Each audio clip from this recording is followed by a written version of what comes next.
beings. 第6章如何求助众生。 Chapter 1 Why are they congratulating me on receiving the bow? Ladies and gentlemen, I would like to extend my heartiest congratulations to you, for this is your most auspicious day. Today you have received the bow, which is the ultimate aim of existence. All of the Buddhas and saints attained the bow in the past, and, by transcending the limitations of birth and death, had become immortal. That which you have received today is the same bow. Formerly, one who intended to receive the bow had to abandon worldly possessions and enjoyments. If he was a king, he had to abandon his kingdom. If he was a high official, he had to resign his high position, leave his family and go to the remote mountains to seek a master who would transmit the Tao to him. After much suffering he would gradually perfect his conduct, purify his mind and heart, and perform many good deeds. For his sincerity, God would send Buddha to transmit the Tao to him. Under such conditions a person able to succeed was hard to find. During that period the Tao was secretly transmitted from one patriarch to another. 第1章为什么他们恭喜我求得天道？各位先生太太小姐，首先让我衷心地恭喜你们，因为今天是你们大喜的日子。今天你们得了道，道是至宝，道超出了一切。每一位古圣先贤佛祖皆于古代求得天道，故他们能超出生死之界限而永存。今天你们所得的道即同他们其实所得的道一样。在古时，人要得道必须弃他在世界上所拥有之一切与享受。假如他是一位皇帝，也必须弃他的江山；假如他是一位大，他必须舍弃他的爵，离开家人，入深山寻访能够指点他途径，传授大道给他的名师。在他经历了千辛万苦之后，同时已将凡心修炼成佛心，并已达至圆满之行为，以及做了许多善事，在他至诚之下，终于感动上天之心，派仙佛来指点，传授大道给他。在如此之情况下，成功者非常稀少。在那时，道是由一代祖师秘传给下一代祖师。Today we need not go to the remote mountains in order to cultivate ourselves. We may find the means to do so in our own environment. Therefore we must take full advantage of our fortunate circumstances because we are in close proximity to the Tao. Why is the Tao so accessible to us at this time? It is because mankind is facing great calamities which signal the destruction of the human race. What is the cause of these calamities? In this modern age, most people blindly worship technical science and neglect spiritual harmony. They believe that the power of mankind can surpass nature and that science is almighty and can solve all human problems. It would seem as though conscience or soul are only religious terms and had no real existence. Most people do not recognize their true selves, which are indestructible and immortal. Actually, the true self is the master of the mortal body. Today most people have lost their consciences, harming others in order to benefit themselves.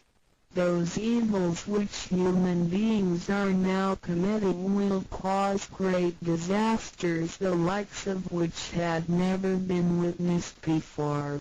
This will be the final calamity in which the human race, the immortals of space, and the ghosts in hell will all be destroyed. 然而现在我们不需要到深山去，而我们一默修行，何以我们能如此容易就得到这事？因为时代不同了。现在人类面对劫难之来临，末劫就要来到，末劫将会毁灭全人类。劫难是怎样造成的？原因是在此新世纪，多数的人们不盲目崇拜科学，而不注重心灵的完善。他们相信人类的力量能超出大自然，科学是高于一切，科学是万能，科学能解一切人类之问题。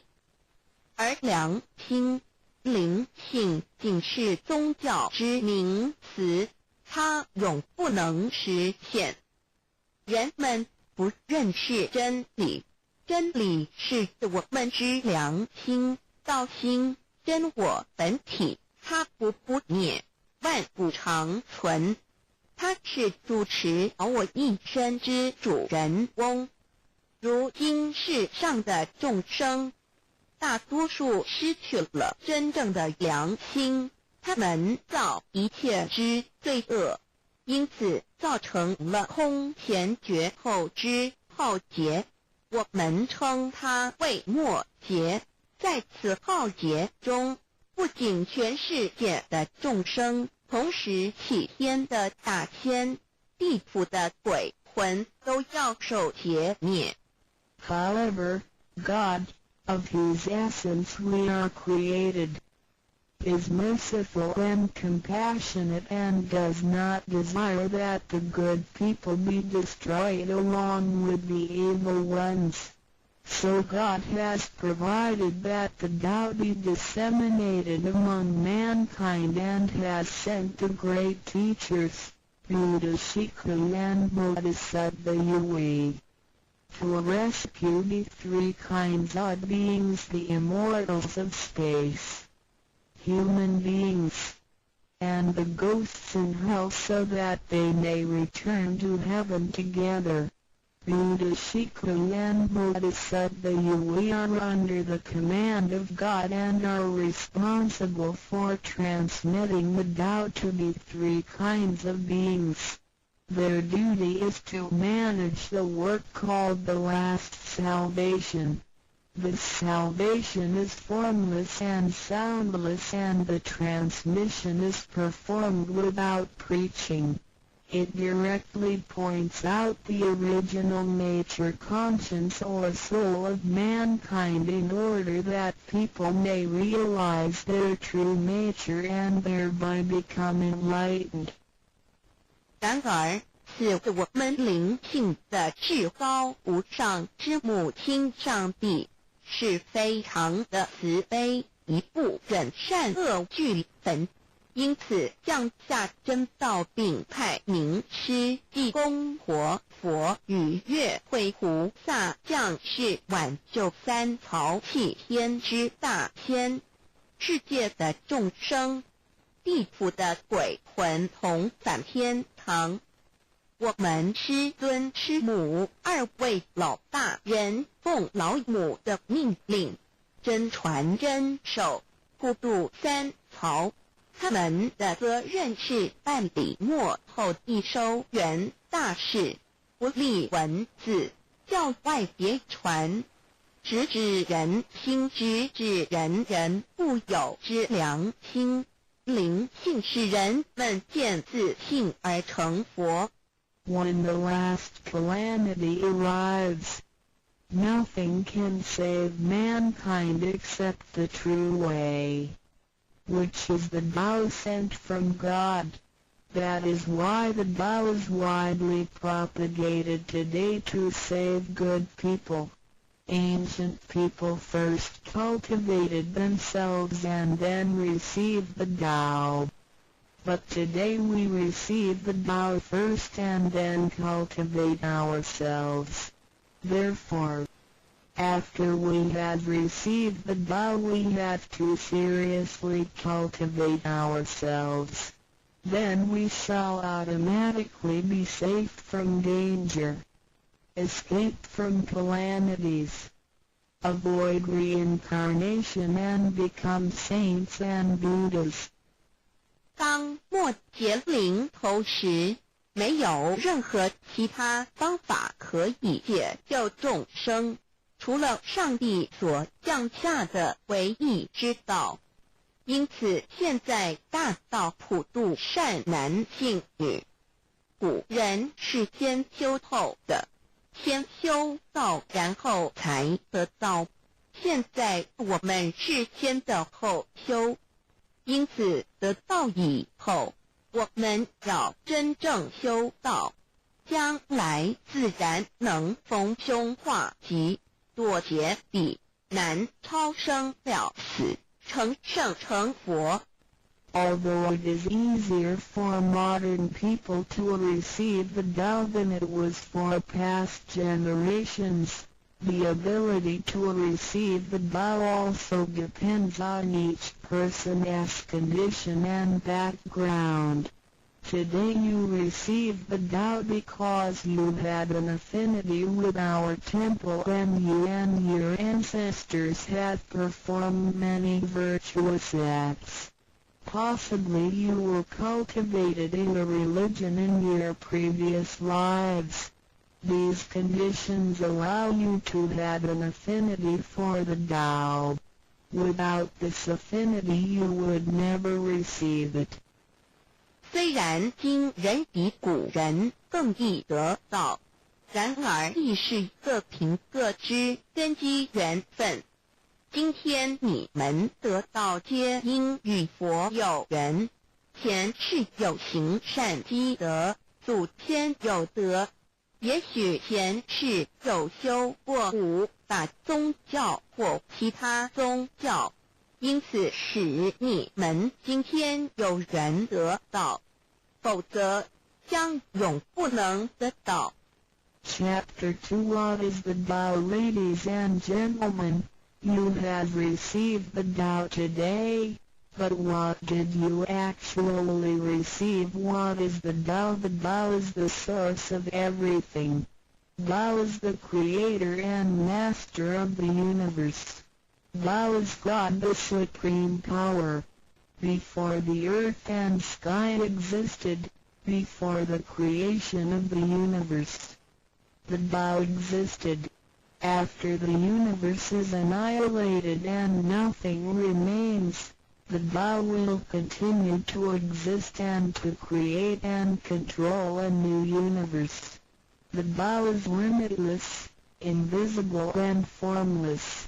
It cannot be seen, heard, smelled or touched and is beyond the power of human comprehension.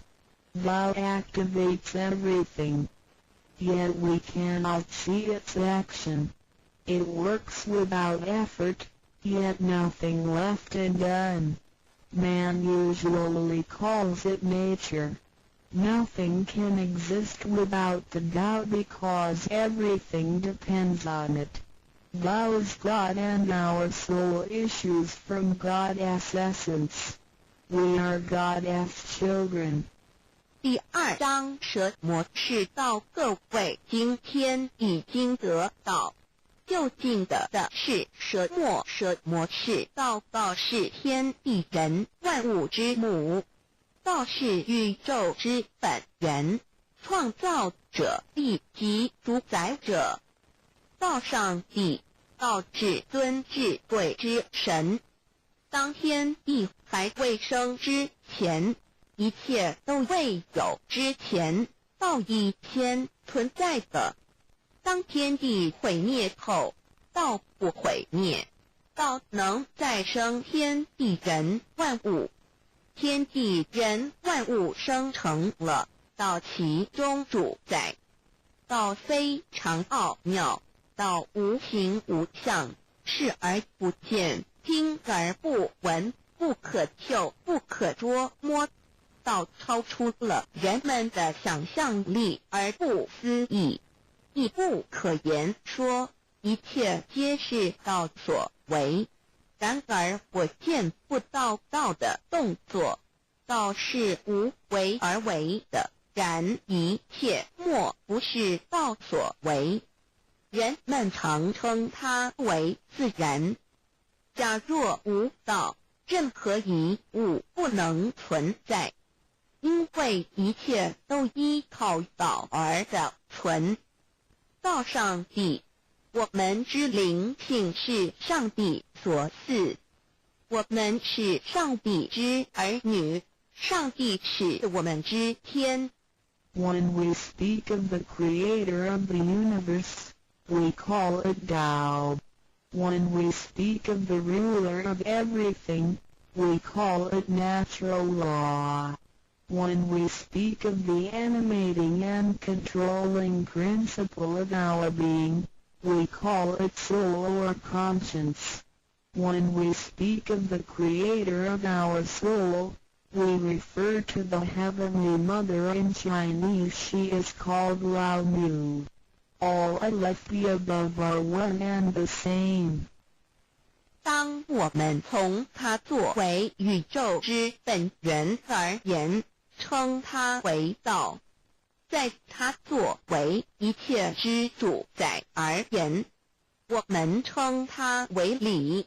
当它在我们体内，使我们生存并支配肉体时，我们称它为灵性或良心，因为它赋予我们本性。我们称它为老。这些名称虽异而其义相同，皆指同一物而言。 Now, what you have actually received is the Tao. Tao is everybody's true self. Today you have been initiated by the teacher and the door of your mind has been opened. Now you are able to understand that the body is not your true self.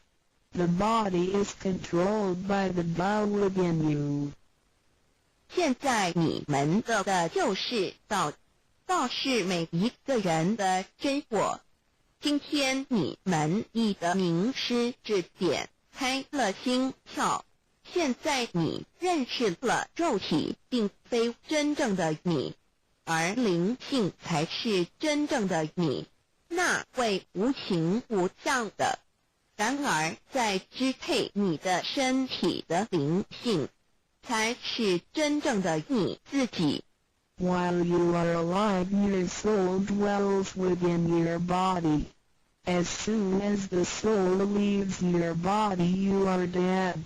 Your soul is from God, but your physical body is from your parents. You already had the Tao within you yet did not realize it. Therefore, you have had to search for it and had now been fortunate enough to find a teacher who was able to transmit it to you. Previously you believed that the physical body was your true self and behaved accordingly.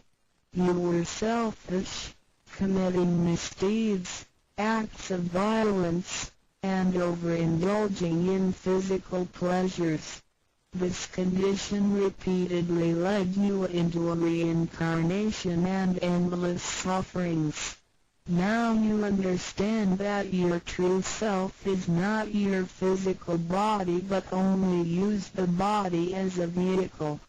You are not limited to this physical body. You are boundless. You are the master of the universe because you have God's essence within you. You are full of mercy and love because you share of God's spirit. Most people today have forgotten all these spiritual characteristics and do not know who they really are. Today you are regaining your conscience, your true self. 每个人活时，灵性在他体内，若灵性一离开，他立刻就死亡。灵性附于天，而肉体由父母而来。因此，事实上我们已有道在身上，为何还要再寻求它？还要有点传师来传授？原因是我们已不认识它了。我们以为肉体真我，而不知它原是假，因此我们变得自私，做了许多错事与罪恶。为了使此色身享受如此，使我们坠入轮回中，遭受无边痛苦。我们不知真正的我乃是灵性，而我们已不是仅限于此肉身。我们是无限的广大，我们是宇宙之主宰，因我们的灵性与老是一体。我们的本性充满了慈悲与爱心，因我们是老之分灵。然而现在人们都失去了这些品性，亦不知它究竟是谁。今天我们得到是的回真我良心。Chapter 3 What are the three treasures? Today you have received the three treasures. A. The heavenly portal. B. The divine mantra. C. The symbolic seal. A. The first treasure, the heavenly portal. The point where the teacher placed his finger upon your face during the ceremony is called the heavenly portal. It is the abode of your true self and can be described in different ways, such as 1. Original nature. This is the true self, soul, or conscience which is eternal and indestructible. 2. The portal of birth and death. The heavenly portal is the door by which our original nature enters and leaves our body. Confucius asked, who can leave the house without using the door? Why do people not follow this way? 3. The way to heaven. A Buddhist sutra says, heaven is 108,000 miles away. These words are the metaphor which actually means that it was not easy to become enlightened because the true teacher was difficult to find and the Tao was not yet widely propagated. Without the proper understanding of the Tao, heaven seems very far away, but with a real understanding of the Tao, heaven is very near. Today your teacher has pointed out the way for you and you may now ascend to heaven with one step.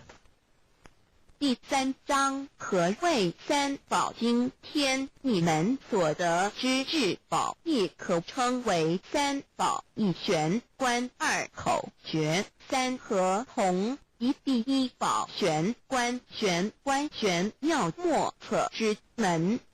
玄关点传师向你们指点之处，它有许多名称，一点本性，此是我本来固有的真我灵性良心，它是不毁不灭的，它永远存在。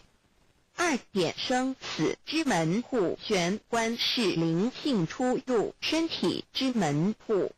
孔子曰：谁能出不由户？何莫由斯道也。三点通天大陆佛经云：西天108000里，此是譬喻，亦成佛是不易之事，因为名师难访，大道还未普传。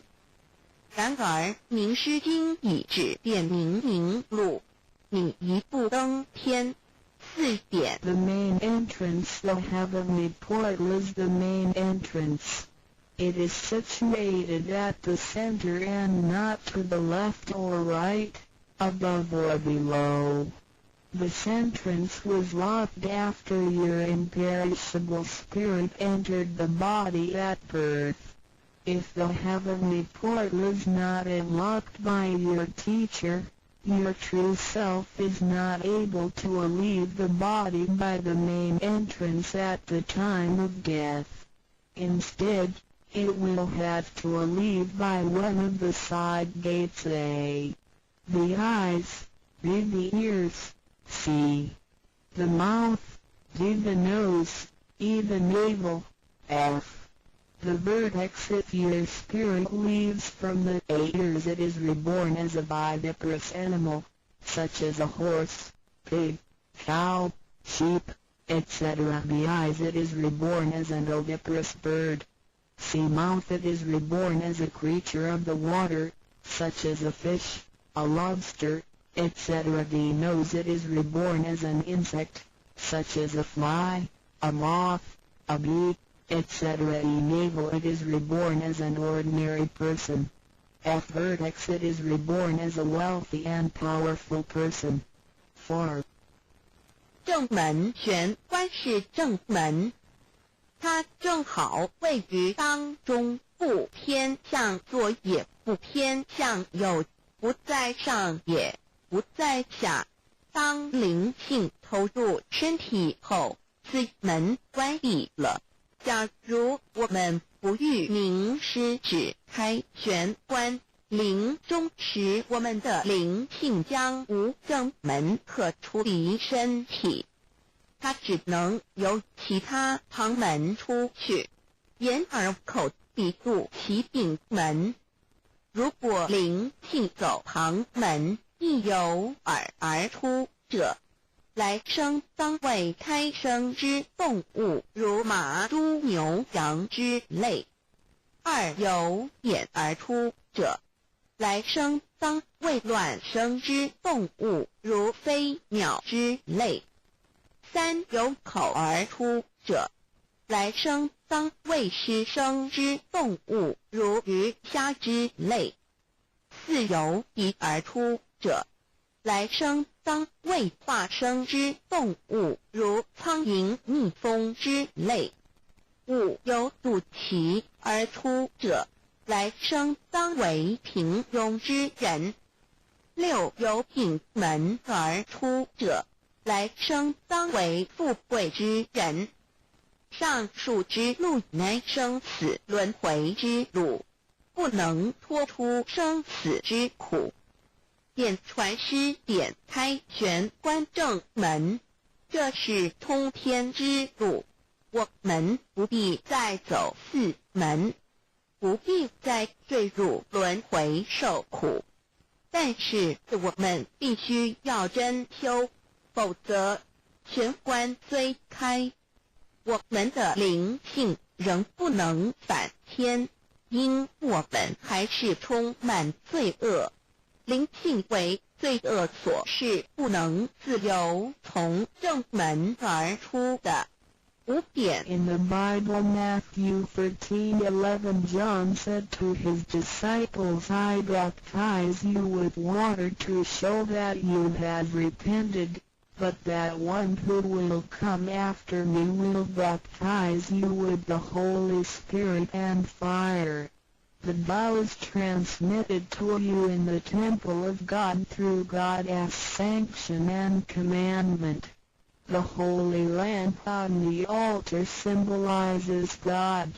In the transmittal ritual, the teacher uses the incense to lead a line of fire from the holy lamp to your heavenly portal. Then, using his finger, he connects God's spirit with your spirit so that they flow together as one, thereby enlightening you with God's spirit. This is the actual fulfillment of John's prophecy. 5. 圣经上记载，约翰对他的门徒说：“我用水给你们施洗，表明你们已悔改。然而在我之后的将用圣灵与火给你们施洗。请记忆，你们是在上帝的宫殿里得到，因为我们有上帝的天命。那盏佛灯代表上帝老。在点道之仪式中，你们已见到点传师以相助从佛灯引来一条经指向你们的玄关，然后借点传师的手指点在你们的玄关之时，上帝以你的圣灵已点开了你们的心窍，照破了黑暗。现在你们可见到约翰之预言已经实现在你们身上。6点 Sakyamuni said, I had the great Dharma which is hidden in the eyes. This indicates the location of the heavenly portal. 6. 释迦牟尼佛云无有正法掩藏此语，暗示玄关之地。Read the second treasure, the divine mantra 1. You had now been given the divine mantra. It is very important to remember it as it will save your life. It is only to be used in extremely dangerous situations. This mantra acts as a powerful spiritual distress signal to the divine forces, much like an SOS transmitted by radio waves. It is to be projected mentally and silently with great concentration, while at the same time focusing the eyes on the heavenly portal and holding the symbolic seal with the hands. Powerful aid will immediately be sent to you in order to rescue you from danger. If you sincerely cultivate yourself, you will always remain under the refuge of Buddha. 第二宝口诀心经或五字真经，一刚才传授口诀给你们，还记得吗？请再说一遍。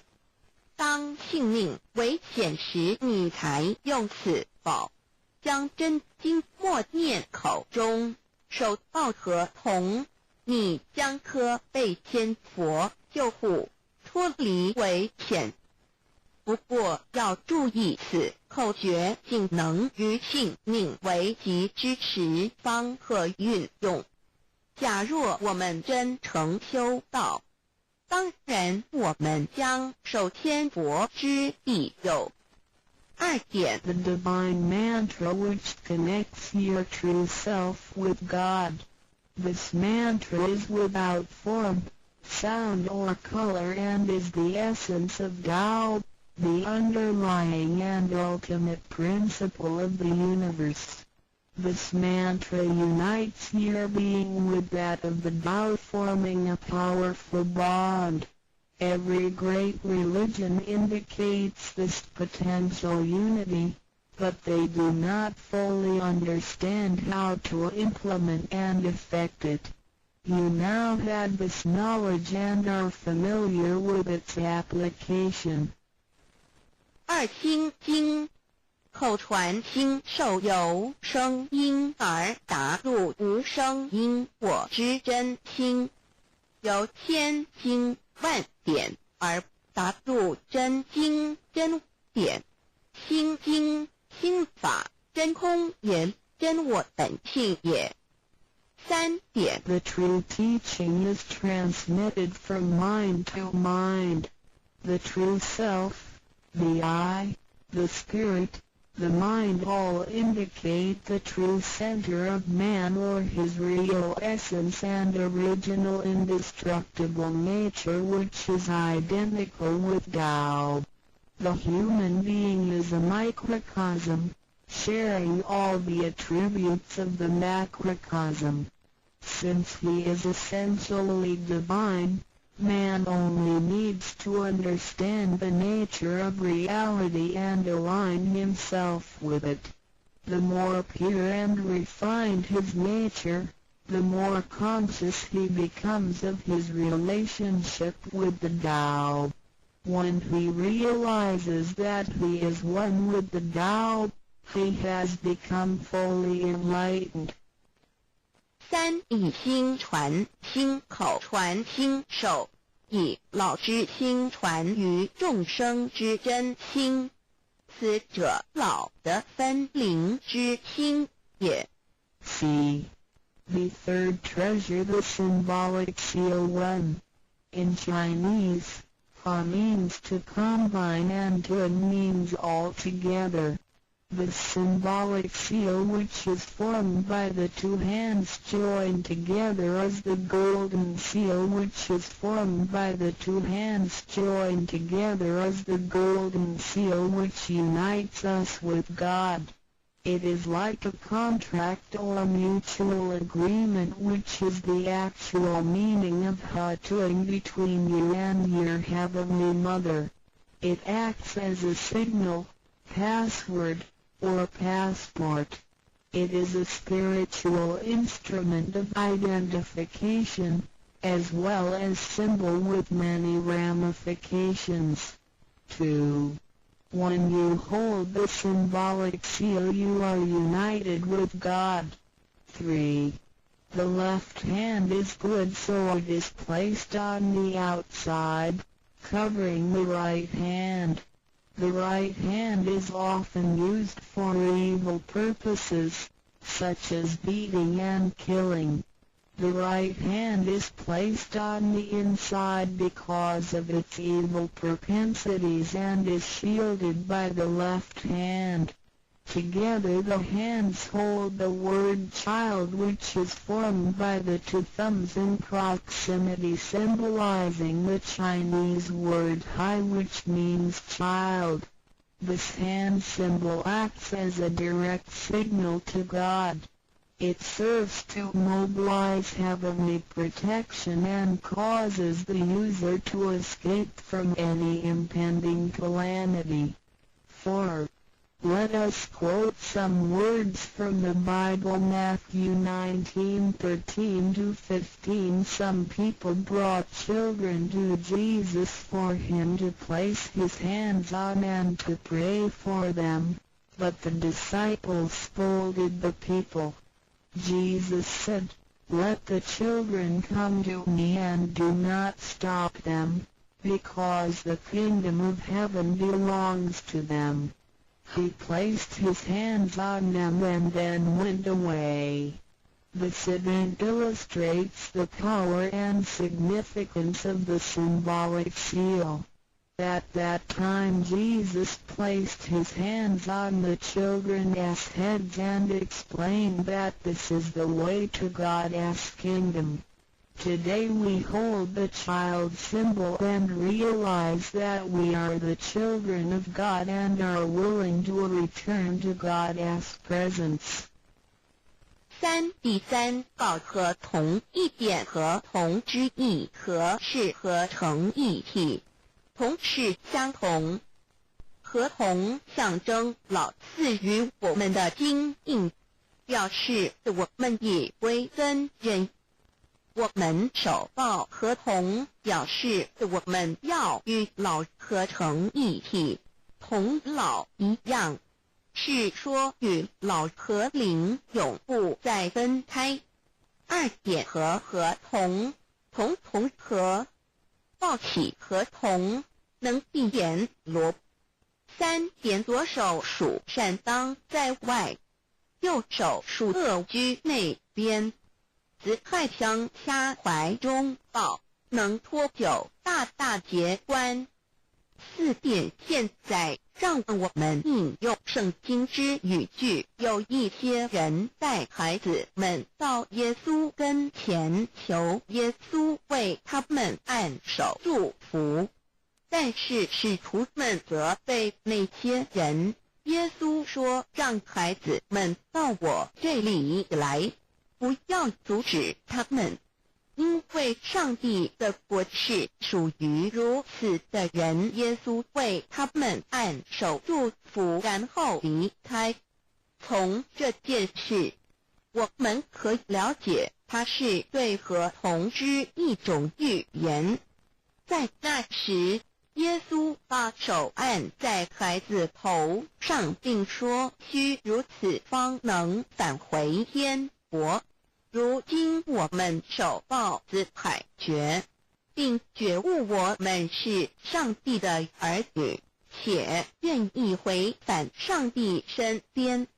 Chapter 4 Why do the introducer and the sponsor take an oath at the altar before you receive the bow from your teacher? Two persons take an oath at the altar, one as your introducer and one as your sponsor. Without these two persons, the bow will not be transmitted to you. The introducer vouches for your character and guarantees your good conduct. The sponsor guarantees that the bow is the true path and that the teachings are genuine. A vow is also taken to guarantee that any money which you may donate to the temple will only be used for the printing of books and other such noble purposes. 第4章，为什么银宝要立愿在典诗还未传到给你之前，有2个人做你的银宝师，先立愿引保你求道，否则典传师不可传道给你。这2人保证你是好人，并发誓他们是引你入正道，并非左道旁门或邪教。他们并非狂哄你的钱财，否则他们愿受天雷诛。你奉献的功德经是来建佛堂、引善书，任何人也不能把它用在私人用途上。Chapter 5 Why I should take an oath before receiving the vow. Before anyone receives the vow, he has to take a vow which states that he will faithfully adhere to the principles of vow and will not reveal the secret teachings of the 3 treasures to anybody. 第5章，为什么要立求道愿？每个人在未求道前，必须先立愿，表白他将诚心报道及不泄露天机3宝给任何人。Chapter 6 How to save human beings. Now you have received the vow which is ineffable, sacred and sublime. You have just been saved by someone, so now you should try your best to spread these exalted teachings to your fellow human beings and urge your family, friends and acquaintances to receive the vow. This is of great merit for you because you are not only saving someone's physical body from disaster, but you are also saving his true self from the sufferings of reincarnation. Also you not only save that one person because, If he cultivates himself properly, he can also save 7 generations of his offspring by his virtue. How great is your merit! 第6章如何救度众生。如今你已得了大道至宝，你已被人救度，你也应该去救度别人。所以请你尽量的度你家人、亲戚、朋友求道，让他们亦得蒙上天之恩典，此乃你莫大之功德。因为你不仅救了他的灵性脱离轮回之苦，并且救他的色身脱离劫难，同时你不仅是救了一人，假若他真修，他将能以他的功德来超拔九玄七祖。你的功德何其大呀！ndrlducdil.html 先天大道简介中应最早 http://www.category/category6/c63006.htm Introduction to DL 先天大道简介 Introduction to DL 中应最早先天大道简介一盒为先天大道2道与我有什么关系？3求道是求什么？4求道对我有什么好处？5具备什么条件才可以求道？6求道对我的生活有什么影响？7道的宝贵有什么印证？一盒为先天大道，先天大道又简称道。我们若仔细地去观察，心窍开悟之后，就可发觉宇宙间森罗万象皆是杂而有趣，而自然界万事万物的运转也都有一定的法则。这天地人是万物的真主宰，就是道。道乃在天地生成之前即已存在，故曰先天大道。道者理也，理就是真理。在天地人万物未生以前，道即已存在，而道能生天、生地、生人、生万物万类。在天地人万物毁灭之后，道不会毁灭。道因为无去无来，不生不灭，乃代表着宇宙间亘古不变的真理。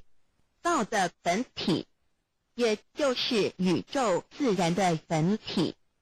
在混沌未探之初，宇宙间只是一环灵妙理，无天无地无人，也没有语言和文字，所以我们实无法以任何语言、文字或思虑来形容它。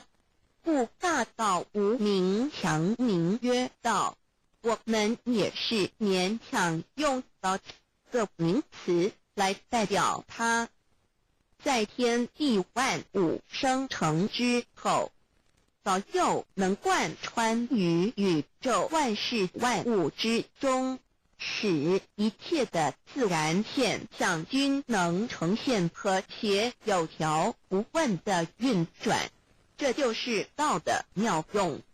道大理为，我们虽然无时无刻离不开道的本体和妙用，却又很不容易去认识它。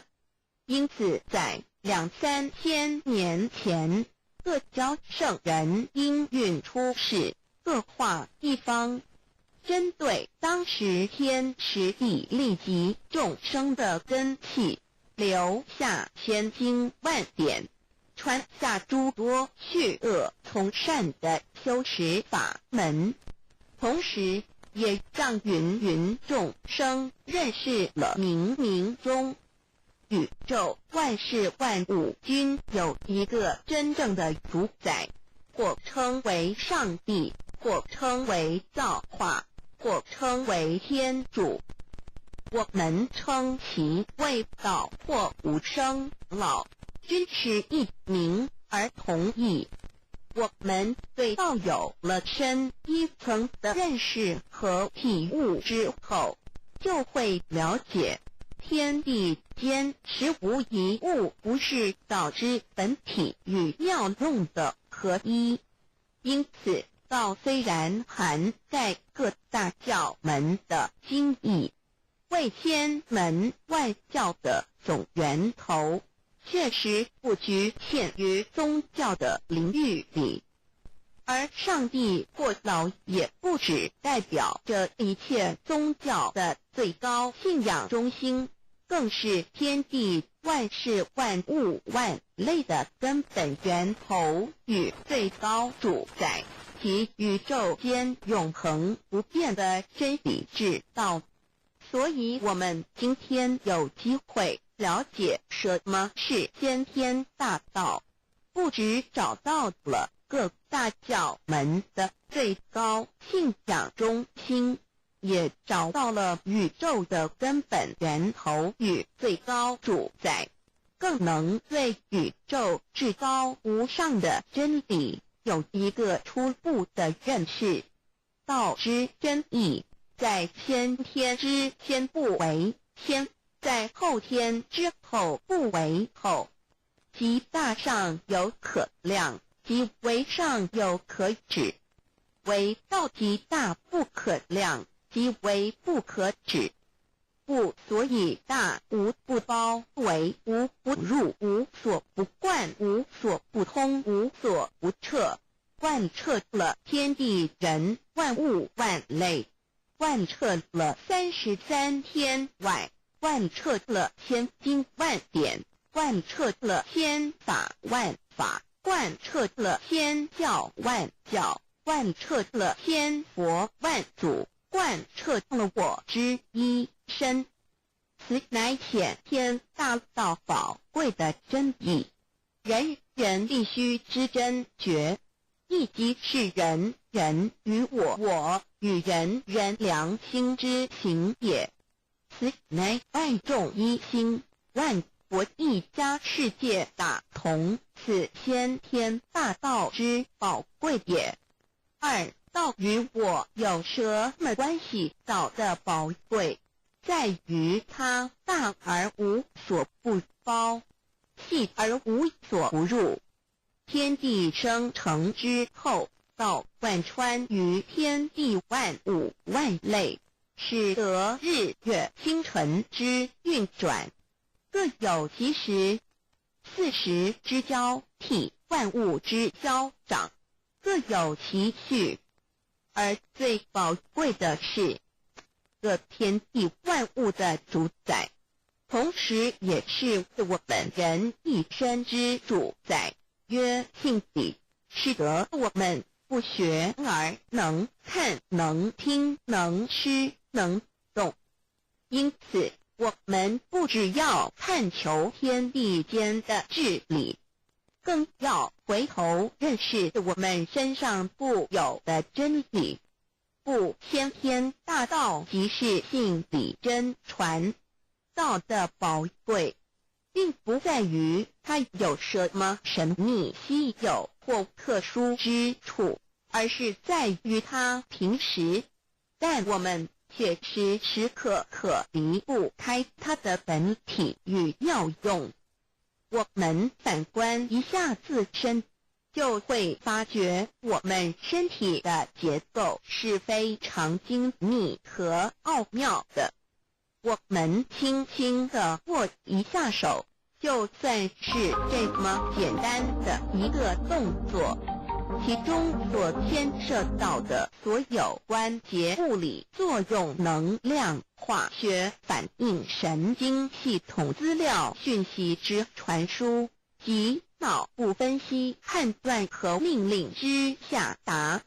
以目前全世界的科技知识和文明水准，也无法一一表达出来。但是我们做出个动作的能力，却完全不因个人知道上了程度的差异而有任何影响。无论是学识多丰富的学者，或是目不识丁贩夫狗族，无论是成人，或是刚出生不久的婴儿，都可以轻而易举地做出的动作。人人与生俱来，不学而知，不学而能，无增无减的良知良能，就是主宰我们一生的道。我们有学习而得到的知识和才能，有忘记的时候，有疏远的时候，而道的本体和妙用，不用学习，不用思考，大而能主宰宇宙的运作消长，小而能主宰我们一生之视听言动。我们有而不知其有，用而不知其用，却又无时无刻不能缺少它的不增不减，本自具足一切我们身上固有的道，因为就在我们身上，又称作自性老。我们了解了个主宰天地万物的道，在我们身上就有，它的作用不应受到我们赞美或否认而有任何增减。无论种族、肤色、国籍、宗教、信仰或贫贱富贵，均无分无别。因此，我们能求得先天大道，不只找到了宇宙的根本源头，也找到了不生不灭的真我。不只认识了宇宙，也认识了我一生的真正主宰。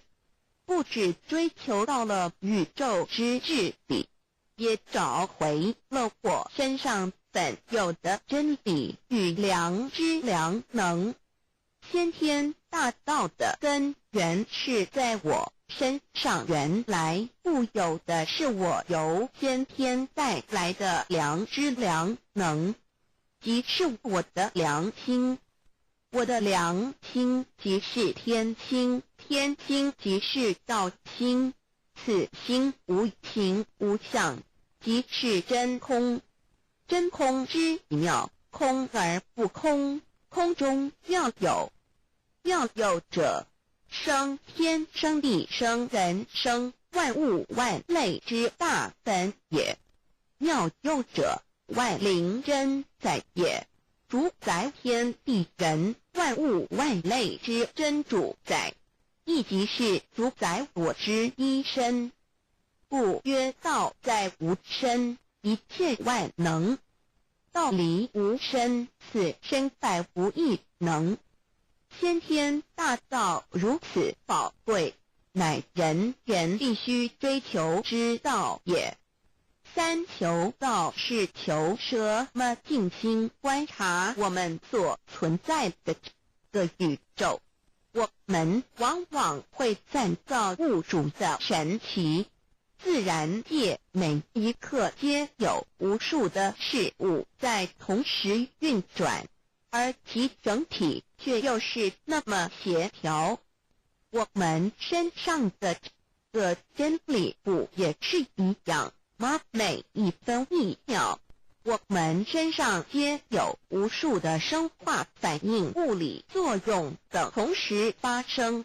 道的妙用分布在我们身上，不用学习，不用思考，其作用虽成千上万，合起来却只有一个自我。一切有条不紊，自然而成。道在无身，运用自如，在眼能视，在耳能听，在口能言，在鼻能闻香臭，在身能运用行动做事，此即道在我身之妙用。所以我们了解了道不只主宰着天地万物，更主宰我们一身。宇宙根本源头最高主宰与我一身主宰，并非二也。道的本体无形无相，我们肉眼看不到它，手也摸不到它，但它却无时无刻不在发挥其妙用，更进而随着天时及环境而发展出语言文字经典及造福人类的文明，此即是我们良知良能之作用。一般人不了解道在于我们自身的本体和妙用，只模糊意识到它的存在，便以灵魂代表它，我们称其为自性老。因其没有生灭，也不会毁坏，我们也称其为真我。此真我乃是最富足、最圆满、最光明、最完美、永恒不朽的。现在我们来生一看，看得见摸得着有形有相的肉体，能不能代表我把一个人生命中不同阶段的照片拿来比较，我们就可发觉面貌是无时无刻不在变化的。我们一般均习惯以相貌认人，但相貌却不是永恒的。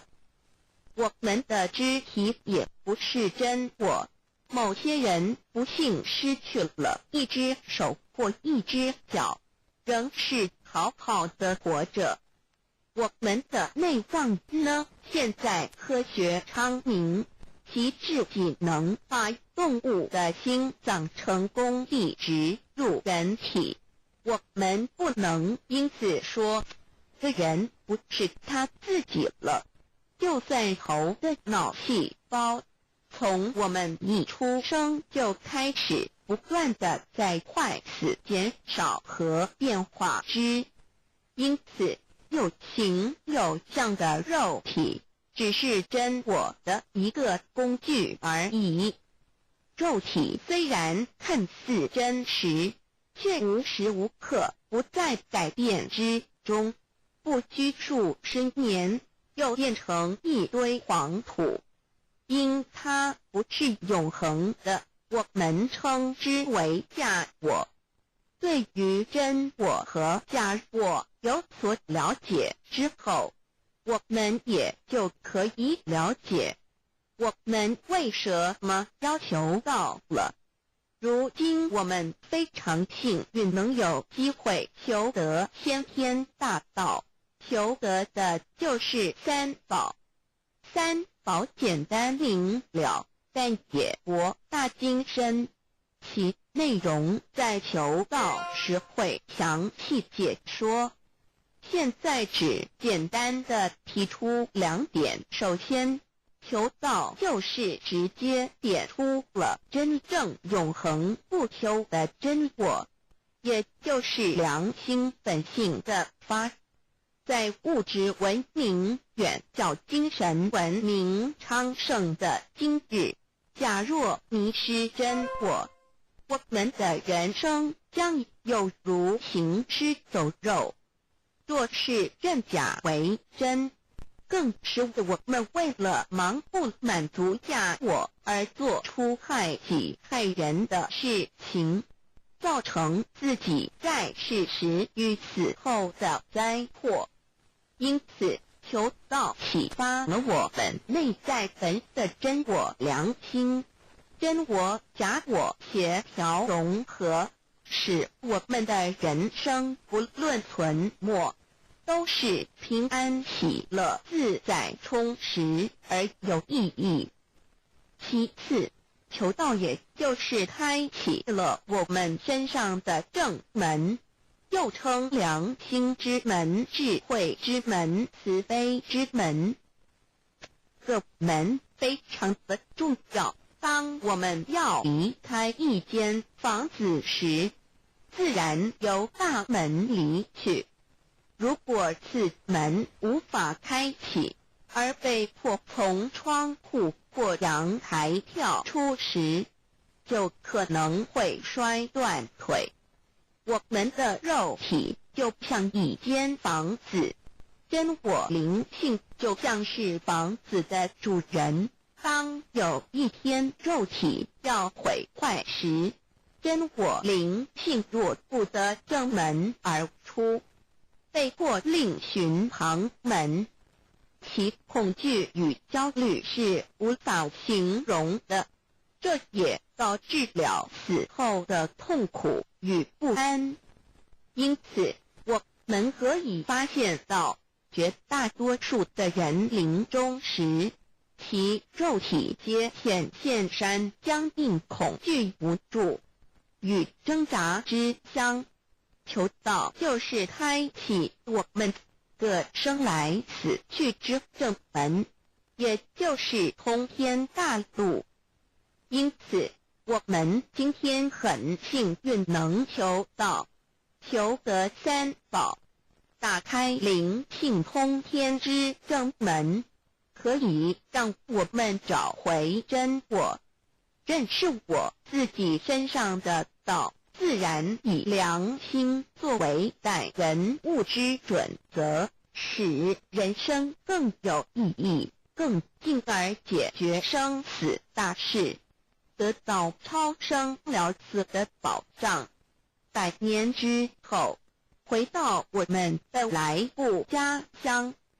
所以先天大道就是回天之道，先天大道之宝贵，即是千经万典不如一点。此典打开玄关正门佛门，天堂大路一步直超级的永生之道。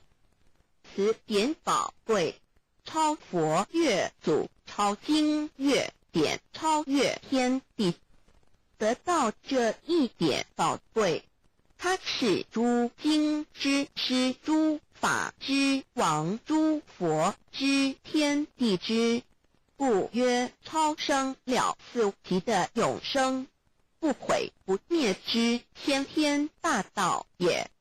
此乃即是人人原来固有的，必须返回天之道也。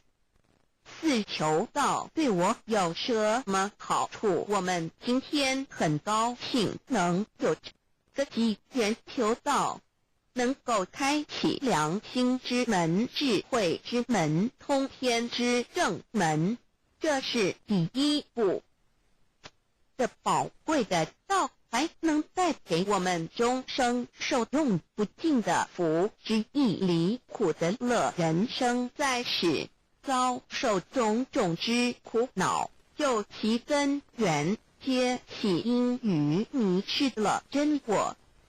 求道首先就是让我们认识人人身上固有的道，找回我们本有至真至善至美具足圆满永恒不朽的真我，在日常言行之中发挥真我，使我们一举一动皆能合于理，止于至善，自然不会受周遭的人事物所左右，我们的心也就不会患得患失。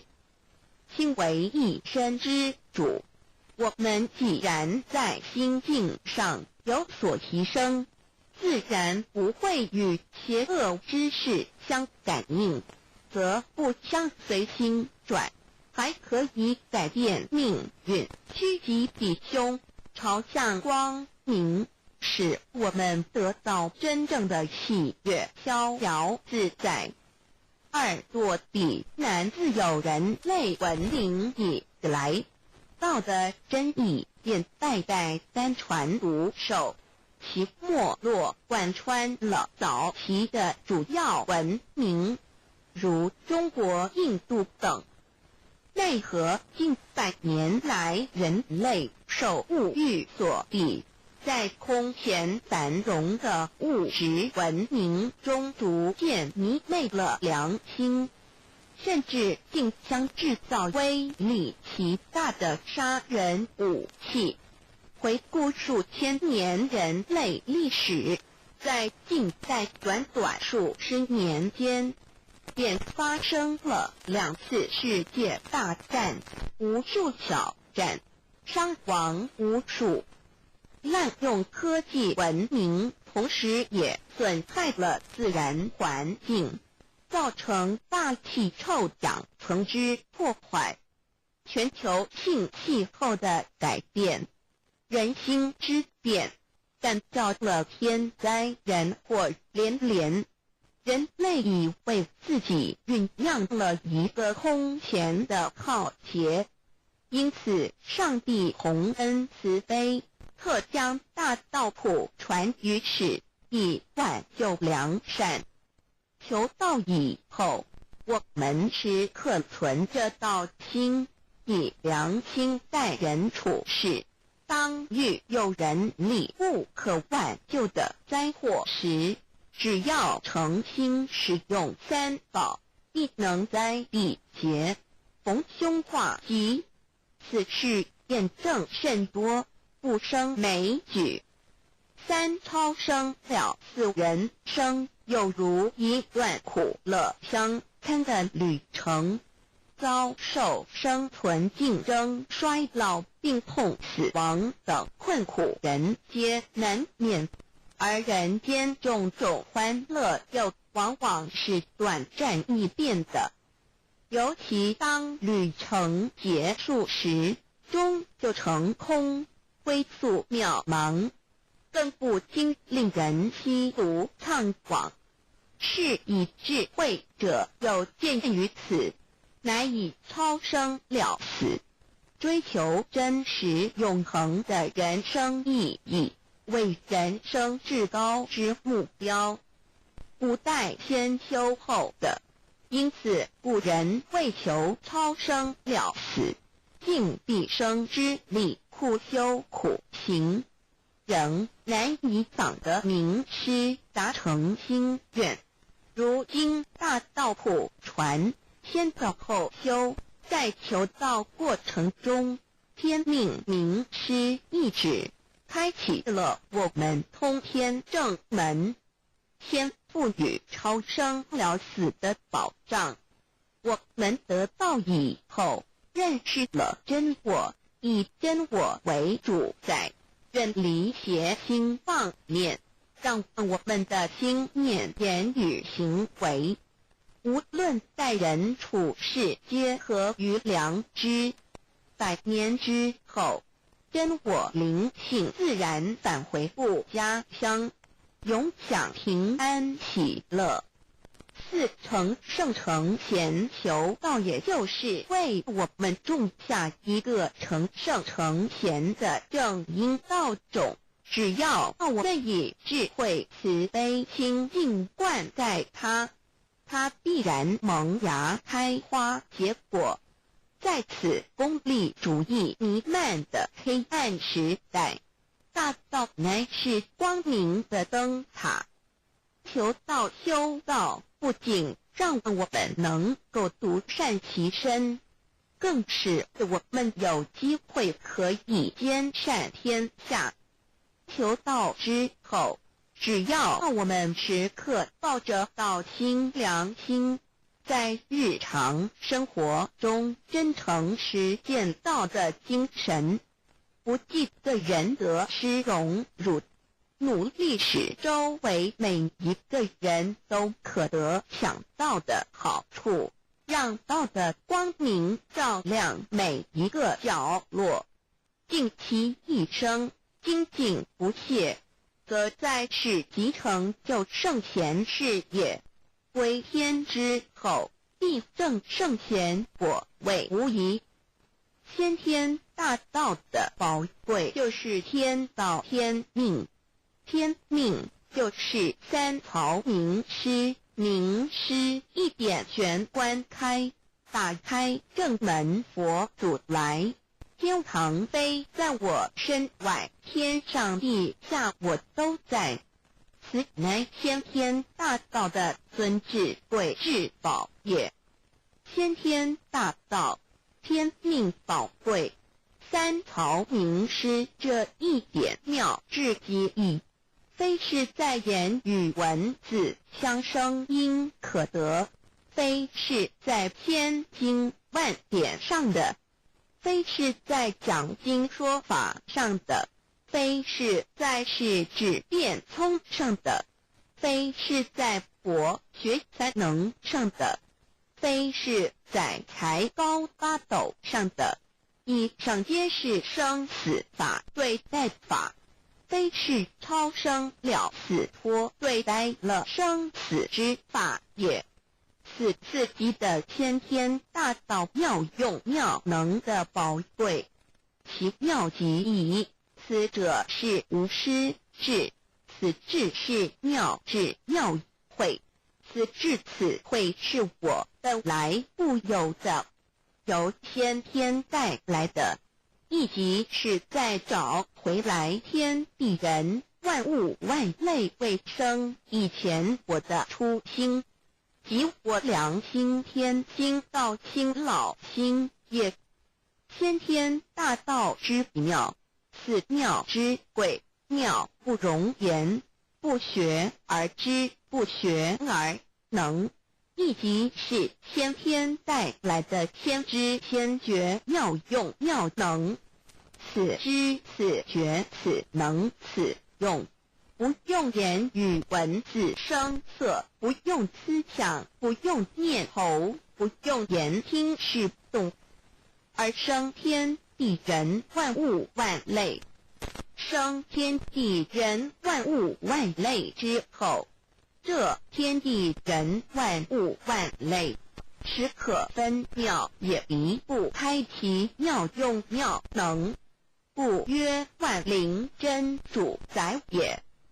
设若天离开先天大道之妙用妙能，则河汉星斗乱序，日月无光，亦不能轮转，则阴阳二气不能流通，万物万类世界的众生，人人皆不得其生存。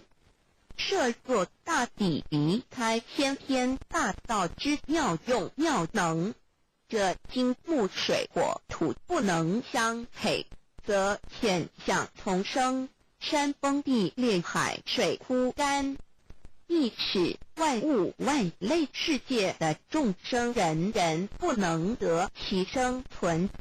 设若人离开先天大道之妙用妙能，则寸步难行，眼不能看，耳不能听，口不能言，总之全身不能动作。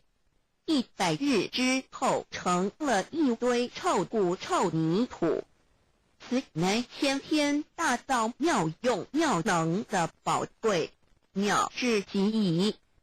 设若觉悟认识先天大道之妙用妙能的支持而实行，即是天人合一，天人一体治理，绝言妙不容言，不是死后成佛，当体即佛矣。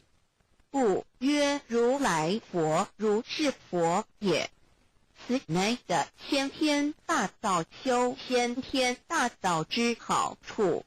勿具备什么条件才可以求道？求道既然能够带给我们终生受用不尽的好处，我们今日能有机会求道，会不会显得太容易了？事实上，我们能得闻先天大道，首先要感谢上帝的恩慈，将自古不倾泻的大道不传于世，使我们有机会得此天之道。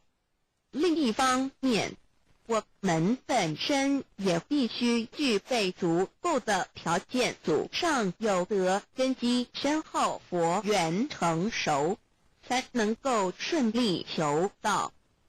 此外，我们必须向宇宙至高无上的造物主上帝发一个良心愿，此愿可归纳为3个要点：一得道以后，愿以明既定实践道的精神，也就是日常生活所思所言所行，皆愿以良心作为依归。二得道以后，愿以能力所及，助周围需要我们帮助的人，愿意多了解道的意义，并让更多的人蒙受天道的福祉。三得道以后，绝不将求得的3宝告知任何人。3宝必须在庄严的求道过程中，天命名师传授给我们，才有真实意义。若由我们泄露给其他人，则不但毫无意义，毫无效果，我们自己也违反了天律。这良心愿合乎人人本具天赋的良知良能，所以我们人人都能够做到。真诚实践良心愿，也必须滋润我们求道时种下的智慧、慈悲、清净之正因道种，使它顺利萌芽、开花、结果，才不至虚度这千载难逢的求道修道良辰。值得一提的是，我们能顺利求道，原因之一即是沾了祖德的光，是故上天开恩，只要我们修道有恒，则我们的祖先也有机会可以求道超生得救。我们的子孙立的印地，对父母祖先敬大小，这是最好的机会。只要具备以上条件，则无论任何国界、种族、宗教信仰的人，都可以求道。欲求得天天大道，脱出轮回之苦、地狱之灾，世间的穷通守幽、鳏寡孤独生老病死苦，而返天堂永享天伦之乐者，必须我有得遇6万年良辰佳期的幸运。我本人心地善良，我有先天根基深厚，也就是我本人前世做的功德善事很多，此即天缘。我本人祖先有功德，做善事，此即祖上有德。我目人遇到引导师度我得道，此佛缘已至，也就是前生我们一同做过功德善事，或一同有修过宗教，今生遇天道降世，一同得道修道，此乃佛缘已至。6求道对我的生活有什么影响？现今正值上天恩开，先天大道普传，拯救良善之时，故普传方式皆以方便善巧，与众生契机为原则，因此求道不会对我们正常的生活造成任何负面影响。这与以往许多人苦修苦练，甚至出家的修行方式有很大差别。也正因为如此，先天大道能在日新月异的现代适应社会的各个阶层，传布到世界的各个角落，使人人皆有共沾天恩的闻大道的机会。关于求道对生活有什么影响，我们就以下几点来看。一、与任何宗教没有冲突，道代表着天地万物及我们一生之最高主宰与真理。不止在各大门创始之前，甚至在天地未生以前，道就已经存在了。因此，任何教门，只要其教义是追求真理及实践良心，就不会与道有任何冲突。事实上，不止宗教，只要我们以探求真理的角度去观察，则自然界万事万物皆能与道吻合与印证。若我们原有某种宗教信仰，求道将不会造成任何抵触，也不会使我们背弃原有的信仰，反而让我们对真理的探求有更深一层的体认。二、以良心经为最高规戒每一个人生活环境中的文化习俗、时代背景、法律条文及价值观念都不完全相同，因此没有任何一个具体的规戒或条文能够适用于所有的人。所以求道后的规戒着重在我们每个人真我良心之实践，由真我良心主宰自己，而不是在经典之背诵上及律法之钻研上下功夫。三、不照良心愿行。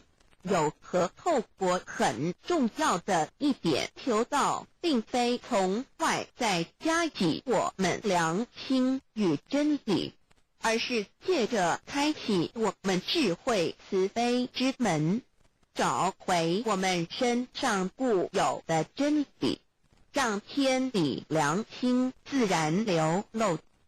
因此求道后，所有真修实行之人皆是自动自发的。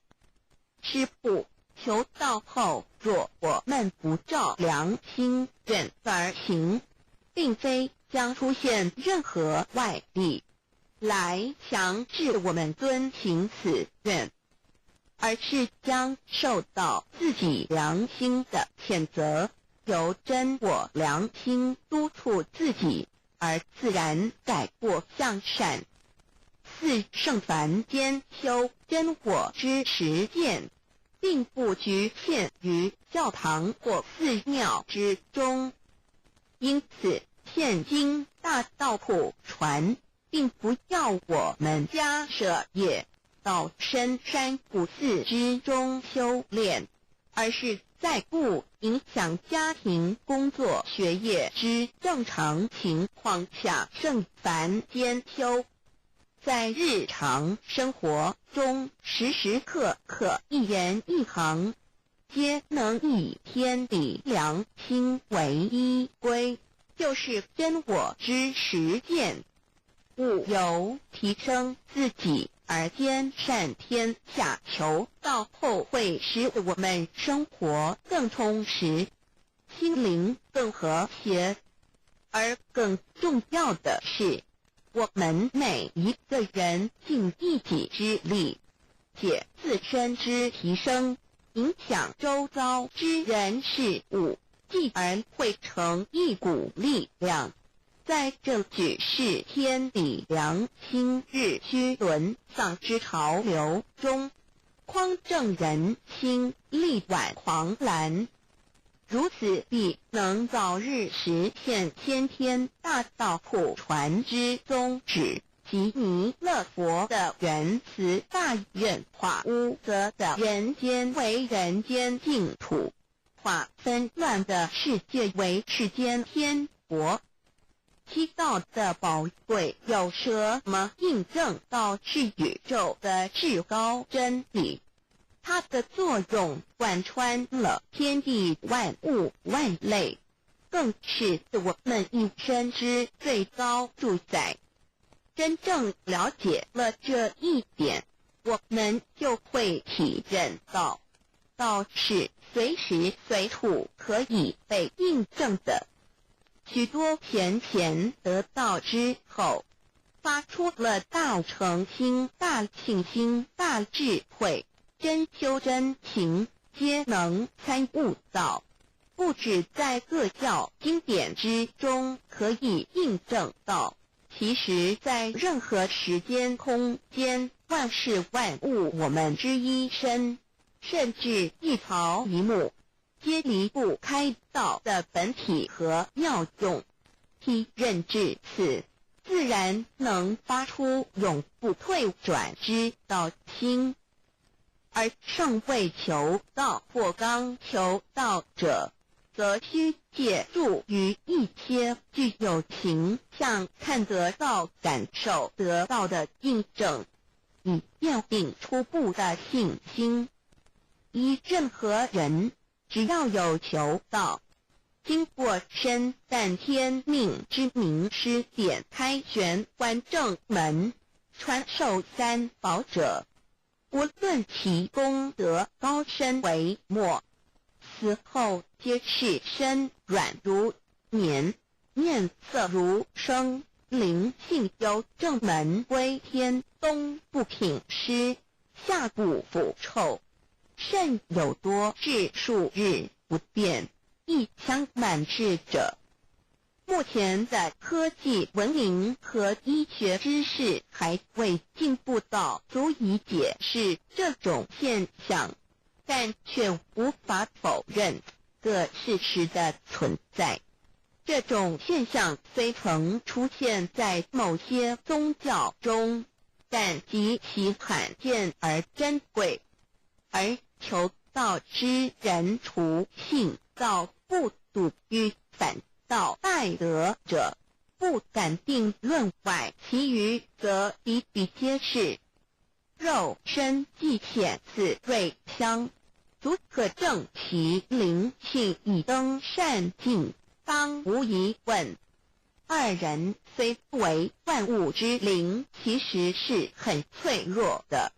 自从生在这世界上，就难免天灾人祸的威胁，甚多以求道者，在遇到人力不可挽救之危急情况下，诚心使用三宝，皆能大事化小，小事化无。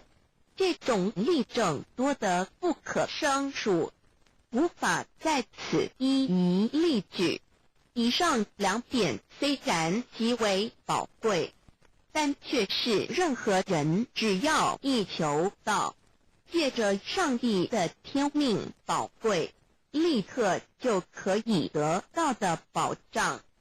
此后就随个人的诚心、智慧及对真理之实践，而有或深或浅不同的体认了。如人饮水，冷暖自知。希望各位具有善根，有机会能得闻大道的先生女士，皆能入宝山而满载而归，皆能求道而同真善境。 Introduction to DAY. What is DAYI? DANMEII. What it is in DAYD. What do I get in RACI beginning DAOB? What do we need to receive DAOBI? What impact does receiving DAO have on MEBII? What can attest the validity of DAY? What is DAO? Observing the cosmos and all the living beings consciously, Among all the earthly activities and phenomena, we will find the existence of the laws of nature. There is a supernatural origin which guides all the operations happening across the galaxy, the earth, and the human beings. We call this source Tao. Tao existed before primordial time, and even before the universe was merged. It is the origin of the world, and it thereafter nurtures all the creatures and beings.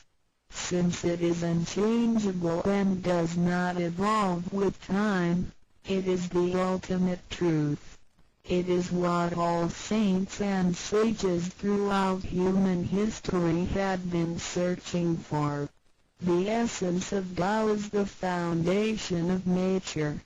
The law or the power that existed before the universe was formed is beyond description, because there were no civilizations nor creatures, let alone languages.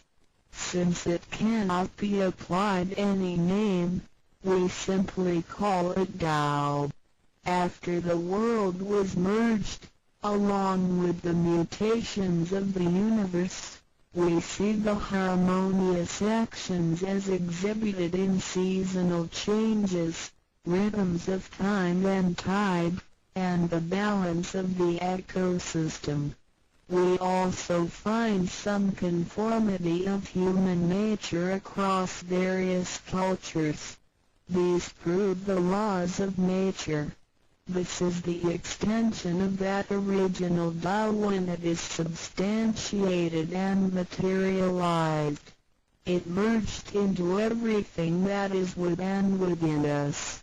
Now that we know Tao is present universally and yet difficult to be recognized, there had been prophets and preachers trying to make us know and understand the origin and the truth of life through various teachings and literature since the beginning of civilization.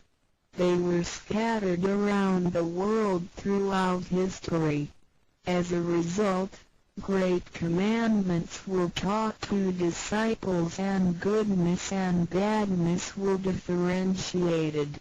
These teachings varied, based on differences in culture, background, timing and the level of each individual's comprehension. However, they all tried to express and transmit to their descendants this Creator and Chief of the universe. It is God, or what we call Tao.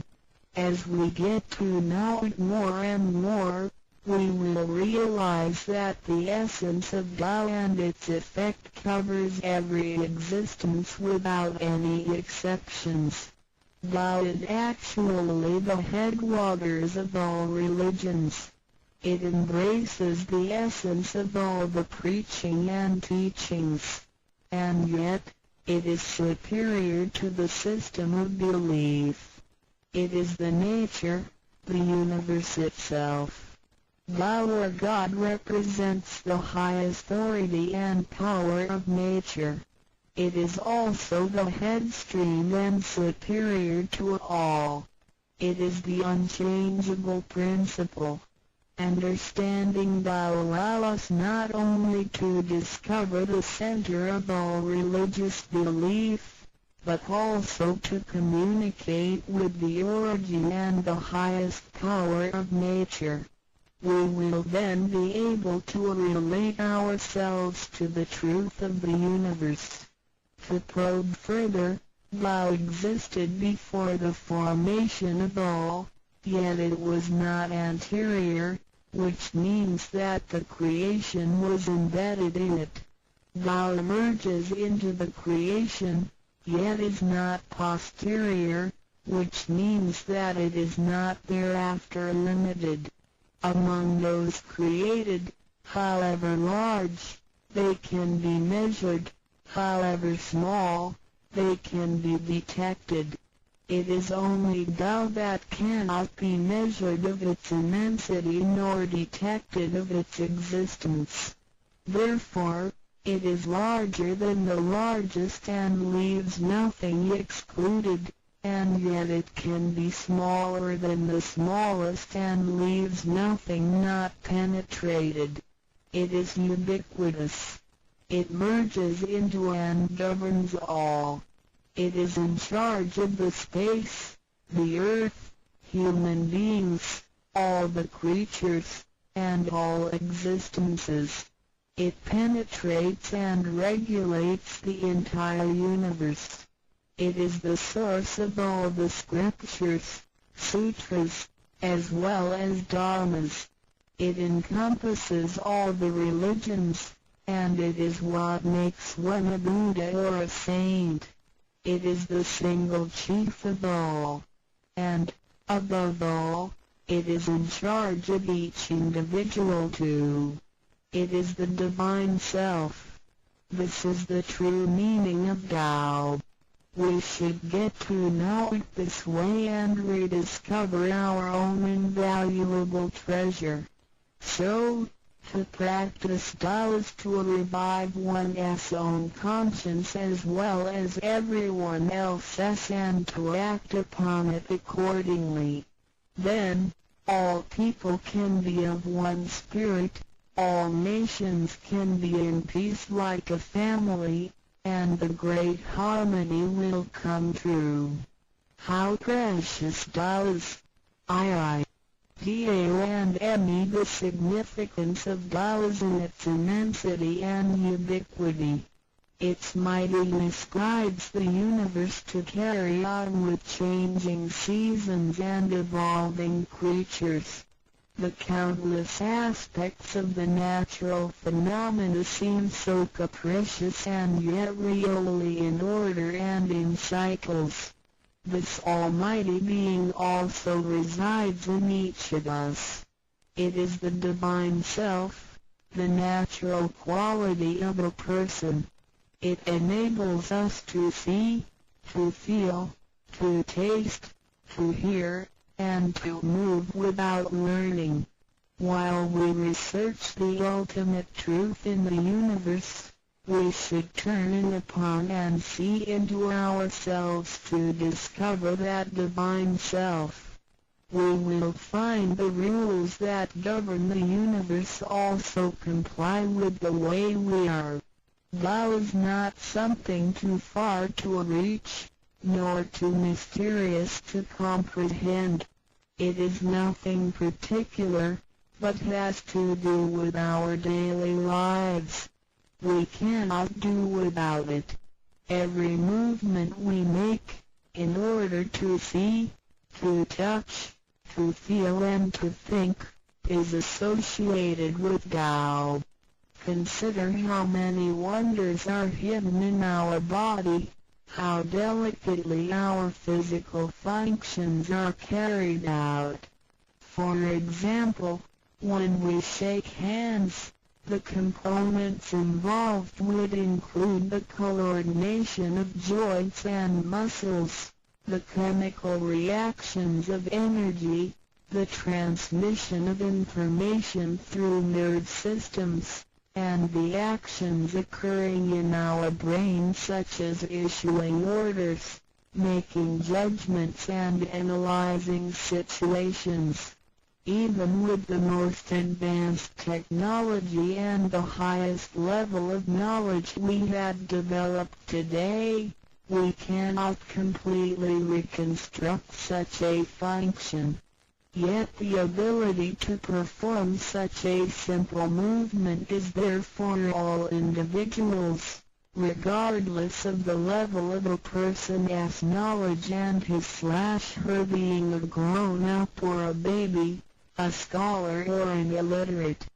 These are the kind of abilities we come equipped with naturally, without learning and being taught.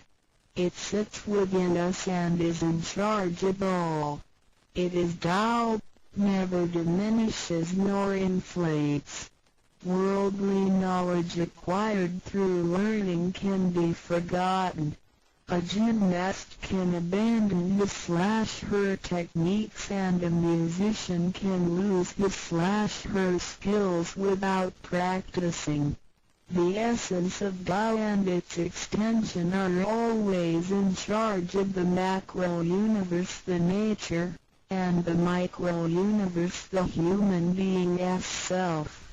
We are associated with it unconsciously since the first day, because it encompasses the whole nature within us. We also call it native self. Tao is within and surrounding us.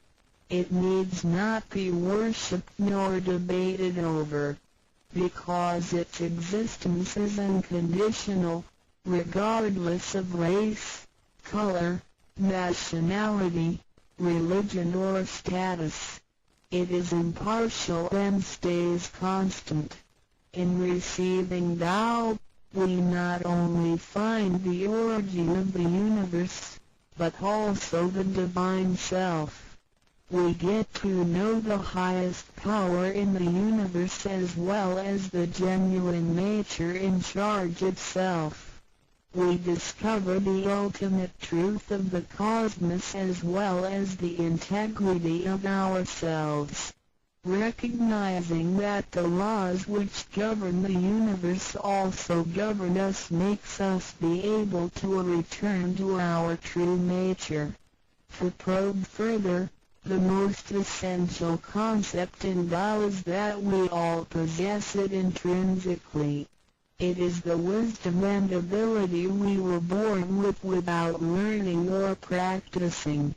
It is one's conscience, which is like the Spirit of God, the divine and immortal nature. It is invisible and intangible. For this reason, we call it genuine emptiness, which means that to be really empty, it goes beyond emptiness and can therefore have marvelous existence in it. Marvelous existence is the foundation for the sky, the earth, human beings, all the creatures, and all existences. With omnipotence, Tao is called Great Lord of all beings. This almighty being is not only in charge of the entire universe, but also in charge of oneself. So the proverb is, Tao is within self, which is the drive of all one's abilities. A physical body without Tao is useless. This is the treasure that we should all realize and fully explore. What it is indeed when we look around the world, we admire the miracles and wonders of nature. Countless things change and move simultaneously every second, and yet in order and in harmony. So do our bodies. Countless biochemical reactions and physical functions occur concurrently within our bodies. Without learning and thinking that comes subjectively, the thousands of activities that happen within us are the extension and action of Tao. And altogether, it is one single self. It functions naturally and automatically without the need for our intents to be involved. This is the effect of Tao within us. Tao is not only in control of the universe and nature, but also in charge of every human being in his/her own actions. In other words, it is the same source that governs us as well as everything else. Tao is invisible and intangible, but it has been working out its magic before day one. Thereafter, languages, cultures, religious scriptures, literature, and civilization were developed. They all originate from Tao functioning within us. People don't realize it is Tao that has been residing and working within us and had used soul to represent the confusing and yet irrefutable being. Because it is eternal and intangible, we also call it true self. This true self is the most abundant, brilliant, and imperishable being. Let us take a look at our tangible body and see if it can be the true self. We know the pictures taken throughout one's life show different faces and expressions. We recognize people by face, but our looks change and are not permanent. The handicapped, with impaired arms or legs, can also lead a complete life. One with a transplanted animal heart is still a human being. Even our brain cells keep decreasing and changing every second from the moment we were born. Therefore, the physical body is only the interim residence of the true self. Though it seems so real, solid and alive, it turns into dirt eventually. We call it false self because of its tentative and transient nature.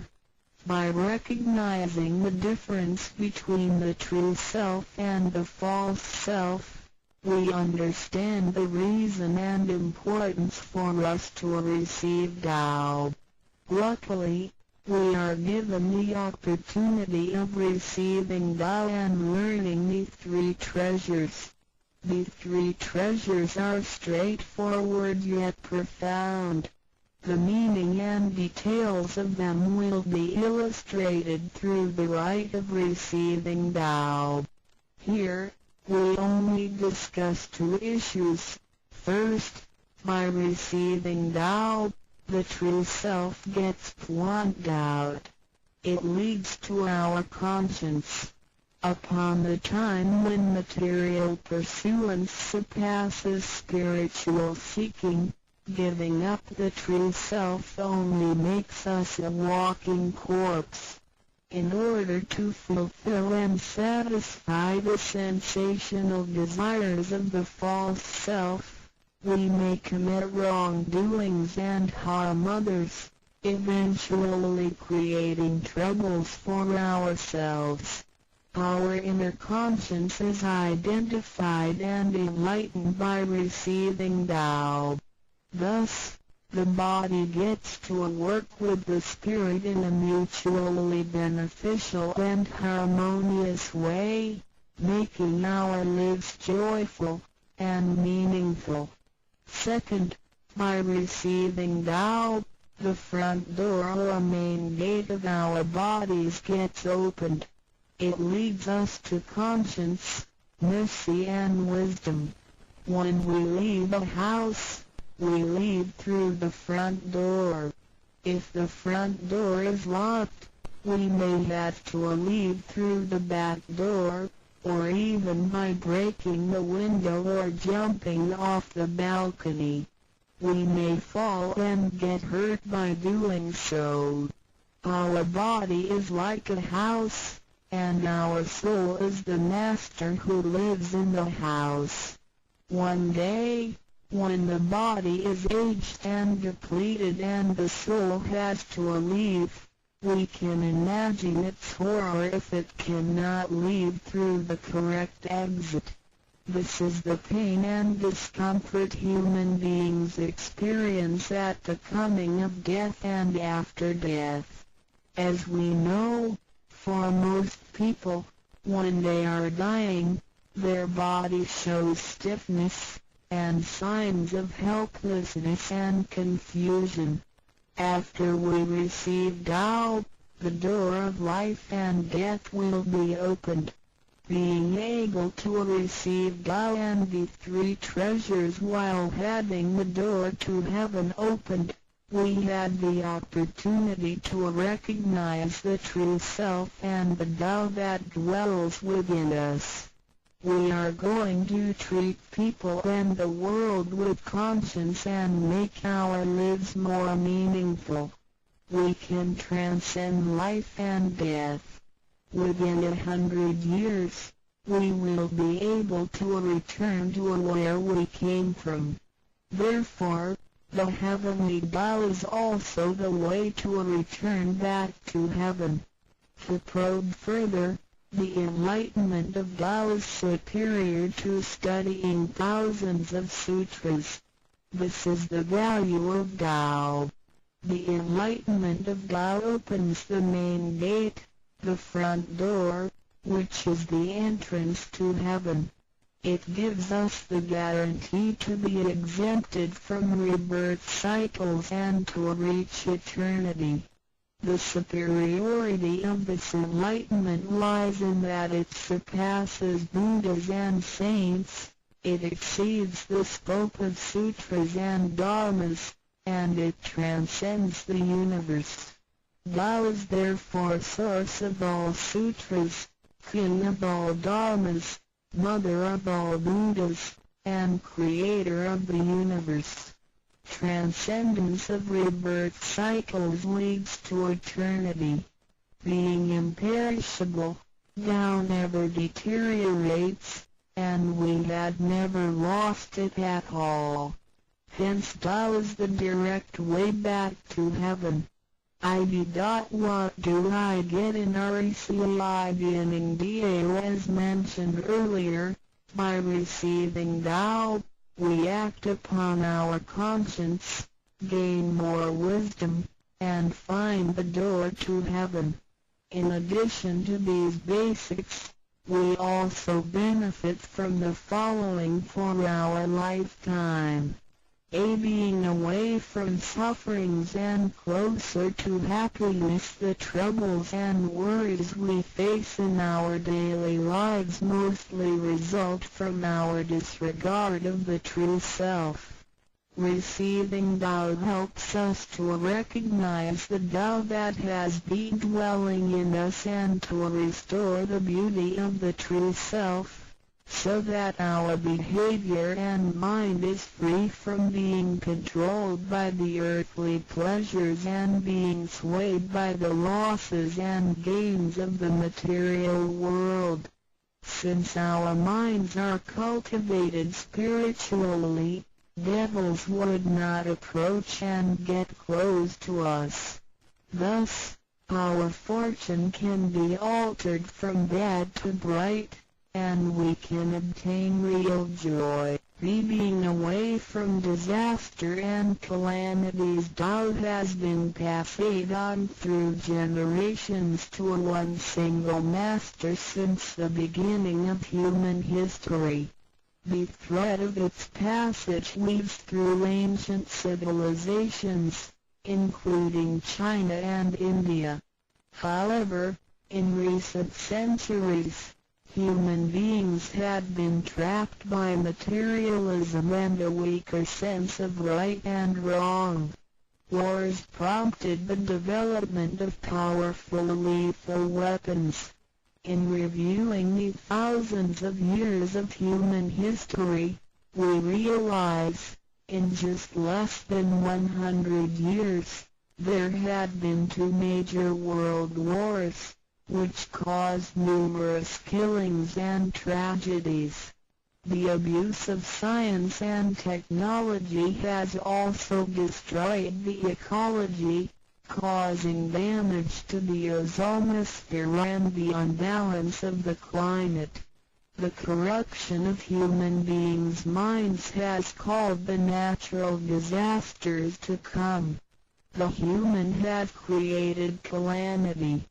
God, with His mercy, makes Tao available to everybody in order to save good people.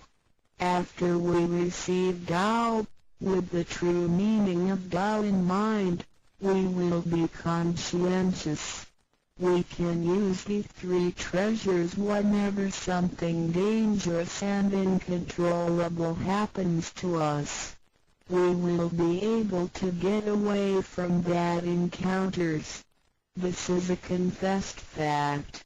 See, transcending life and death. Life is a mixture of happiness and bitterness.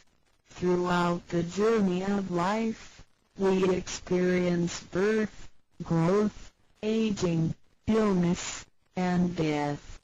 Joys are momentary and wealth is here today and gone tomorrow. Rather than seeking the pleasure of material life, the wise make full use of their lifetime searching the true meaning of life and eternity. In old times, Tao could only be received after harsh self-cultivation. Among the hermits looking for the master in order to receive Tao, only very few could obtain it. Whereas in this century, Tao is allowed to be spread and transmitted through the authorized masters to the truth seekers. The master points out the main gate of life and death, assuring the completeness of our true self. With the true self as our guide, which keeps us away from evil and greed, it helps us think, speak, and act in accordance with our conscience and intuition. Death then becomes the return of our soul to the eternal and peaceful home where we came from. Thus, we will have lasting joy. The achieving sacred beings, the enlightenment of Tao, which reveals the true self, is like the planting of the seed of righteousness and integrity. Through self-cultivation and self-improvement, the nurturing of wisdom, kindness, and purity, it will blossom and produce the fruit of sacred mind and eternal life. In time of overwhelming utilitarianism, Tao is the lighthouse to the truth. Receiving Tao, and then cultivating ourselves, not only improves our own lives, but also gives us the opportunity to better the world. After we receive Tao, we act upon our conscience and care for people around us. We cherish Tao and disregard personal disadvantages. Then we make an effort to spread the message of Tao to the world, in order for everyone to benefit from it. We are devoting ourselves to the work of God, and certainly will achieve spiritual perfection in both this world and the world after life. To probe further, the supremacy of Tao is based on the heavenly decree of God, by which Grand Masters can perform the passage of Tao. The enlightenment of Tao from Grand Masters directly opens the main gate of our bodies, which revives our divine nature. It reveals that heaven is not beyond oneself. Instead, one's true self merges into the entire universe. This is the supremacy of Tao. 1. With the heavenly decree, the enlightenment of Tao is extremely profound and marvelous. It cannot be completely expressed by any words of languages. It is not recorded on any scriptures or sutras. It cannot be described by preaching, nor can it be acquired by human intelligence, nor derived from knowledge and experience, nor achieved from gifted talents.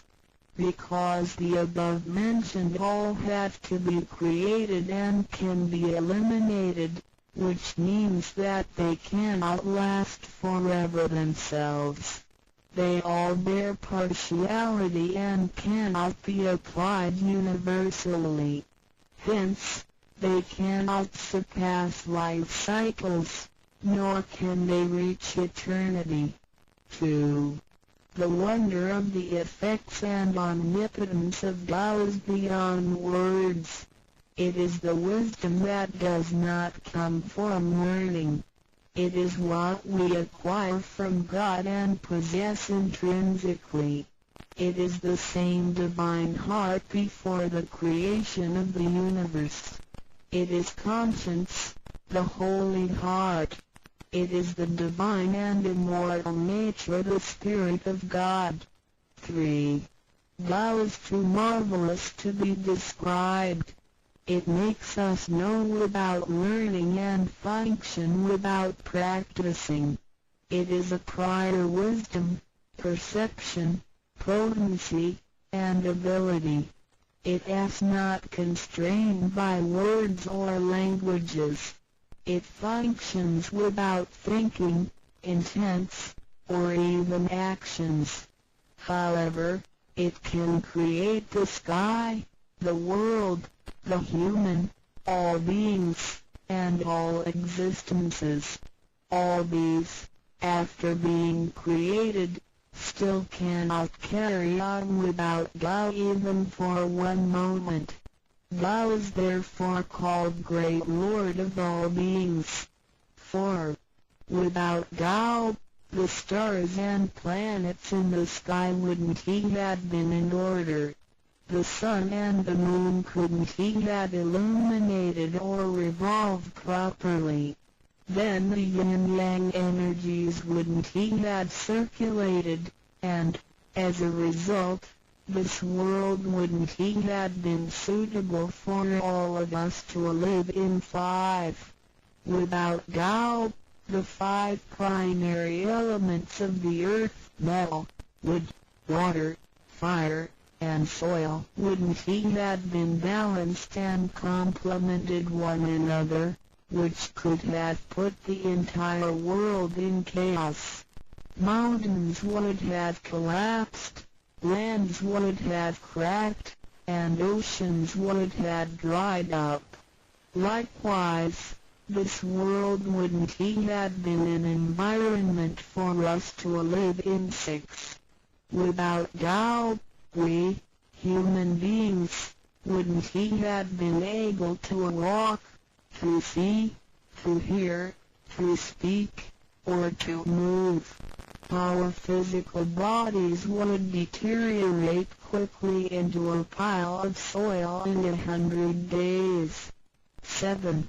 If one really comprehends the effects and omnipotence of Tao, and can practice accordingly and persistently, one can communicate with and be united with God. This is the absolute truth. It is a glory and marvel beyond description. Therefore, it is not after death that one becomes a Buddha. It is when one is still alive that one achieves being a Buddha. And to be a Buddha is to revive and hold on to one's divine and original nature. This is what we benefit from attaining and practicing Tao. What do we need to receive Tao? We have discussed the many benefits we obtain after receiving Tao. Some would wonder why there is so much given to us. Of course, we should realize it comes from God's grace toward human beings. This allows Tao to be spread around the world, especially at the approaching of the worldwide calamity. People with merit and conscientious mind will have the opportunity of learning about Tao and the way back to heaven. It always holds true that people who had the fortune of receiving Tao are derived from the tree of righteous ancestors. In addition, During the passage of Tao, it is required that we make promises to God that, after we receive Tao, we will keep in mind the true meaning of Tao and put it into action in our daily life. What we speak and what we do will all be based on our conscience. After we receive Tao, we offer help to those in need of it, and do our best to indicate Tao to more people so that they can all benefit from the grace of God. After we attain the three treasures, we promise not to tell them to any other person. The three treasures can only be transmitted through authorized masters in front of God. If we reveal them to any person, they become invalid to the person, and we also defy the heavenly decree. All the promises required are reasonable and achievable. It goes with our nature. If we practice and keep the promises, we will be able to become a wiser and a better person. We will become merciful, and nurture the good seed of doubt planted in our mind. One last thing to mention is that one of the reasons we are able to receive Tao is due to the good deeds of our ancestors. Therefore, as we persistently practice Tao, our ancestors will also benefit from it, and so will our descendants. As long as you are prepared for the above mentioned, you are qualified to receive Tao, no matter what nationality, race, or religion you belong to. Notes: in order to be exempted from the rebirth cycles, to avoid the ordeal of hell, to alleviate the suffering and misfortunes in our lives, and to be able to return back to heaven after death and enjoy permanent happiness, we have to receive Tao. And the general qualifications are: 1. To be with a compassionate heart, and to be fortunate enough to be born in a time when Tao is available to the public. 2. To have sowed the seeds of virtue by helping many people and offering lots of charitable services in the previous lives. This is the divine affinity with God. 3. To have ancestors with beneficences and welfare work as well. 4. To meet the introducer and guarantor who indicate the way to attain Tao to me. It is very likely that, in the previous lives, we did charitable services together, or we cultivated together in the same religion. So, in this life, when Tao is available, we can help each other out and practice Tao together again. So time is right for Tao due to our divine affinity. What impact does receiving Tao have on me? As we mentioned before, and like the old days when hermits had to leave their families to receive Tao through meditation and self-cultivation, Tao, at the present time, can be received in a way that is applicable and conforming to our practical needs. We don't have to give up our lifestyle in order to attain Tao. By the grace of God, Tao is intended to be delivered to the public at all levels of occupations and around the world, rather than being limited to a privileged group of people. The impacts that receiving Tao can have on our daily life are summarized as the following. A receiving Tao creates no conflicts with any religions. Tao governs the universe, including all human beings. It existed before the formation of any religions. It is concordant with all religions, in the sense that religions preach the awareness of conscience and the pursuit of the truth. We don't need to give up our religion in order to receive Tao. On the contrary, by receiving Tao, we will have further understanding of the truth. The conscience becomes our ultimate guidance due to the variations of cultures, customs, backgrounds, legislation, and value systems.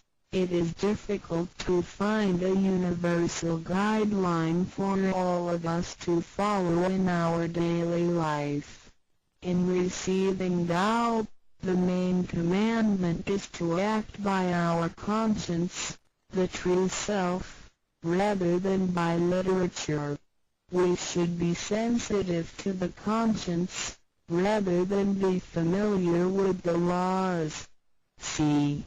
We will voluntarily keep the promise made while receiving Tao. Through receiving Tao, we are not offered conscience or true self, but merely the opening of the door to wisdom and mercy. Therefore, we restore the heavenly principles inherent in us, and strengthen the power originating from our conscience. There is no external force that makes us keep the promises and commitments that we made when we received Tao. The only force comes from the guilty feelings that result from our misbehaviors, which reduces the mistakes we make. The practicing Tao can accommodate our worldly affairs. The fulfillment of practicing Tao and conscientious awareness does not have to be accomplished in a temple or church. It is not required to abandon worldly belongings or relationships in order to attain the ultimate truth. Each individual can still have his/her family, career, and schooling at the same time. As long as we keep in mind the basic guideline, we should have our practicing Tao and getting closer to our divine self. We will make a better world by improving ourselves first after we receive Tao. By realizing the true self and what we are, the feeling of joy comes to us. The improvements on the quality of our spiritual life will affect people surrounding us. By interacting and working together in Tao, we will make the world better with lower crime rate and less pollution. The wish of Maitreya will finally come true to turn the world into God's kingdom and make people all live in harmony. VI. What can attest the validity of Tao, due to its completeness and generality, regulates the totality of all beings. Many people, after receiving Tao, with their wisdom, faith, and devotion, realize that Tao is the fundamental principle that governs all things. They comprehend the truth of the universe not only through literature, but also through daily living and nature. Their faith in Tao becomes strengthened and they move forward in their spiritual life. However, for people who haven't or just received Tao, Tao can be confirmed through revelations. Anyone who has received Tao with the front door open shall die peacefully. One proof of this is that for those who have received Tao and died, their bodies remain soft and their faces vivid. Since the soul leaves the body through the correct exit, the corpse can actually remain uncorroded for a few days. With the most advanced modern science and technology, it is still difficult to explain this phenomenon. However, it is a fact that cannot be denied. This has happened before in some religions, but very rarely.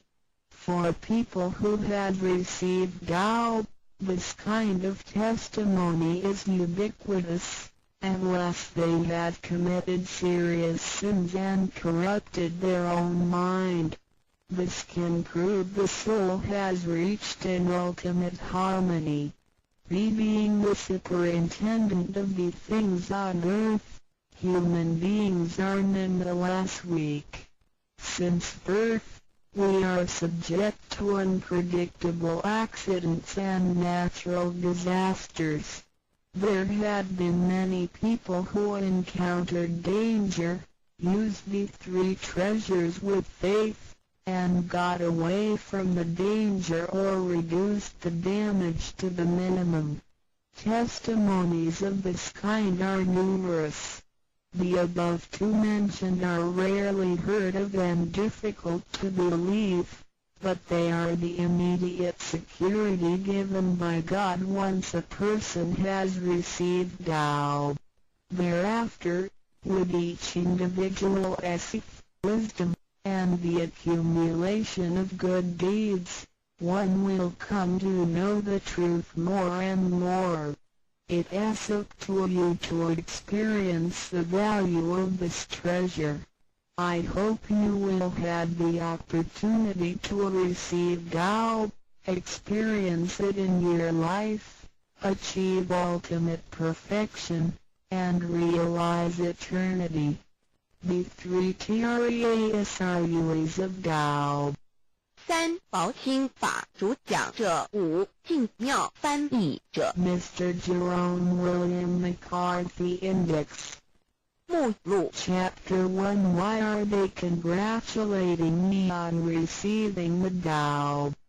第一章为什么他们恭喜我求得天道 Chapter 2 What is the Tao? 第二章蛇模式道 Chapter 3 What are the three treasures? 第三章何谓三宝 Chapter 4 Why do the introducer and the sponsor take an oath at the altar?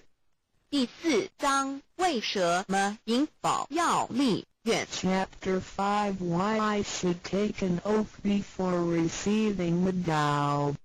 第五章为什么要立求道愿 Chapter 6 How to save human beings. 第六章如何求度众生 Chapter 1 Why are they congratulating me on receiving the Tao? Ladies and gentlemen, I would like to extend my heartiest congratulations to you, for this is your most auspicious day. Today you have received the Tao, which is the ultimate aim of existence. All of the Buddhas and saints attained the Tao in the past and, by transcending the limitations of birth and death, had become immortal. That which you have received today is the same Tao. Formerly, one who intended to receive the Tao had to abandon worldly possessions and enjoyments. If he was a king, he had to abandon his kingdom. If he was a high official, he had to resign his high position, leave his family and go to the remote mountains to seek a master who would transmit the Tao to him. After much suffering he would gradually perfect his conduct, purify his mind and heart and perform many good deeds. For his sincerity, God would send Buddha to transmit the Tao to him. Under such conditions a person able to succeed was hard to find. During that period the Tao was secretly transmitted from one patriarch to another. 第1章，为什么他们恭喜我求得天道？各位先生太太小姐，首先让我衷心地恭喜你们，因为今天是你们大喜的日子。今天你们得了道，道是至宝，道超出了一切。每一位古圣先贤佛祖皆于古代求得天道，故他们能超出生死之界限而永存。今天你们所得的道即同他们其实所得的道一样。在古时，人要得到必须弃他在世界上所拥有之一切与享受。假如他是一位皇帝，也必须弃他的江山；假如他是一位大，他必须舍弃他的爵，离开家人，入深山寻访能够指点他途径，传授大道给他的名师。在他经历了千辛万苦之后，同时已将凡心修炼成佛心，并已达至圆满之行为，以及做了许多善事，在他至诚之下，终于感动上天之心，派仙佛来指点，传授大道给他。在如此之情况下，成功者非常稀少。在那时，道是由一代祖师秘传给下一代祖师。Today we need not go to the remote mountains in order to cultivate ourselves. We may find the means to do so in our own environment. Therefore we must take full advantage of our fortunate circumstances because we are in close proximity to the Tao. Why is the Tao so accessible to us at this time? It is because mankind is facing great calamities which signal the destruction of the human race. What is the cause of these calamities in this modern age? Most people blindly worship technical science and neglect spiritual harmony. They believe that the power of mankind can surpass nature and that science is almighty and can solve all human problems. It would seem as though conscience or soul are only religious terms and had no real existence. Most people do not recognize their true selves, which are indestructible and immortal. Actually, the true self is the master of the mortal body. Today most people have lost their consciences, harming others in order to benefit themselves. Those evils which human beings are now committing will cause great disasters, the likes of which had never been witnessed before. This will be the final calamity in which the human race, the immortals of space, and the ghosts in home will all be destroyed. 然而现在我们不需要到深山去，而我们一默修行。何以我们能如此容易就得到？这是因为时代不同了。现在人类面对劫难之来临，末劫就要来到，末劫将会毁灭全人类。劫难是怎样造成的原因是在此今世纪，多数的人们不盲目崇拜科学，而不注重心灵的完善。他们相信人类的力量能超出大自然，科学是高于一切，科学是万能，科学能解一切人类之问题。而良心、灵性仅是宗教之名词，它永不能实现。人们不认识真理，真理是我们之良心、道心、真我本体，它不灭，万物长存。它是主持我一生之主人翁。如今世上的众生，大多数失去了真正的良心，他们造一切之罪恶，因此造成了空前绝后之浩劫。我们称它为末劫。在此浩劫中，不仅全世界的众生，同时起天的大千、地府的鬼魂都要受劫灭。However, God, of whose essence we are created, is merciful and compassionate and does not desire that the good people be destroyed along with the evil ones. So God has provided that the Tao be disseminated among mankind and has sent the great teachers, Buddha Shiku and Bodhisattva Yui, to rescue the three kinds of beings, the immortals of space, human beings, and the ghosts in hell, so that they may return to heaven together. Buddha Shiku and Bodhisattva Yui are under the command of God and are responsible for transmitting the Tao to the three kinds of beings.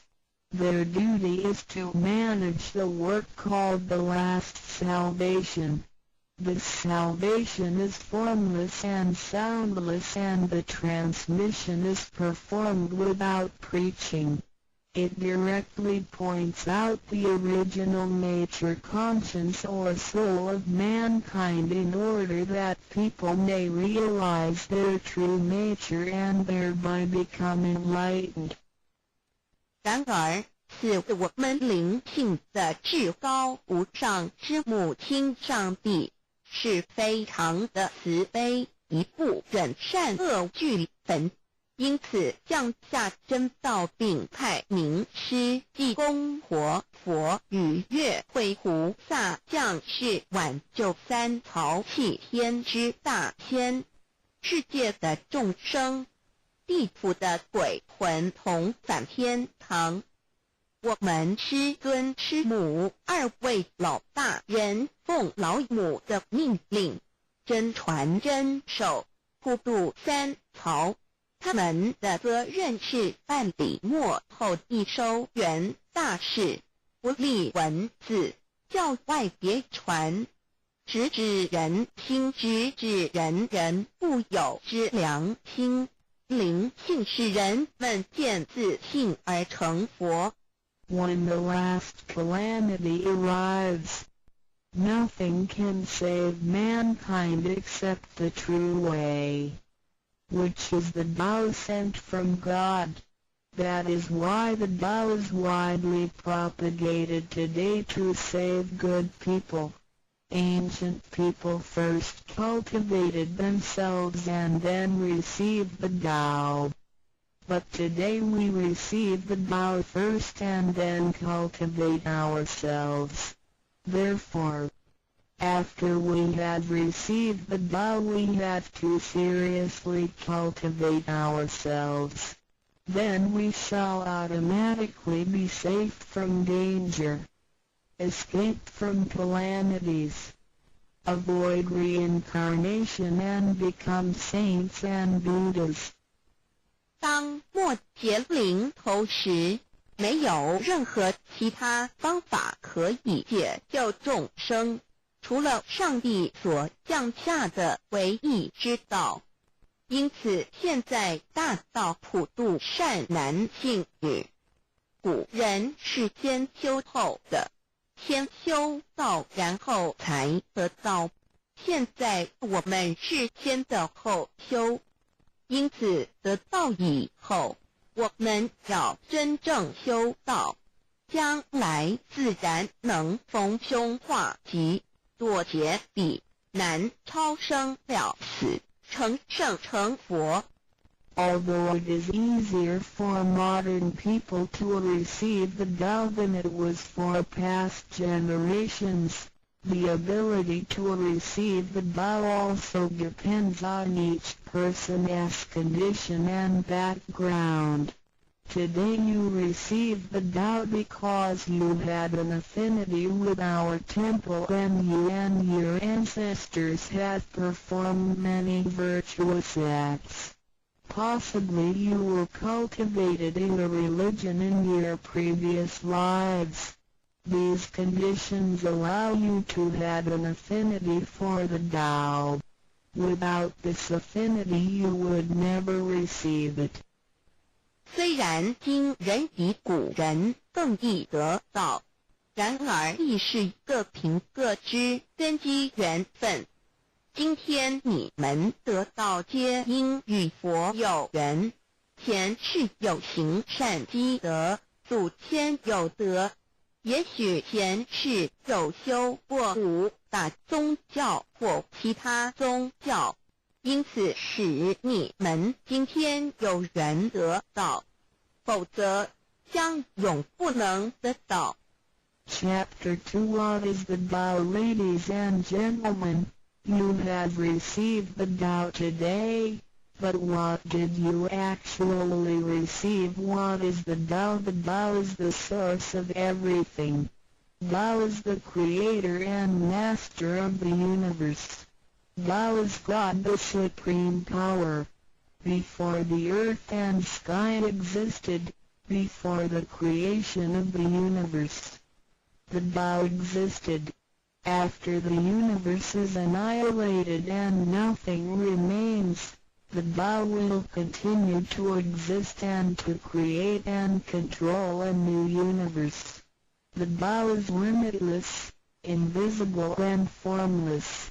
It cannot be seen, heard, smelled or touched and is beyond the power of human comprehension.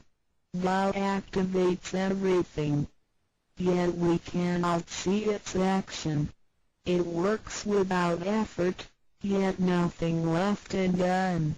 Man usually calls it nature. Nothing can exist without the Tao because everything depends on it. Tao is God and our soul issues from God's essence. We are God's children. 第2章蛇魔是道，各位今天已经得道。究竟的是蛇魔，蛇魔是道，道是天地人万物之母，道是宇宙之本源，创造者亦即主宰者。道上帝，道至尊至贵之神。当天地还未生之前，一切都未有之前，道已先存在的。当天地毁灭后，道不毁灭，道能再生天地人万物。天地人万物生成了，道其中主宰。道非常奥妙，道无形无相，视而不见，听而不闻，不可嗅，不可捉摸。道超出了人们的想象力而不思议，亦不可言说，一切皆是道所为。然而我见不到道的动作，道是无为而为的，然一切莫不是道所为。人们常称它为自然。假若无道，任何一物不能存在。因为一切都依靠道而的存。到上帝。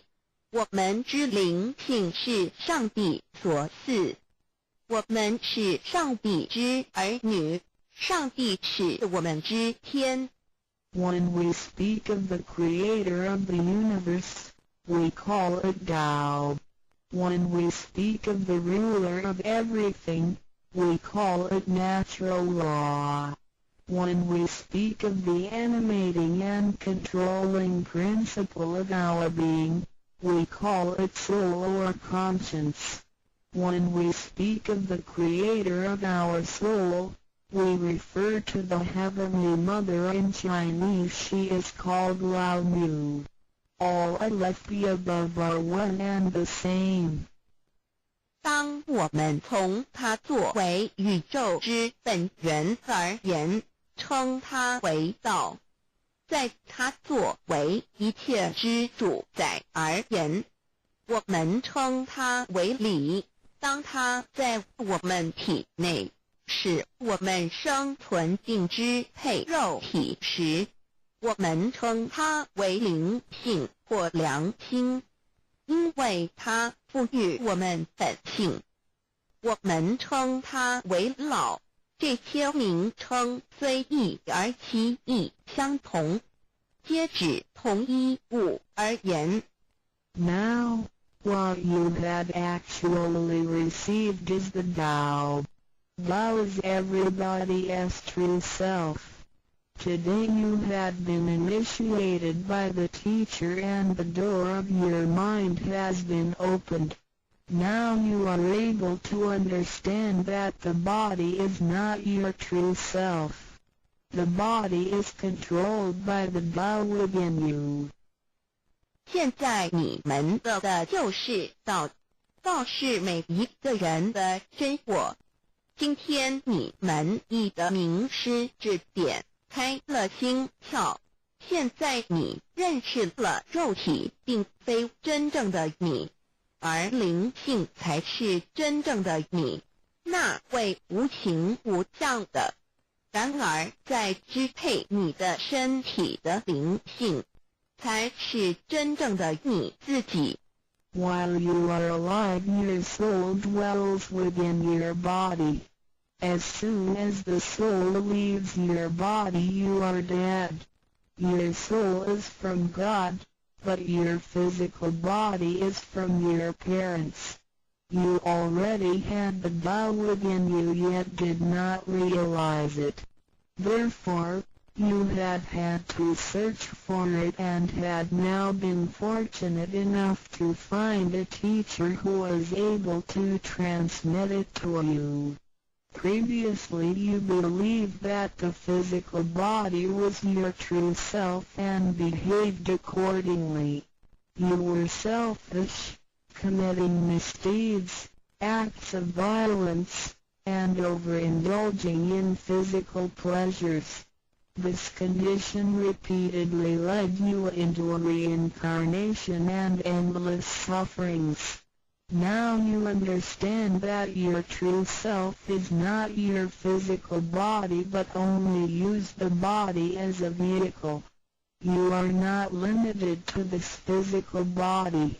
You are boundless. You are the master of the universe because you had God's essence within you. You are full of mercy and love because you share of God's spirit. Most people today have forgotten all these spiritual characteristics and do not know who they really are. Today you are regaining your conscience, your true self. 每个人活时，灵性在他体内，若灵性已离开，他立刻就死亡。灵性附于天，而肉体由父母而来。因此，事实上我们已有道在身上，为何还要再寻求它？还要有点传师来传授？原因是我们已不认识它了。我们以为肉体真我，而不知它原是假，因此我们变得自私。做了许多错事与罪恶。为了使此色身享受如此，使我们坠入轮回中，遭受无边痛苦。我们不知真正的我乃是灵性，而我们已不是仅限于此肉身。我们是无限的广大，我们是宇宙之主宰，因我们的灵性与老是一体。我们的本性充满了慈悲与爱心，因我们是老之分灵。然而现在人们都失去了这些品性，亦不知他究竟是谁。今天我们得到是的回真我良心。Chapter 3 What are the three treasures? Today you have received the three treasures. A. The heavenly portal. B. The divine mantra. C. The symbolic seal. A. The first treasure, the heavenly portal. The point where the teacher placed his finger upon your face during the ceremony is called the heavenly portal. It is the abode of your true self and can be described in different ways, such as 1. Original nature. This is the true self, soul, or conscience which is eternal and indestructible. 2. The portal of birth and death. The heavenly portal is the door by which our original nature enters and leaves our body. Confucius asked, who can leave the house without using the door? Why do people not follow this way? 3. The way to heaven. A Buddhist sutra says, heaven is 108,000 miles away. These words are the metaphor which actually means that it was not easy to become enlightened because the true teacher was difficult to find and the Tao was not yet widely propagated. Without the proper understanding of the Tao, heaven seems very far away, but with a real understanding of the Tao, heaven is very near. Today your teacher has pointed out the way for you and you may now ascend to heaven with one step. 第3章何谓三宝经？天你们所得之至宝，亦可称为三宝。一玄观，二口诀，三合同。第一宝玄关，玄关玄妙莫测之门。玄关点传师向你们指点之处，它有许多名称，一点本性，此是我本来固有的真我灵性良心，它是不毁不灭的，它永远存在。二点生死之门户，玄关是灵性出入身体之门户。孔子曰：谁能出不由户？何莫由思道也。三点通天大陆佛经云：西天108000里，此是譬喻，亦成佛是不易之事。因为名师难访，大道还未普传。然而名师经已指点明路，你一步登天。4点 The main entrance. The heavenly portal is the main entrance. It is situated at the center and not to the left or right, above or below. This entrance was locked after your imperishable spirit entered the body at birth. If the heavenly portal is not unlocked by your teacher, your true self is not able to leave the body by the main entrance at the time of death. Instead, it will have to leave by one of the side gates. A. The eyes. B. The ears. C. The mouth. D. The nose. E. The navel. F.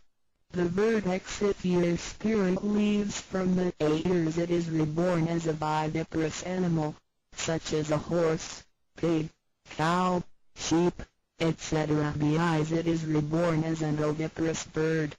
Seamouth. It is reborn as a creature of the water, such as a fish, a lobster, etc. D. Nose. It is reborn as an insect, such as a fly, a moth, a bee, etc. E. Navel. It is reborn as an ordinary person. F. Vertex. It is reborn as a wealthy and powerful person. 4. 正门玄关是正门，它正好位于当中，不偏向左也不偏向右，不在上也不在下。当灵性投入身体后，此门关闭了。假如我们不欲名师指开玄关，临终时我们的灵性将无正门可出离身体，它只能由其他旁门出去，眼耳口鼻肚脐柄门。如果灵性走旁门，亦由耳而出者，来生当为胎生之动物，如马、猪、牛、羊之类；二由眼而出者，来生当为卵生之动物，如飞鸟之类；三由口而出者，来生当为湿生之动物，如鱼虾之类；四由鼻而出者，来生当为化生之动物，如苍蝇、蜜蜂之类；五由肚脐而出者，来生当为平庸之人；六由顶门而出者，来生当为富贵之人。上述之路乃生死轮回之路，不能脱出生死之苦。点传师点开玄关正门，这是通天之路，我们不必再走四门，不必再坠入轮回受苦。但是我们必须要真修，否则玄关虽开，我们的灵性仍不能返天，因我们还是充满罪恶。灵性为罪恶所是不能自由从正门而出的。5点 In the Bible, Matthew 13:11, John said to his disciples, I baptize you with water to show that you have repented, but that one who will come after me will baptize you with the Holy Spirit and fire. The vows transmitted to you in the temple of God through God's sanction and commandment. The holy lamp on the altar symbolizes God. In the transmittal ritual, the teacher uses the incense to lead a line of fire from the holy lamp to your heavenly portal. Then, using his finger, he connects God's Spirit with your spirit so that they flow together as one, thereby enlightening you with God's Spirit. This is the actual fulfillment of John's prophecy. 5. 圣经上记载，约翰对他的门徒说，我用水给你们施洗，表明你们已悔改。然而在我之后的将用圣灵与火给你们施洗。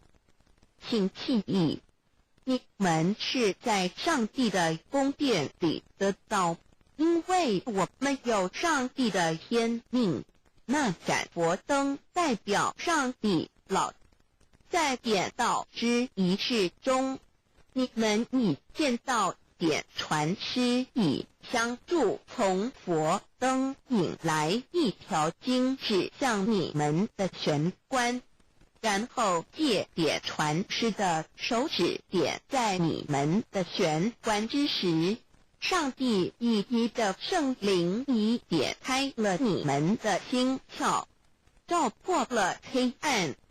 现在你们可见到约翰之预言已经实现在你们身上。6点 Satyan Munibuddha said, I had the great Dharma which is hidden in the eyes. This indicates the location of the heavenly portal. 6. 释迦牟尼佛云无有正法掩藏此语，暗示玄关之地。Read the second treasure, the divine mantra 1. You had now been given the divine mantra. It is very important to remember it as it will save your life. It is only to be used in extremely dangerous situations.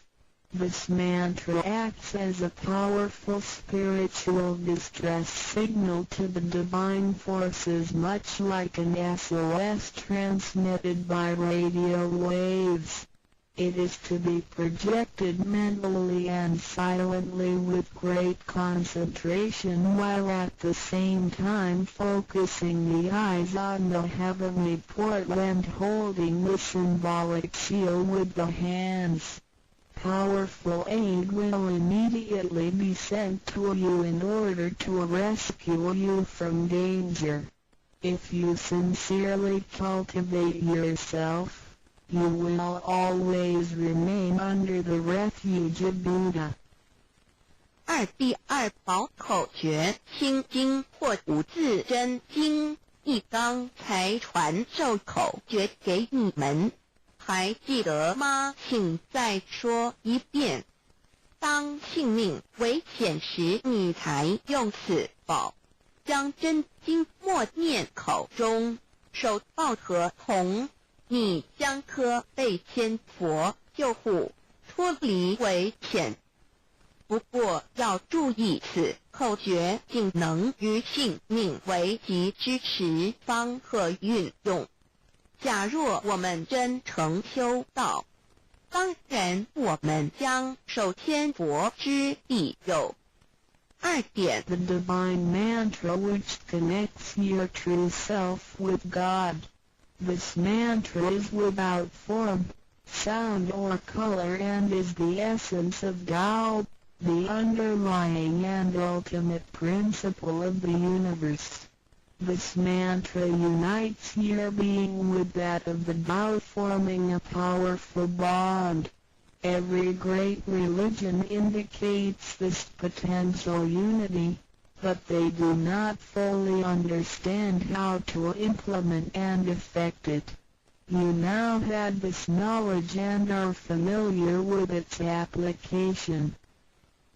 2心经口传心受由声音而达入无声因果之真心，由千经万典而达入真经真典。心经心法真空也，真我本性也。3点 The true teaching is transmitted from mind to mind. The true self, the I, the spirit, the mind all indicate the true center of man or his real essence and original indestructible nature, which is identical with Tao.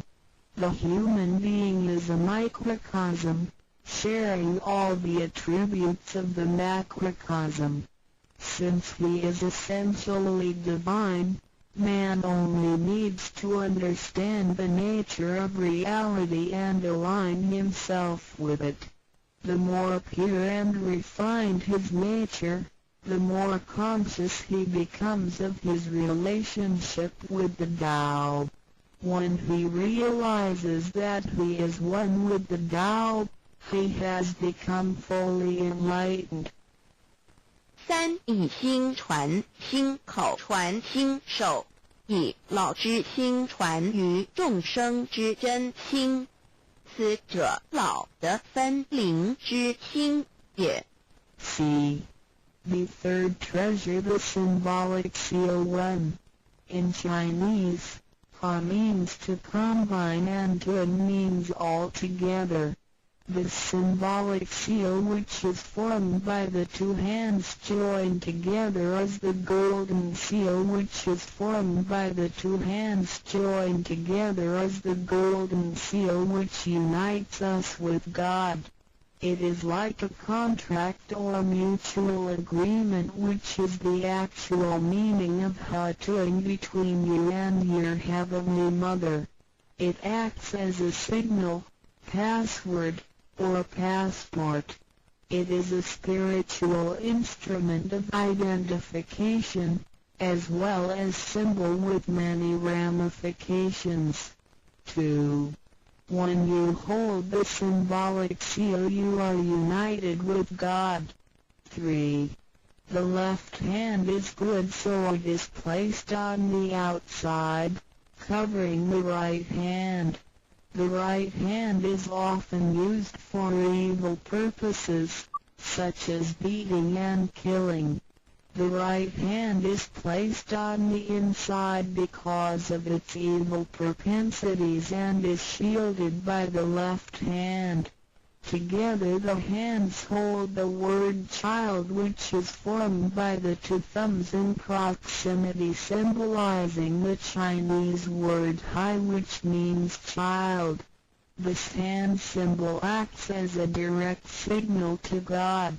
It serves to mobilize heavenly protection and causes the user to escape from any impending calamity. 4. Let us quote some words from the Bible. Matthew 19:13-15. Some people brought children to Jesus for him to place his hands on and to pray for them, but the disciples scolded the people. Jesus said, "Let the children come to me and do not stop them, because the kingdom of heaven belongs to them." He placed his hands on them and then went away.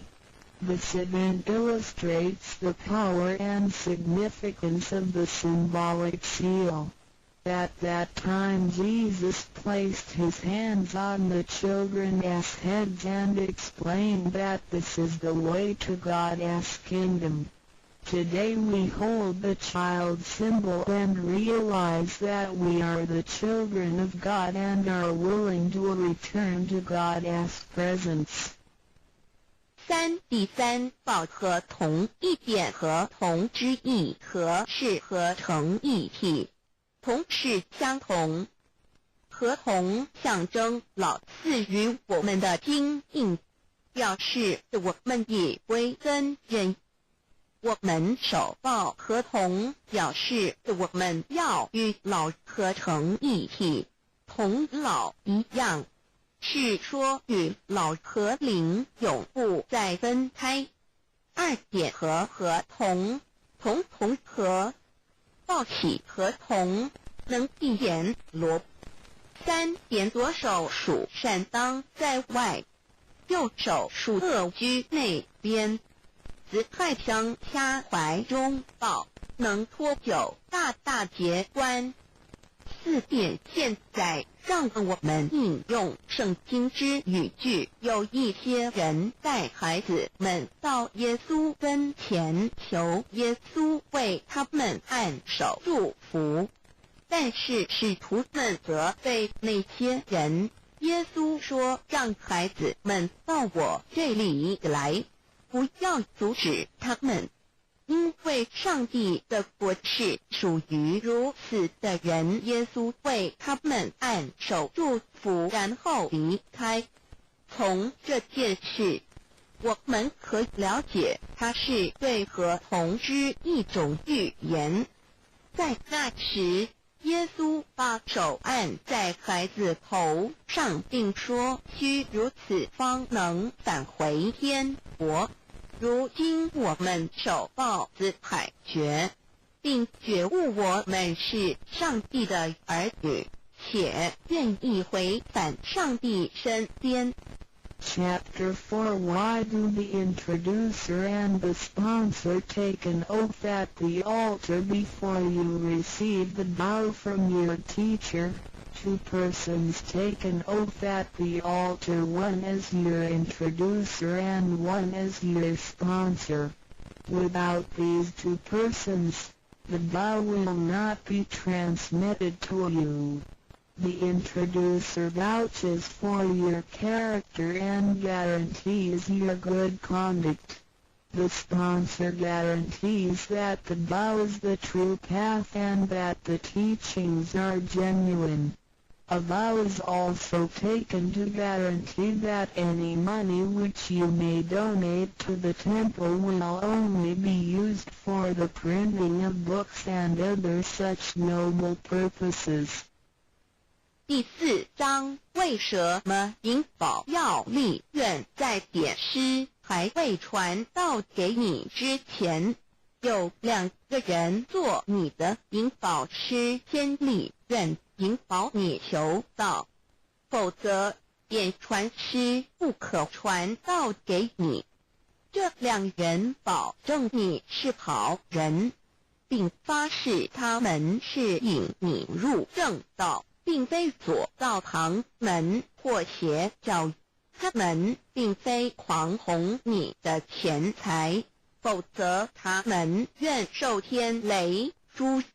你奉献的功德金是来建佛堂、引善书，任何人也不能把它用在私人用途上。Chapter 5. Why I should take an oath before receiving the vow. Before anyone receives the vow, he has to take a vow which states that he will faithfully adhere to the principles of vow and will not reveal the secret teachings of the 3 treasures to anybody. 第5章，为什么要立求道愿？每个人在未求道前，必须先立愿，表白他将诚心道道，即不泄露天机3宝给任何人。Chapter 6. How to save human beings. Now you have received the vow which is ineffable, sacred and sublime. You have just been saved by someone, so now you should try your best to spread these exalted teachings to your fellow human beings and urge your family, friends and acquaintances to receive the vow. This is of great merit for you because you are not only saving someone's physical body from disaster, but you are also saving his true self from the sufferings of reincarnation. Also you not only save that one person because, if he cultivates himself properly, he can also save 7 generations of his offspring by his virtue. How great is your merit! 第6章，如何救度众生？如今你已得了大道至宝，你已被人救度，你也应该去救度别人。所以请你尽量的度你家人、亲戚、朋友求道，让他们亦得蒙上天之恩典，此乃你莫大之功德。因为你不仅救了他的灵性脱离轮回之苦，并且救他的色身脱离劫难，同时你不仅是救了一人，假若他真修，他将能以他的功德来超拔9玄7祖。你的功德何其大呀NDRODUCDILANDUDAO.html 先天大道简介中应对照 http://www.library.com/category/category6/c63006. Human beings. 第6章如何求度众生 Chapter 1 Why are they congratulating me on receiving the bow? Ladies and gentlemen, I would like to extend my heartiest congratulations to you, for this is your most auspicious day. Today you have received the bow, which is the ultimate aim of existence. All of the Buddhas and saints attained the bow in the past, and, by transcending the limitations of birth and death, had become immortal. That which you have received today is the same bow. Formerly, one who intended to receive the bow had to abandon worldly possessions and enjoyments. If he was a king, he had to abandon his kingdom. If he was a high official, he had to resign his high position, leave his family and go to the remote mountains to seek a master who would transmit the Tao to him. After much suffering, he would gradually perfect his conduct, purify his mind and heart, and perform many good deeds. For his sincerity, God would send Buddha to transmit the Tao to him. Under such conditions, a person able to succeed was hard to find. During that period, the Tao was secretly transmitted from one patriarch to another. 第1章为什么他们恭喜我求得天道？各位先生太太小姐，首先让我衷心的恭喜你们，因为今天是你们大喜的日子。今天你们得了道，道是至宝，道超出了一切。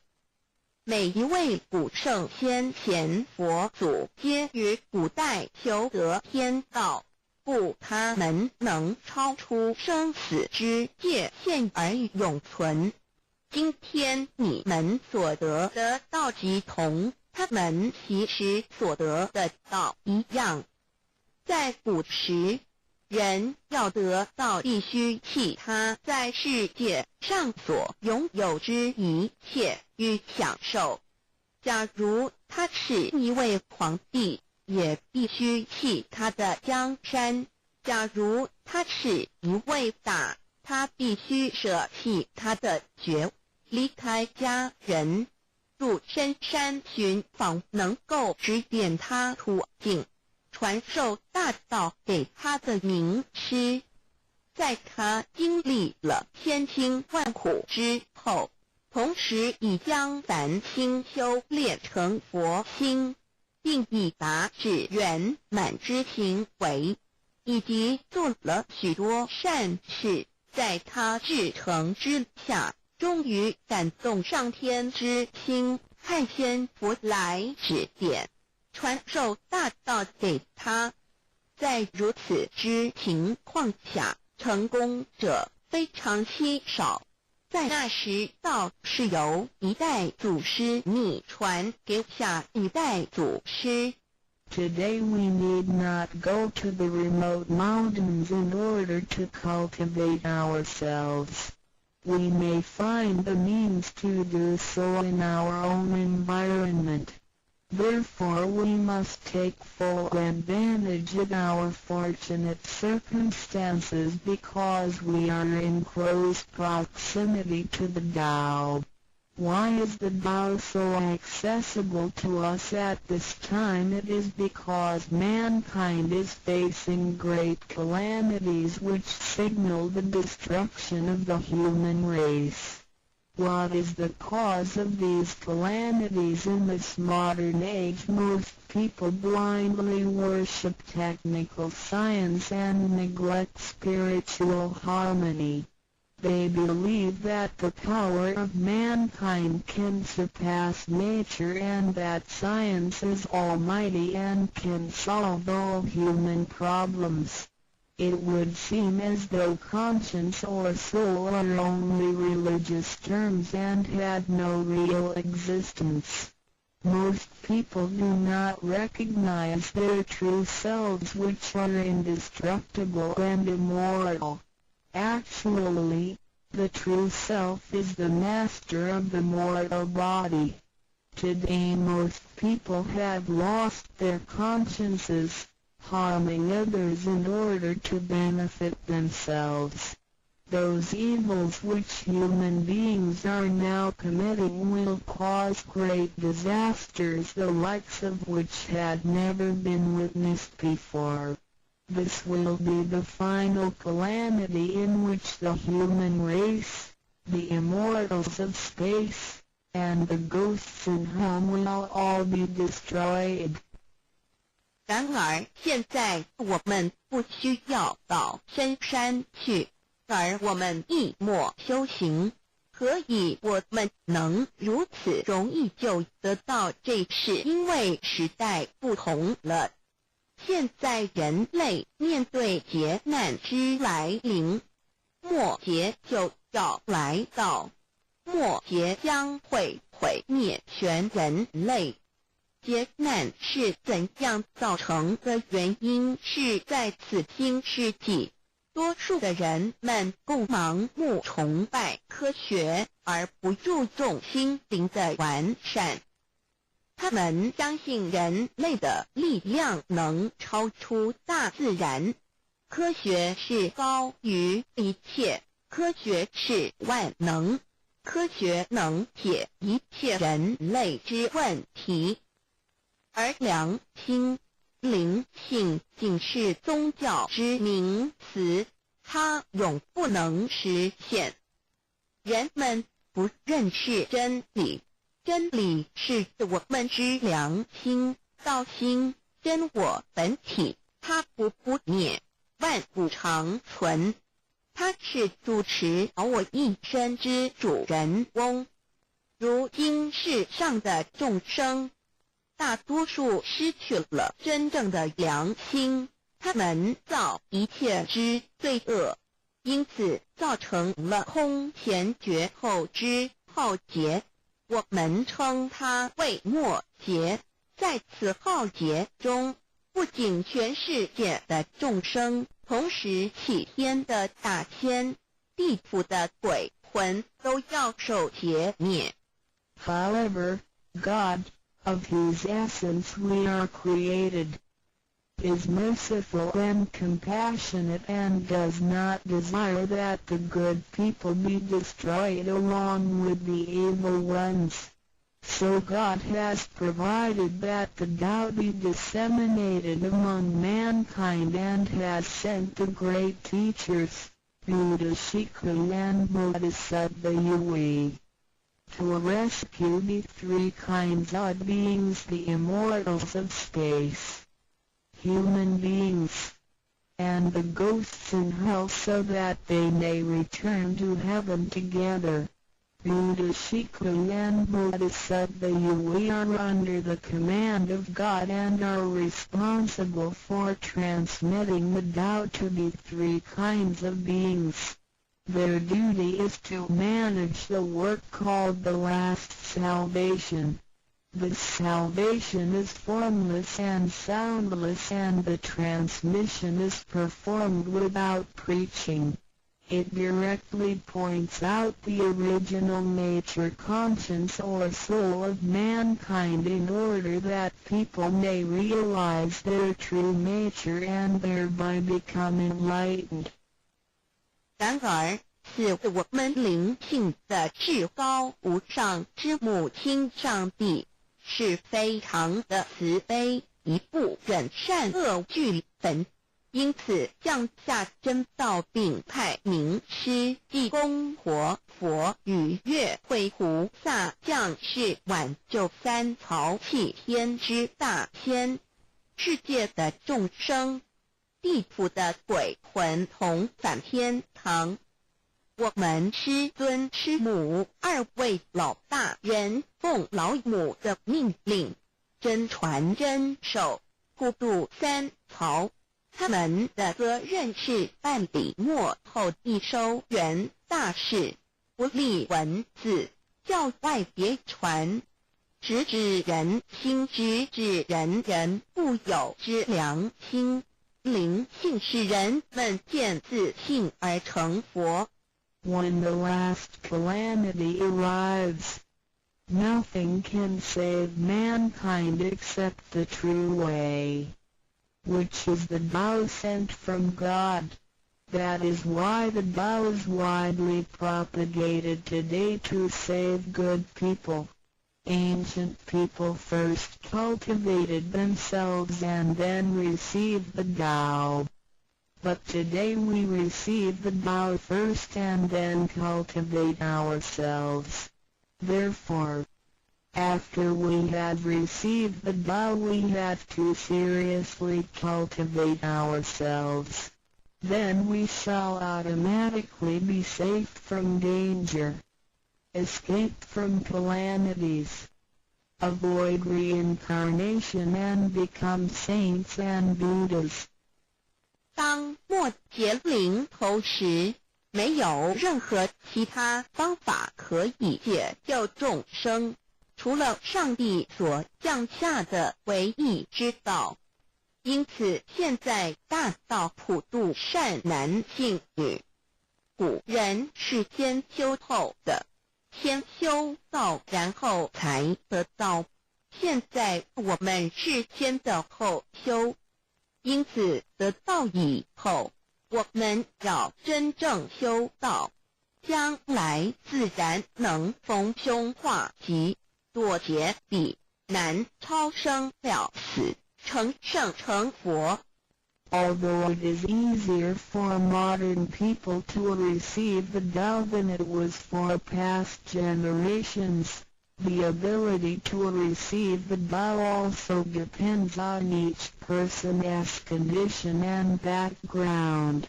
Today you receive the Tao because you had an affinity with our temple and you and your ancestors had performed many virtuous acts.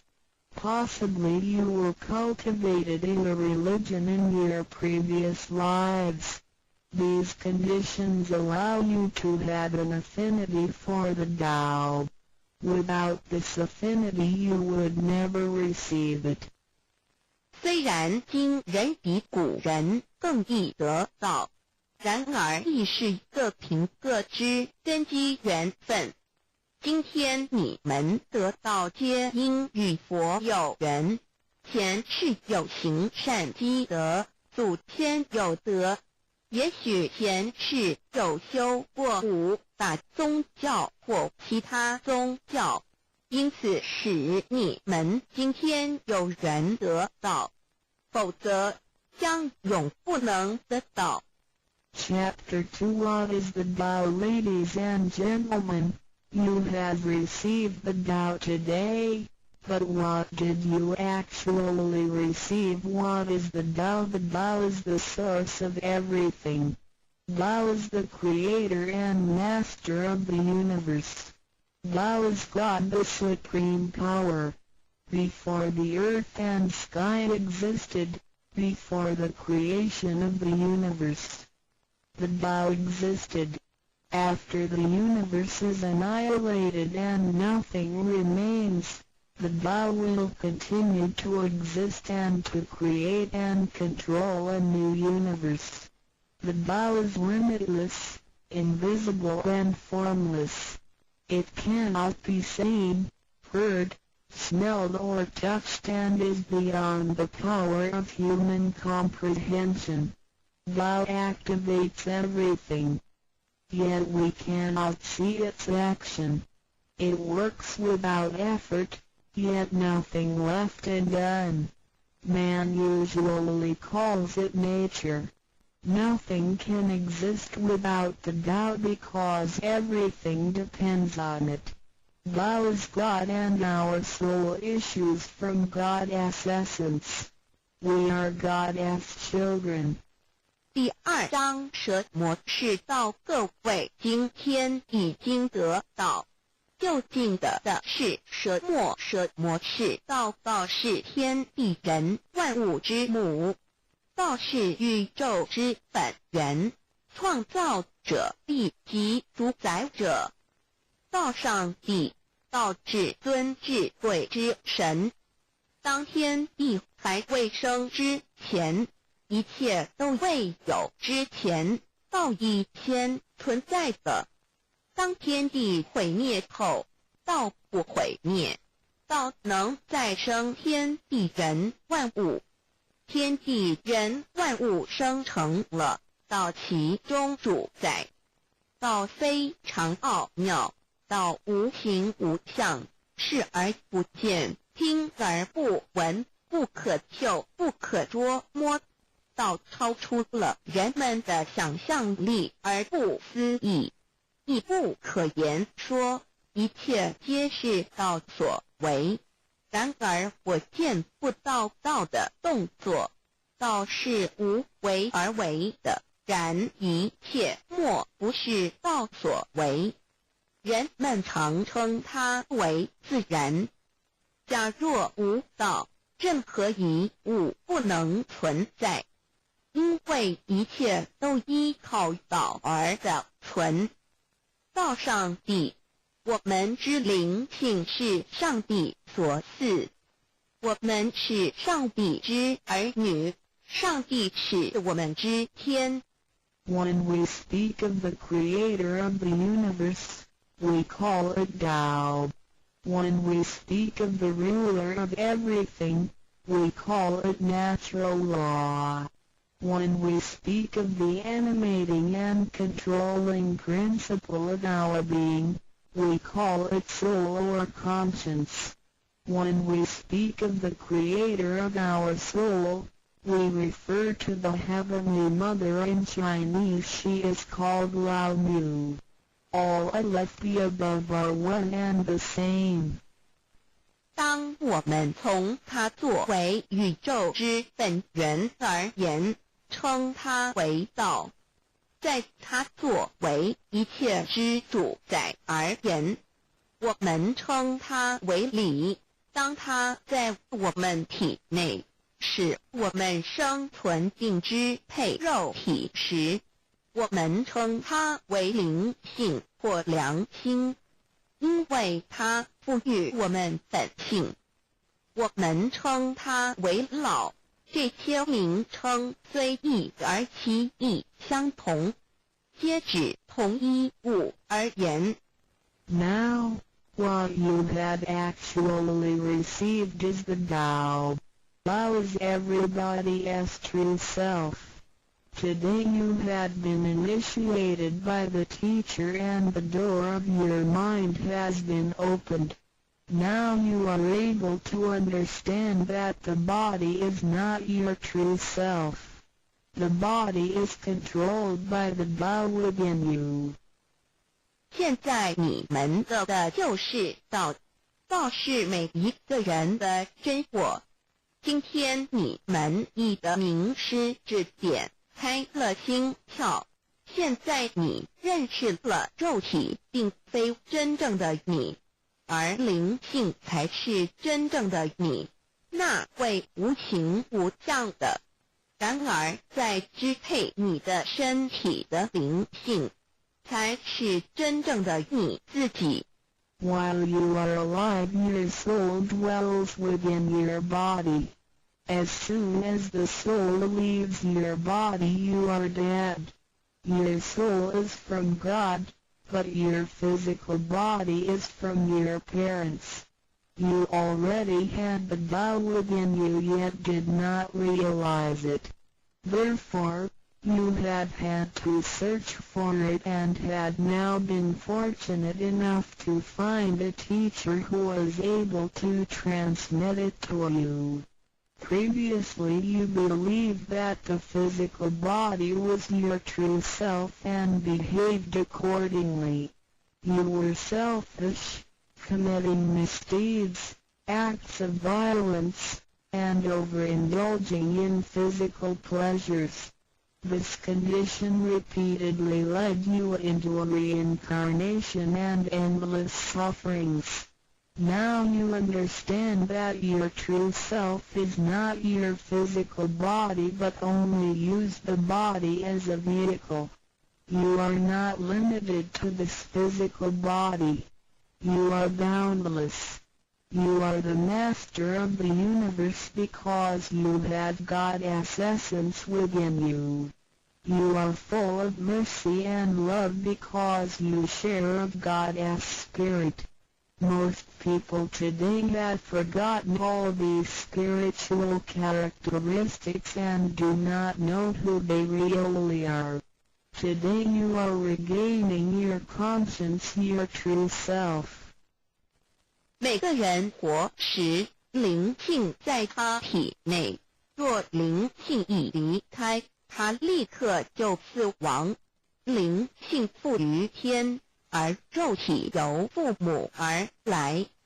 因此，事实上我们已有道在身上，为何还要再寻求它？还要有点传师来传授？原因是我们已不认识它了。我们以为肉体真我，而不知它原是假，因此我们变得自私，做了许多错事与罪恶。为了使此色身享受如此，使我们坠入轮回中，遭受无边痛苦。我们不知真正的我乃是灵性，而我们已不是仅限于此肉身。我们是无限的广大，我们是宇宙之主宰，因我们的灵性与老是一体。我们的本性充满了慈悲与爱心，因我们是老之分灵。然而现在人们都失去了这些品性，亦不知他究竟是谁。今天我们得到是的回真我良心。Chapter 3 What are the three treasures? Today you have received the three treasures. A.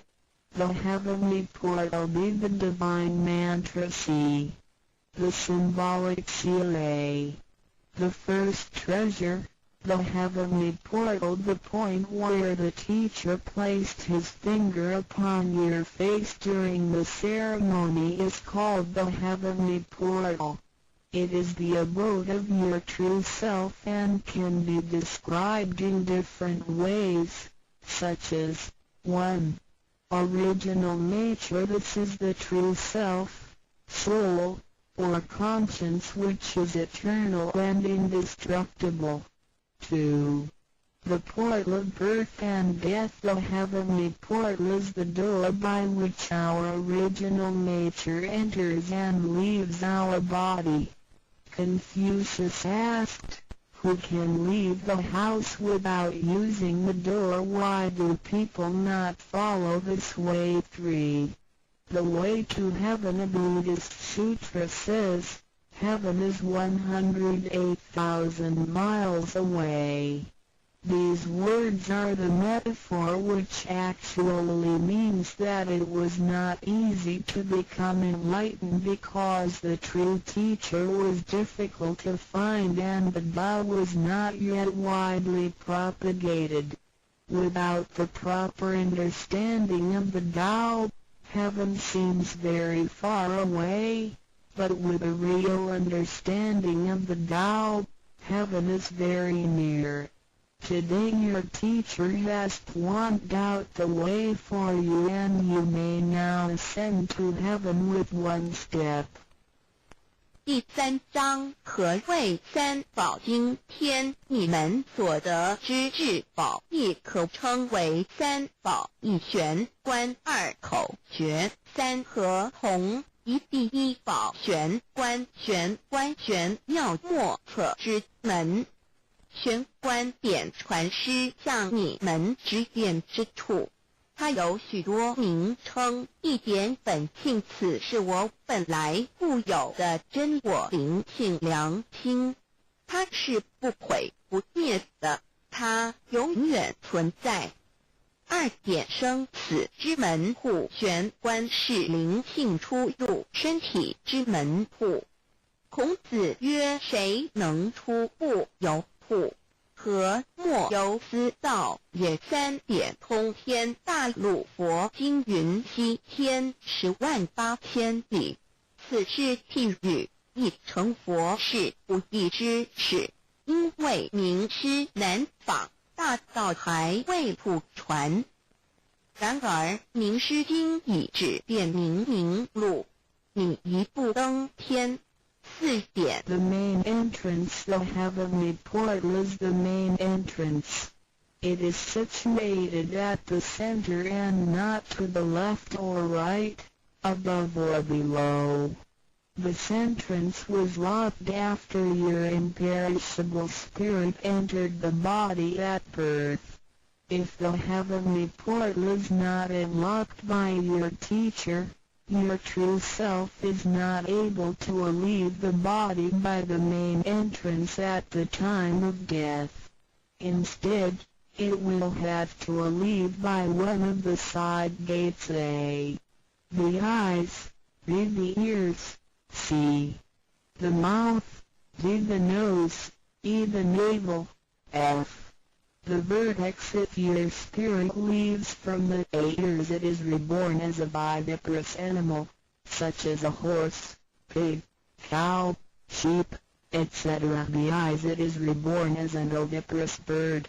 C. Mouth, it is reborn as a creature of the water, such as a fish, a lobster, etc. The nose, it is reborn as an insect, such as a fly, a moth, a bee, etc. E. Navel, it is reborn as an ordinary person. F. Vertex, it is reborn as a wealthy and powerful person. 4. 正门，玄关是正门，它正好位于当中，不偏向左也不偏向右，不在上也不在下。当灵性投入身体后，此门关闭了。假如我们不遇名师指开玄关，临终时我们的灵性将无正门可出离身体，它只能由其他旁门出去，眼耳口鼻肚脐柄门。如果灵性走旁门，亦由耳而出者，来生当为胎生之动物，如马、猪、牛、羊之类；二由眼而出者，来生当为卵生之动物，如飞鸟之类；三由口而出者，来生当为湿生之动物，如鱼虾之类；四由鼻而出者，来生当为化生之动物，如苍蝇、蜜蜂之类；五由肚脐而出者，来生当为平庸之人；六由顶门而出者，来生当为富贵之人。上述之路乃生死轮回之路，不能脱出生死之苦。点传师点开玄关正门，这是通天之路，我们不必再走四门，不必再坠入轮回受苦。但是我们必须要真修，否则玄关虽开，我们的灵性仍不能返天，因我们还是充满罪恶。灵性为罪恶所是不能自由从正门而出的， 5点 In the Bible, Matthew 13:11, John said to his disciples, I baptize you with water to show that you have repented, but that one who will come after me will baptize you with the Holy Spirit and fire. The vow is transmitted to you in the temple of God through God's sanction and commandment. The holy lamp on the altar symbolizes God. In the transmittal ritual, the teacher uses the incense to lead a line of fire from the holy lamp to your heavenly portal. Then, using his finger, he connects God's spirit with your spirit so that they flow together as one, thereby enlightening you with God's spirit. This is the actual fulfillment of John's prophecy. 5. 圣经上记载，约翰对他的门徒说：“我用水给你们施洗，表明你们已悔改。然而在我之后的将用圣灵与火给你们施洗。请记忆，你们是在上帝的宫殿里得到，因为我们有上帝的天命。那盏佛灯代表上帝老。在点道之仪式中，你们已见到点传师以相助从佛灯引来一条经指向你们的玄关，然后借点传师的手指点在你们的玄关之时，上帝以你的圣灵已点开了你们的心窍，照破了黑暗。现在你们可见到约翰之预言已经实现在你们身上。6点 Sakyamuni said, I had the great Dharma which is hidden in the eyes. This indicates the location of the heavenly portal. 6. 释迦牟尼佛云无有正法掩藏此语，暗示玄关之地。Read the second treasure, the divine mantra 1. You have now been given the divine mantra. It is very important to remember it as it will save your life. It is only to be used in extremely dangerous situations. This mantra acts as a powerful spiritual distress signal to the divine forces, much like an SOS transmitted by radio waves. It is to be projected mentally and silently with great concentration, while at the same time focusing the eyes on the heavenly portal and holding the symbolic seal with the hands. Powerful aid will immediately be sent to you in order to rescue you from danger. If you sincerely cultivate yourself, you will always remain under the refuge of Buddha. 第二宝口诀心经或五字真经，一刚才传授口诀给你们。还记得吗？请再说一遍。当性命危险时，你才用此宝。将真经默念口中，手抱合同，你将可被天佛救护，脱离危险。不过要注意，此口诀仅能于性命危急之时方可运用。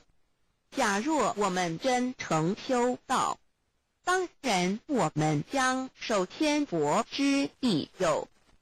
2点 The divine mantra which connects your true self with God. This mantra is without form, sound or color and is the essence of Tao, the underlying and ultimate principle of the universe. This mantra unites your being with that of the Tao, forming a powerful bond. Every great religion indicates this potential unity, but they do not fully understand how to implement and effect it. You now have this knowledge and are familiar with its application. 二心经，口传心受有声音而达入无声因果之真心，由千经万典而达入真经真典。心经心法真空也，真我本性也。三点 The true teaching is transmitted from mind to mind. The true self, the I, the spirit, the mind all indicate the true center of man or his real essence and original indestructible nature, which is identical with Tao. The human being is a microcosm, sharing all the attributes of the macrocosm. Since he is essentially divine, man only needs to understand the nature of reality and align himself with it. The more pure and refined his nature, the more conscious he becomes of his relationship with the Tao. When he realizes that he is one with the Tao, he has become fully enlightened. 三以心传心口传心手，以老之心传于众生之真心，此者老的分灵之心也。C. The third treasure, the symbolic seal 1.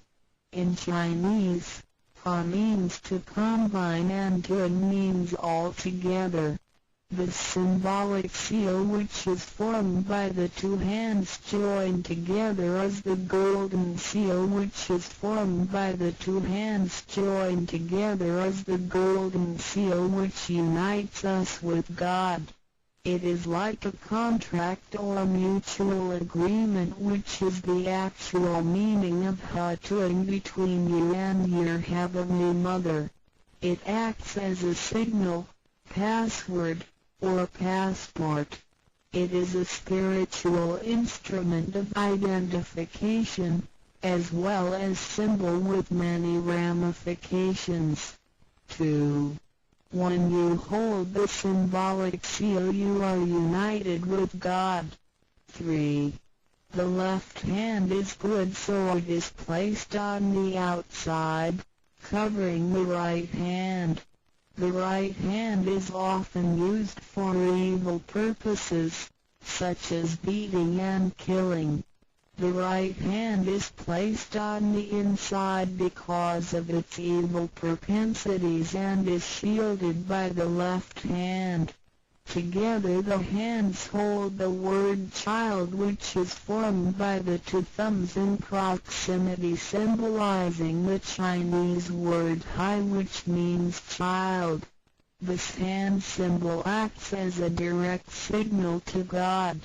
It serves to mobilize heavenly protection and causes the user to escape from any impending calamity. 4. Let us quote some words from the Bible. Matthew 19:13-15. Some people brought children to Jesus for him to place his hands on and to pray for them, but the disciples scolded the people. Jesus said, "Let the children come to me and do not stop them, because the kingdom of heaven belongs to them." He placed his hands on them and then went away. This event illustrates the power and significance of the symbolic seal. At that time Jesus placed his hands on the children's heads and explained that this is the way to God's kingdom. Today we hold the child symbol and realize that we are the children of God and are willing to return to God's presence. 3第三告合同一点合同之意和是合成一体，同是相同。合同象征老赐予我们的经印，表示我们已归真人。我们守抱合同，表示我们要与老合成一体，同老一样，是说与老和灵永不再分开。2点合同，同合，抱起合同，能闭眼罗。3点左手属善当在外，右手属恶居内边。子亥相掐怀中抱，能脱臼大大节关。4点现在让我们引用圣经之语句，有一些人带孩子们到耶稣跟前，求耶稣为他们按手祝福，但是使徒们责备那些人。耶稣说，让孩子们到我这里来，不要阻止他们，因为上帝的国是属于如此的人。耶稣为他们按手祝福，然后离开。从这件事，我们可以了解，它是对合同之一种预言。在那时，耶稣把手按在孩子头上，并说，须如此方能返回天国。如今我们守抱子海觉，并觉悟我们是上帝的儿女，且愿意回返上帝身边。Chapter 4 Why do the introducer and the sponsor take an oath at the altar before you receive the vow from your teacher? 2 persons take an oath at the altar, one as your introducer and one as your sponsor. Without these 2 persons, the vow will not be transmitted to you. The introducer vouches for your character and guarantees your good conduct. The sponsor guarantees that the vow is the true path and that the teachings are genuine. A vow is also taken to guarantee that any money which you may donate to the temple will only be used for the printing of books and other such noble purposes. 第4章，为什么银宝要立愿在典诗还未传到给你之前，有2个人做你的银宝师，先立愿引保你求道，否则典传师不可传道给你。这2人保证你是好人，并发誓他们是引你入正道，并非左道旁门或邪教。他们并非狂哄你的钱财，否则他们愿受天雷诛。你奉献的功德经是来建佛堂、引善书，任何人也不能把它用在私人用途上。Chapter 5 Why I should take an oath before receiving the vow. Before anyone receives the vow, he has to take a vow which states that he will faithfully adhere to the principles of vow and will not reveal the secret teachings of the 3 treasures to anybody. 第5章，为什么要立求道愿？每个人在未求道前，必须先立愿，表白他将诚心道道，即不泄露天机3宝给任何人。Chapter 6 How to save human beings. Now you have received the vow which is ineffable, sacred and sublime.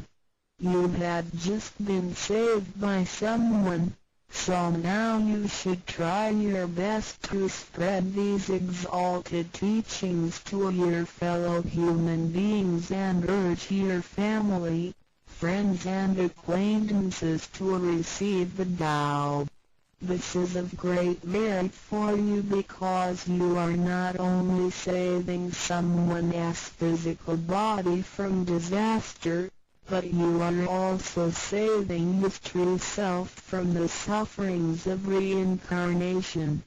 Also you not only save that one person because, if he cultivates himself properly, he can also save 7 generations of his offspring by his virtue. How great is your merit! 第6章如何救度众生。如今你已得了大道至宝，你已被人救度，你也应该去救度别人。所以请你尽量的度你家人、亲戚、朋友求道，让他们亦得蒙上天之恩典，此乃你莫大之功德。因为你不仅救了他的灵性脱离轮回之苦，并且救他的色身脱离劫难，同时你不仅是救了一人，假若他真修，他将能以他的功德来超达9玄7祖。你的功德何其大呀NDRODUCDIOL先天大道简介中应最早 http://www.library.com/category/category6/c63006.htm Introduction to DL 先天大道简介 Introduction to DL 中应最早先天大道简介一盒为先天大道2道与我有什么关系？3求道是求什么？4求道对我有什么好处？5具备什么条件才可以求道？6求道对我的生活有什么影响？7道的宝贵有什么印证？一盒为先天大道，先天大道又简称道。我们若仔细地去观察，心窍开悟之后，就可发觉宇宙间森罗万象皆是杂而有序，而自然界万事万物的运转也都有一定的法则。这天地人是万物的真主宰，就是道。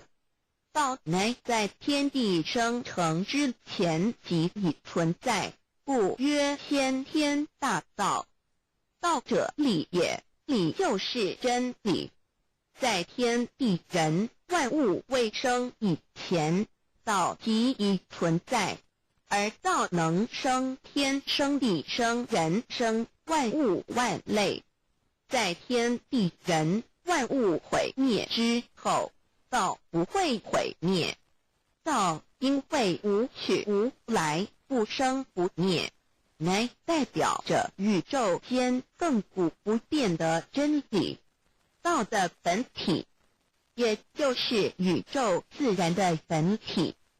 在混沌未探之初，宇宙间只是一团灵妙理，无天无地无人，也没有语言和文字，所以我们实无法以任何语言、文字或思虑来形容它。故大道无名强名曰道，我们也是勉强用到这个名词来代表它。在天地万物生成之后，早就能贯穿于宇宙万事万物之中，使一切的自然现象均能呈现和谐有条不紊的运转。这就是道的妙用。道大理为我们虽然无时无刻离不开道的本体和妙用，却又很不容易去认识它。因此在2-3千年前，各教圣人因运出世，各化一方，针对当时天时地利及众生的根器，留下千经万典，传下诸多去恶从善的修持法门，同时也让芸芸众生认识了冥冥中宇宙万事万物均有一个真正的主宰，或称为上帝，或称为造化，或称为天主。我们称其为道或无生老，均是一名而同义。我们对道有了深一层的认识和体悟之后，就会了解天地间实无一物不是道之本体与妙用的合一。因此道虽然含在各大教门的经义，为千门万教的总源头，确实不局限于宗教的领域里。而上帝或老也不只代表着一切宗教的最高信仰中心，更是天地万事万物万类的根本源头与最高主宰，及宇宙间永恒不变的真理之道。所以我们今天有机会了解什么是先天大道，不只找到了各大教门的最高信仰中心，也找到了宇宙的根本源头与最高主宰，更能对宇宙至高无上的真理有一个初步的认识。道之真义，在先天之先不为先，在后天之后不为后，其大上有可量，其为上有可止，为道即大不可量，即为不可止。故所以大无不包，为无不入，无所不贯，无所不通，无所不彻，贯彻了天地人万物万类，贯彻了33天外，贯彻了千经万典，贯彻了千法万法，贯彻了千教万教，贯彻了千佛万祖，贯彻了我之一身。此乃显天大道宝贵的真义，人人必须知真觉，亦即是人人与我，我与人人良心之行也。此乃万众一心，万国一家，世界大同，此先天大道之宝贵也。二，道与我有什么关系？道的宝贵在于它大而无所不包，细而无所不入。天地生成之后，道贯穿于天地万物万类，使得日月星辰之运转各有其时，4时之交替，万物之交长各有其序。而最宝贵的是各天地万物的主宰，同时也是我们人一生之主宰，曰性理，使得我们不学而能看，能听，能吃，能动。因此我们不只要探求天地间的治理，更要回头认识我们身上固有的真理。故先天大道即是性理真传。道的宝贵并不在于它有什么神秘稀有或特殊之处，而是在于它平时，但我们却时时刻刻离不开它的本体与妙用。我们反观一下自身，就会发觉我们身体的结构是非常精密和奥妙的。我们轻轻地握一下手，就算是这么简单的一个动作，其中所牵涉到的所有关节物理作用、能量、化学反应、神经系统资料讯息之传输及脑部分析、判断和命令之下达，以目前全世界的科技知识和文明水准，也无法一一表达出来。但是我们做出个动作的能力，却完全不因个人知道上了程度的差异而有任何影响。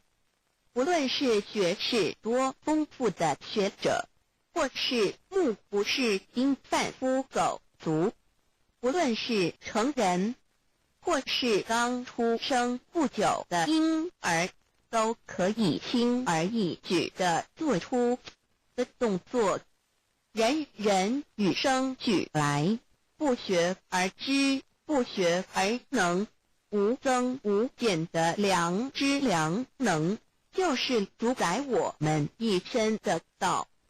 我们有学习而得到的知识和才能，有忘记的时候，有疏远的时候，而道的本体和妙用，不用学习，不用思考，大而能主宰宇宙的运作消长，小而能主宰我们一生之视听言动。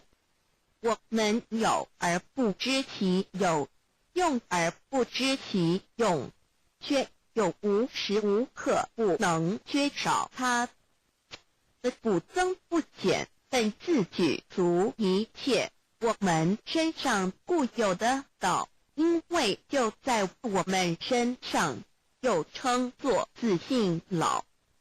我们了解了个主宰天地万物的道，在我们身上就有，它的作用不应受到我们赞美或否认而有任何增减。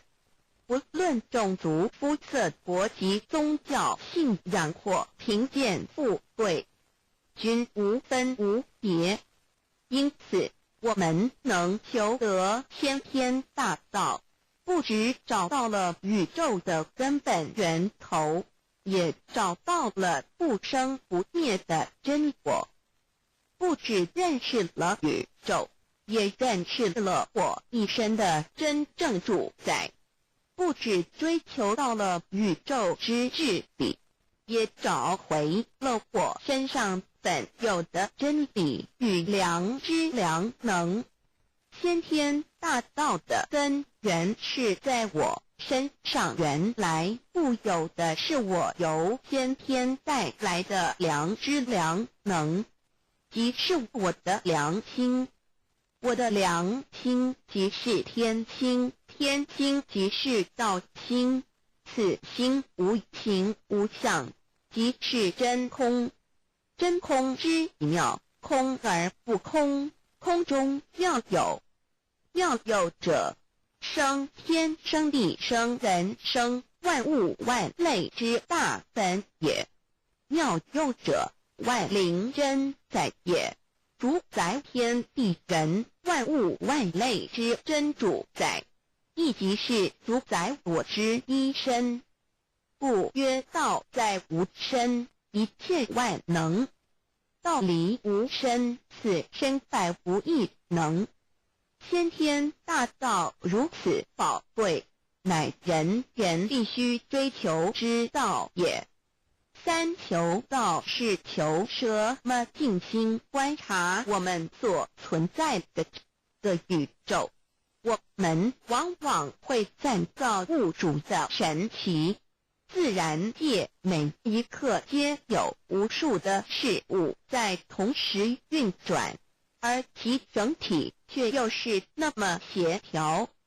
我们身上的这个真理不也是一样吗？每一分一秒，我们身上皆有无数的生化反应、物理作用等同时发生，道的妙用分布在我们身上，不用学习，不用思考，其作用虽成千上万，合起来却只有一个自我，一切有条不紊，自然而成。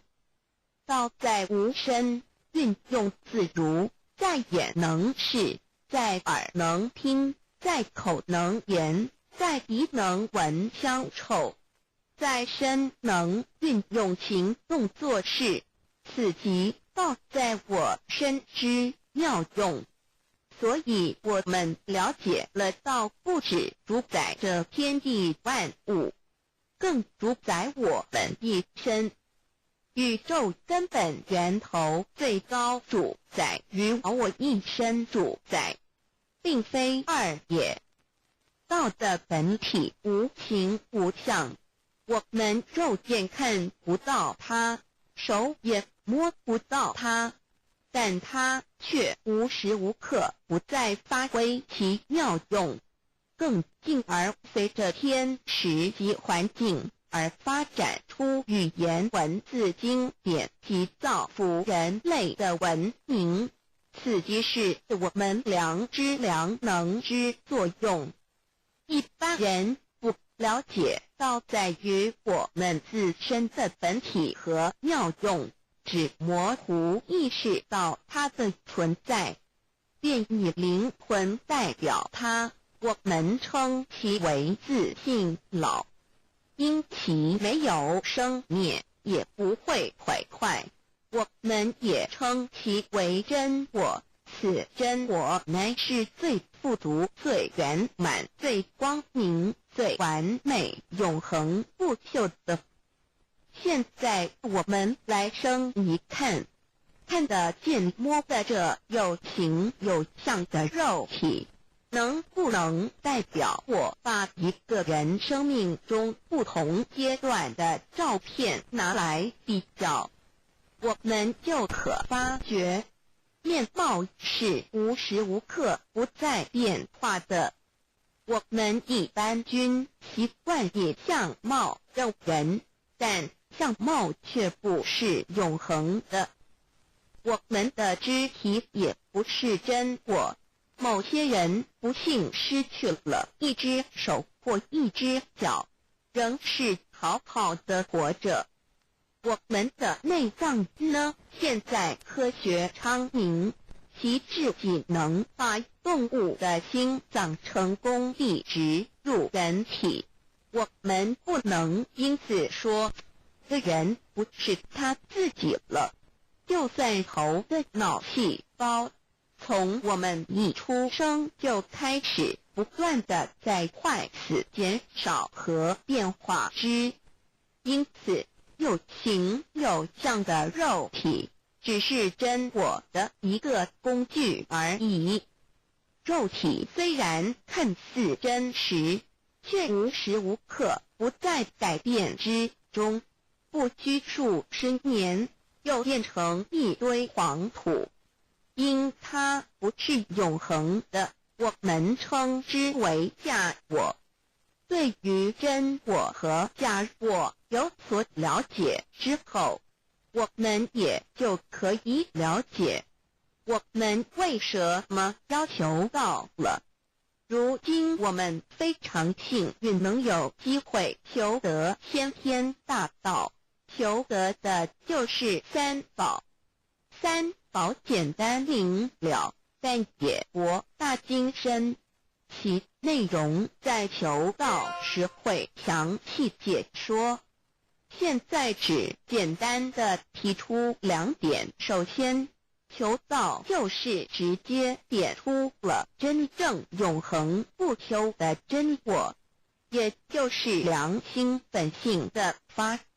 在物质文明远较精神文明昌盛的今日，假若迷失真我，我们的人生将有如行尸走肉。若是认假为真，更使我们为了盲目满足假我而做出害己害人的事情，造成自己在世时与死后的灾祸。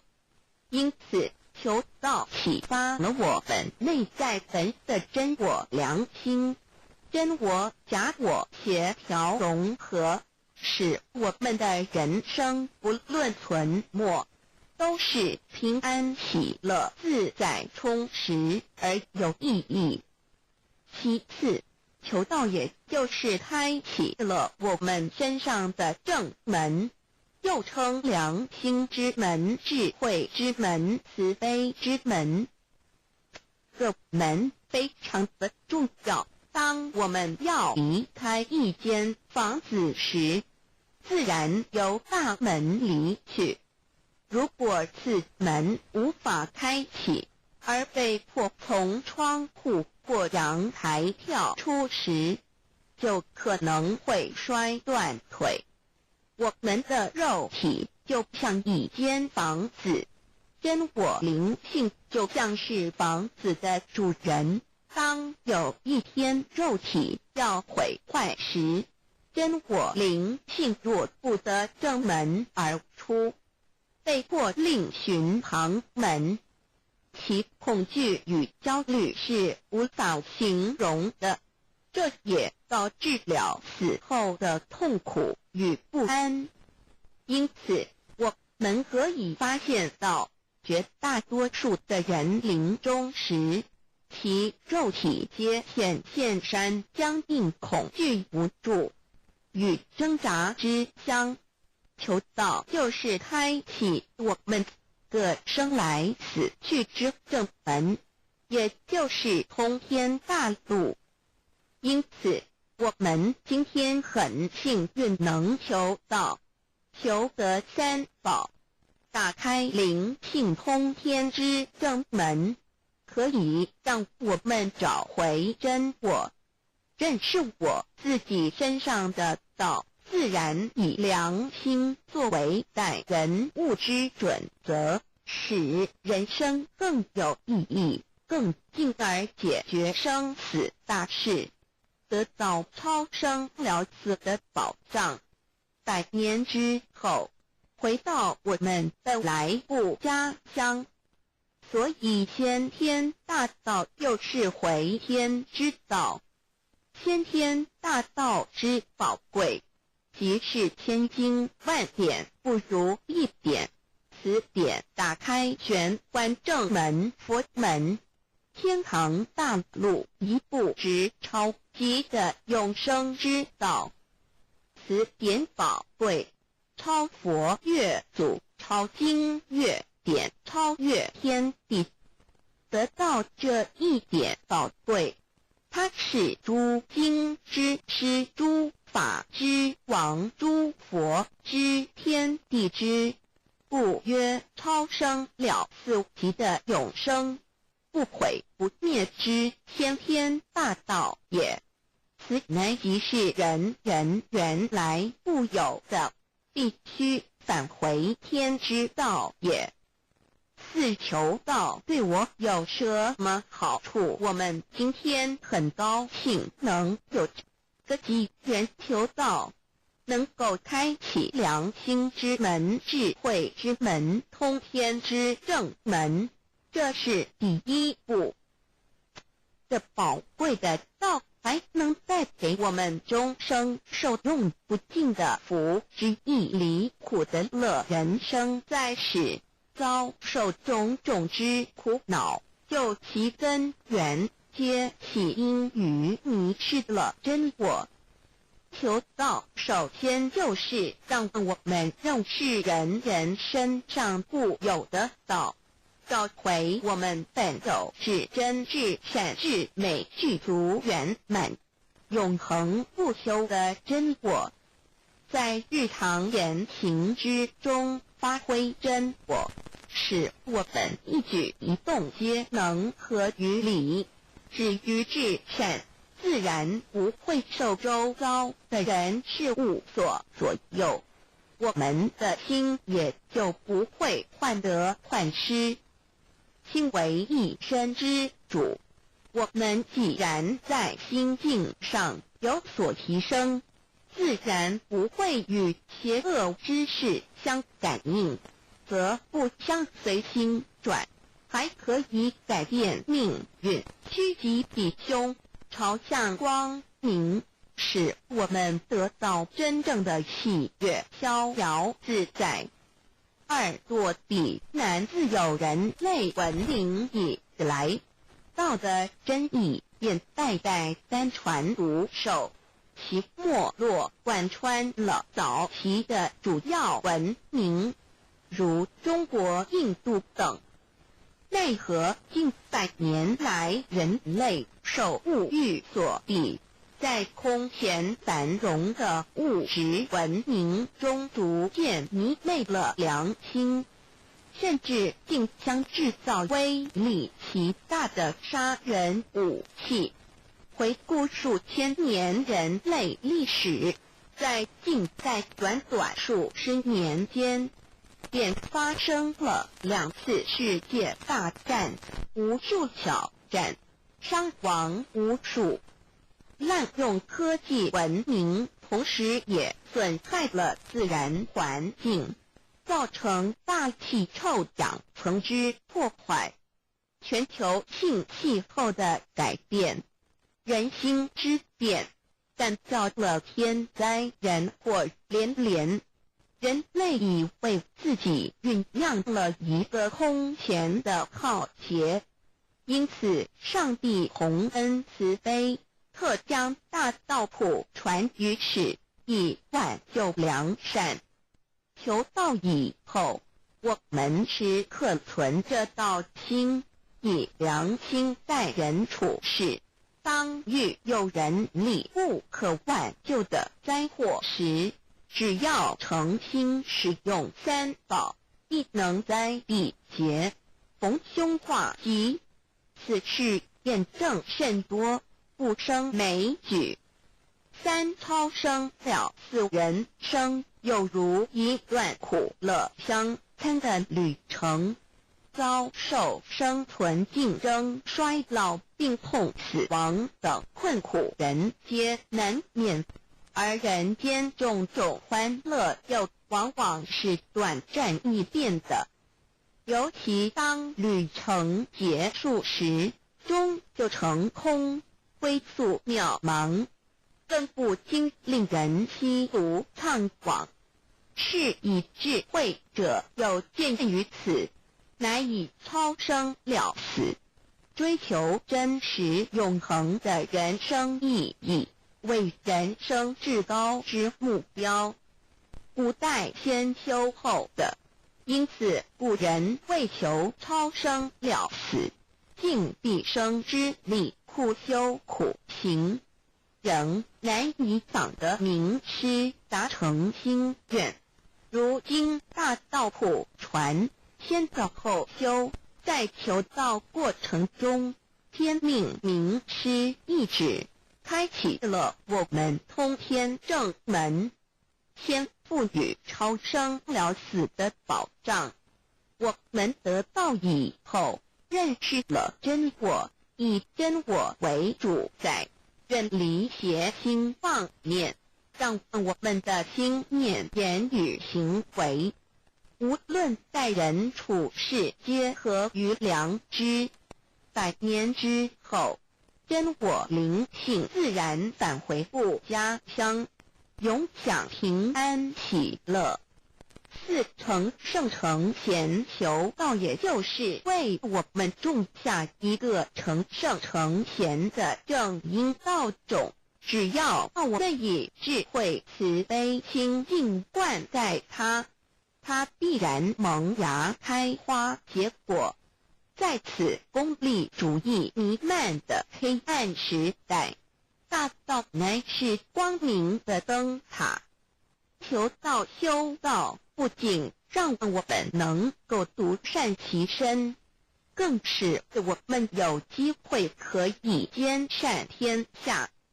求道之后，只要我们时刻抱着道心良心，在日常生活中真诚实践道的精神，不计个人得失荣辱，努力使周围每一个人都可得享道的好处，让道的光明照亮每一个角落，尽其一生精进不懈，则在世即成就圣贤事业。归天之后，必证圣贤果位无疑。先天大道的宝贵就是天道天命，天命就是三曹名师，名师一点玄关开，打开正门佛祖来。天堂飞在我身外，天上地下我都在。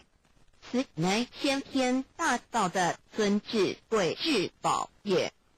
先天大道，天命宝贵，三曹名师这一点妙至极意，非是在言语文字相生音可得，非是在千经万典上的，非是在讲经说法上的，非是在世智辩聪上的，非是在博学才能上的，非是在才高八斗上的，以上皆是生死法对待法，非是超生了死脱对待了生死之法也。此次级的先天大道妙用妙能的宝贵，其妙极矣。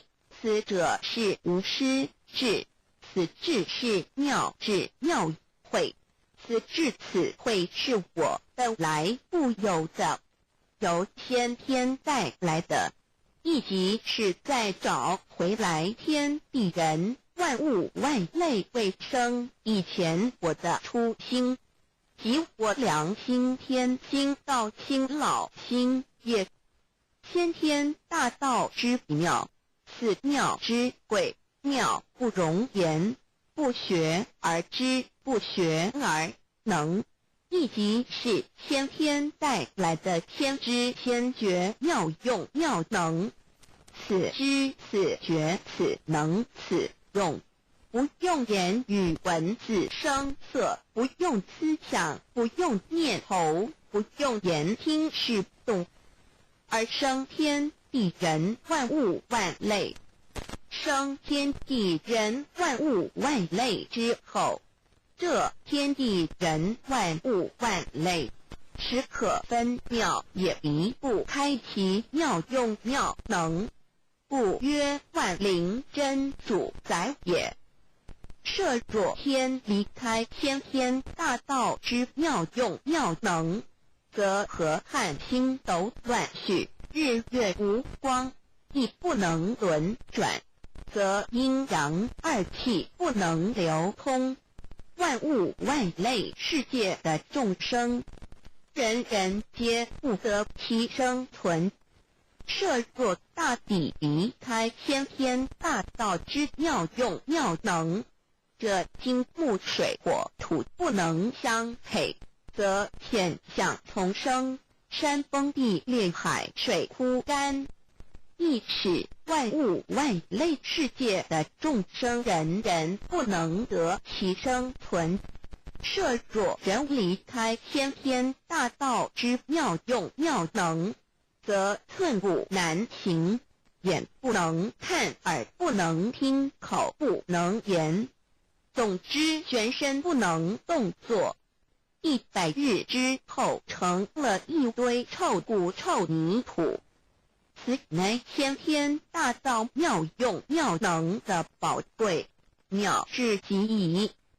设若觉悟认识先天大道之妙用妙能的支持而实行，即是天人合一，天人一体治理，绝言妙不容言，不是死后成佛，当体即佛矣。故曰如来佛，如是佛也。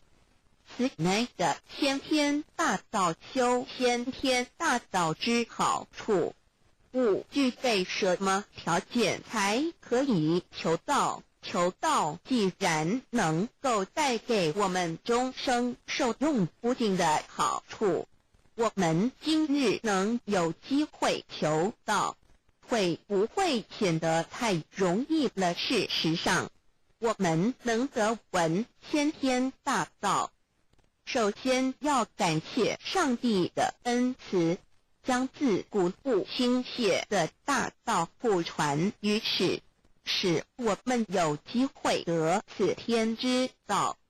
另一方面，我们本身也必须具备足够的条件，祖上有德，根基深厚，佛缘成熟，才能够顺利求道。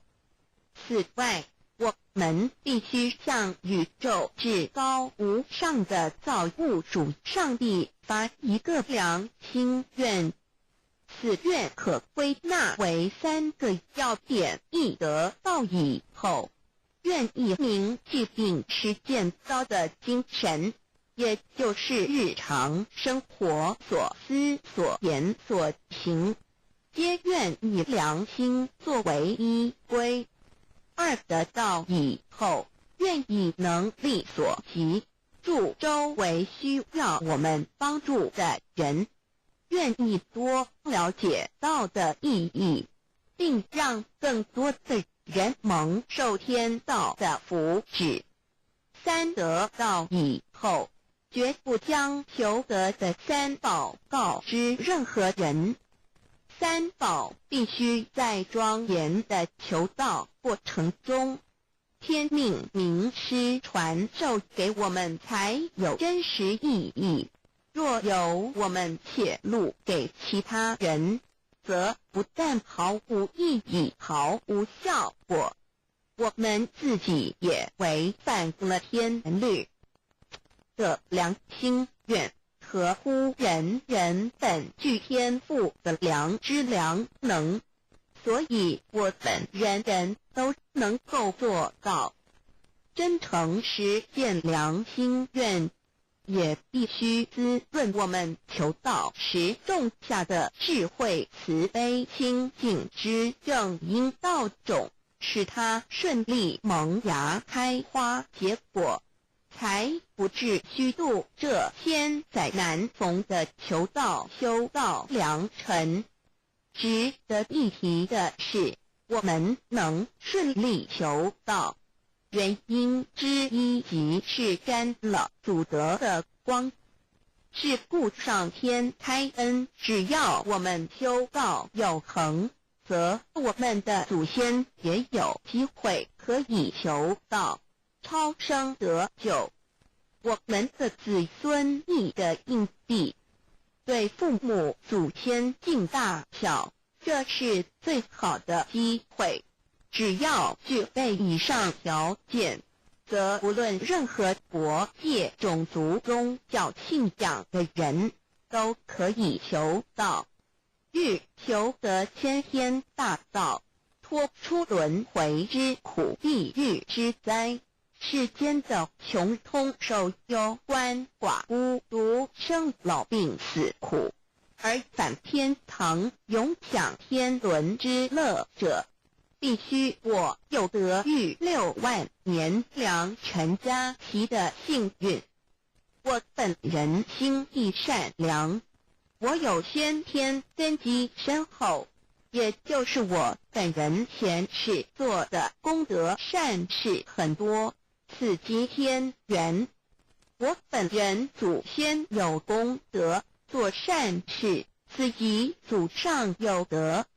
我目人遇到引导师度我得道，此佛缘已至，也就是前生我们一同做过功德善事，或一同有修过宗教，今生遇天道降世，一同得道修道，此乃佛缘已至。6求道对我的生活有什么影响？现今正值上天恩开，先天大道普传，拯救良善之时，步普传方式皆以方便善巧，与众生契机为原则，因此求道不会对我们正常的生活造成任何负面影响。这与以往许多人苦修苦练，甚至出家的修行方式有很大差别。也正因为如此，先天大道能在日新月异的现代，适应社会的各个阶层，传布到世界的各个角落，使人人皆有共沾天恩的闻大道的机会。关于求道对生活有什么影响，我们就以下几点来看。一、与任何宗教没有冲突，道代表着天地万物及我们一生之最高主宰与真理。不止在各大门创始之前，甚至在天地未生以前，道就已经存在了。因此，任何教门，只要其教义是追求真理及实践良心，就不会与道有任何冲突。事实上，不止宗教，只要我们以探求真理的角度去观察，则自然界万事万物皆能与道吻合与印证。若我们原有某种宗教信仰，求道将不会造成任何抵触，也不会使我们背弃原有的信仰，反而让我们对真理的探求有更深一层的体认。二、以良心经为最高规戒每一个人生活环境中的文化习俗、时代背景、法律条文及价值观念都不完全相同，因此没有任何一个具体的规戒或条文能够适用于所有的人。所以求道后的规戒着重在我们每个人真我良心之实践，由真我良心主宰自己，而不是在经典之背诵上及律法之钻研上下功夫。三、不照良心愿行。有和后果很重要的一点，求道并非从外在加给我们良心与真理，而是借着开启我们智慧慈悲之门，找回我们身上固有的真理，让天理良心自然流露。因此求道后，所有真修实行之人皆是自动自发的。师父，求道后，若我们不照良心愿而行，并非将出现任何外力来强制我们遵行此愿，而是将受到自己良心的谴责，由真我良心督促自己，而自然改过向善。四、圣凡间修真我之实践，并不局限于教堂或寺庙之中。因此，现今大道普传，并不要我们家舍业到深山古寺之中修炼，而是在不影响家庭、工作、学业之正常情况下圣凡间修。在日常生活中，时时刻刻一言一行，皆能以天理良心为依归，就是真我之实践。务由提升自己而兼善天下，求道后会使我们生活更充实，心灵更和谐。而更重要的是，我们每一个人尽一己之力，且自身之提升，影响周遭之人事物，继而汇成一股力量。在这举世天理良心日趋沦丧之潮流中，匡正人心，力挽狂澜。如此必能早日实现先天大道普传之宗旨及弥勒佛的原慈大愿，化污浊的人间为人间净土，化纷乱的世界为世间天国。七道的宝贵有什么印证到是宇宙的至高真理？它的作用贯穿了天地万物万类，更是我们一生之最高主宰。真正了解了这一点，我们就会体认到，道是随时随处可以被印证的。许多贤贤得道之后，发出了大诚心、大信心、大智慧，真修真行，皆能参悟到，不止在各教经典之中可以印证到，其实在任何时间空间、万事万物我们之一身，甚至一草一木，皆离不开道的本体和妙用。体认至此，自然能发出永不退转之道心。而尚未求道或刚求道者，则需借助于一些具有形象看得到、感受得到的印证，以奠定初步的信心。依任何人，只要有求道，经过身淡天命之名师点开玄关正门，传授三宝者，无论其功德高深为末，死后皆是身软如棉，面色如生，灵性由正门归天，东不品湿，下不腐臭，甚有多至数日不变，一腔满志者。目前的科技文明和医学知识还未进步到足以解释这种现象，但却无法否认个事实的存在。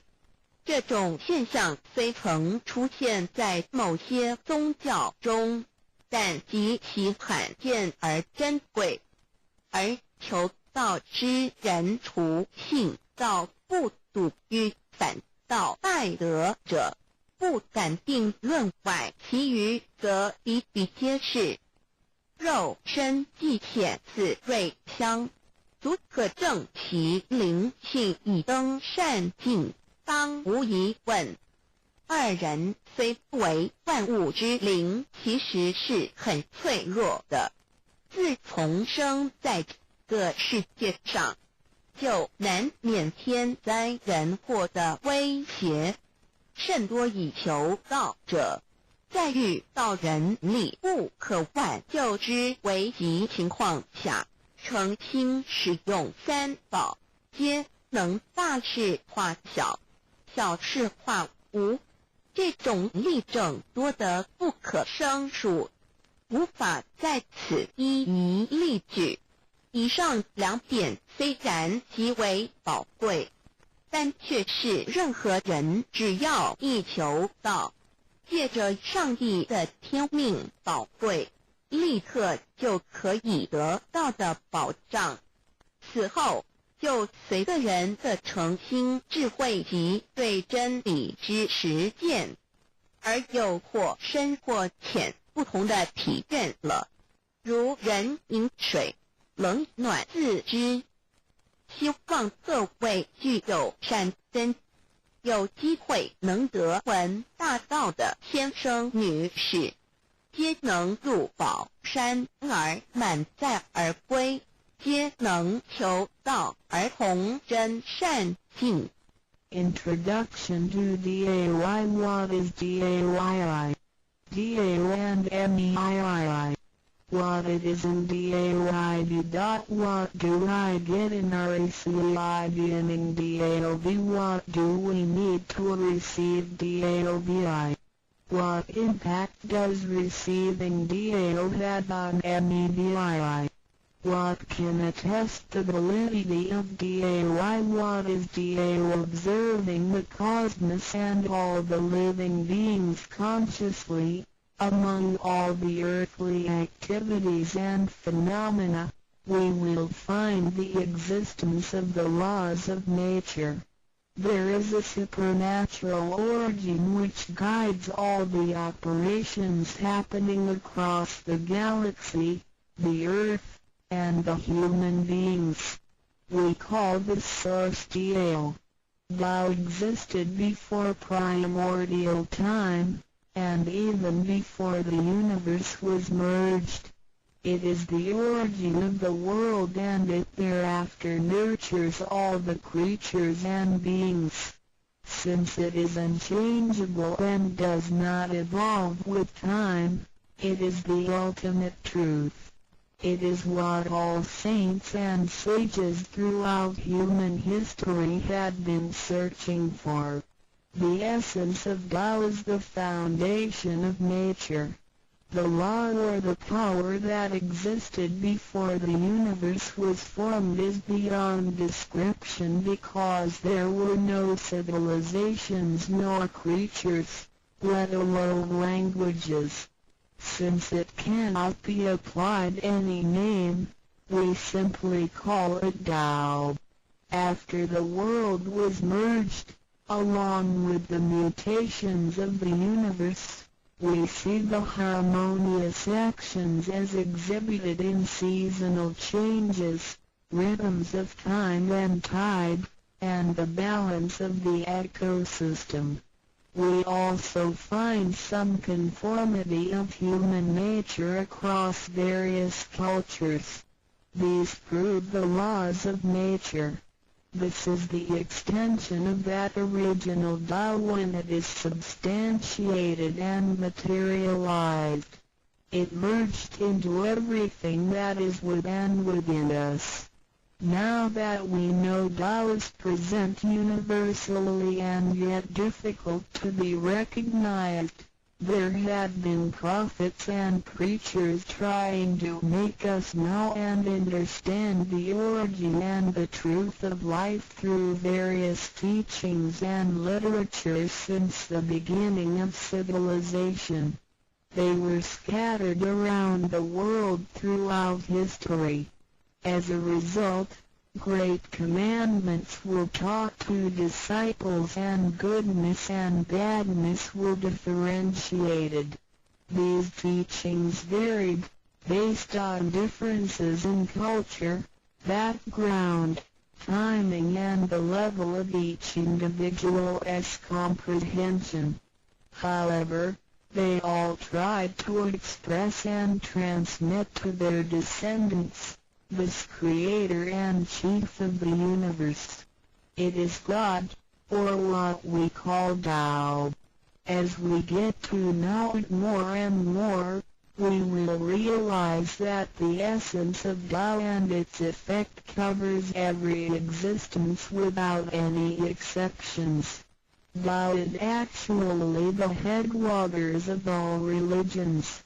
It embraces the essence of all the preaching and teachings, and yet, it is superior to the system of belief.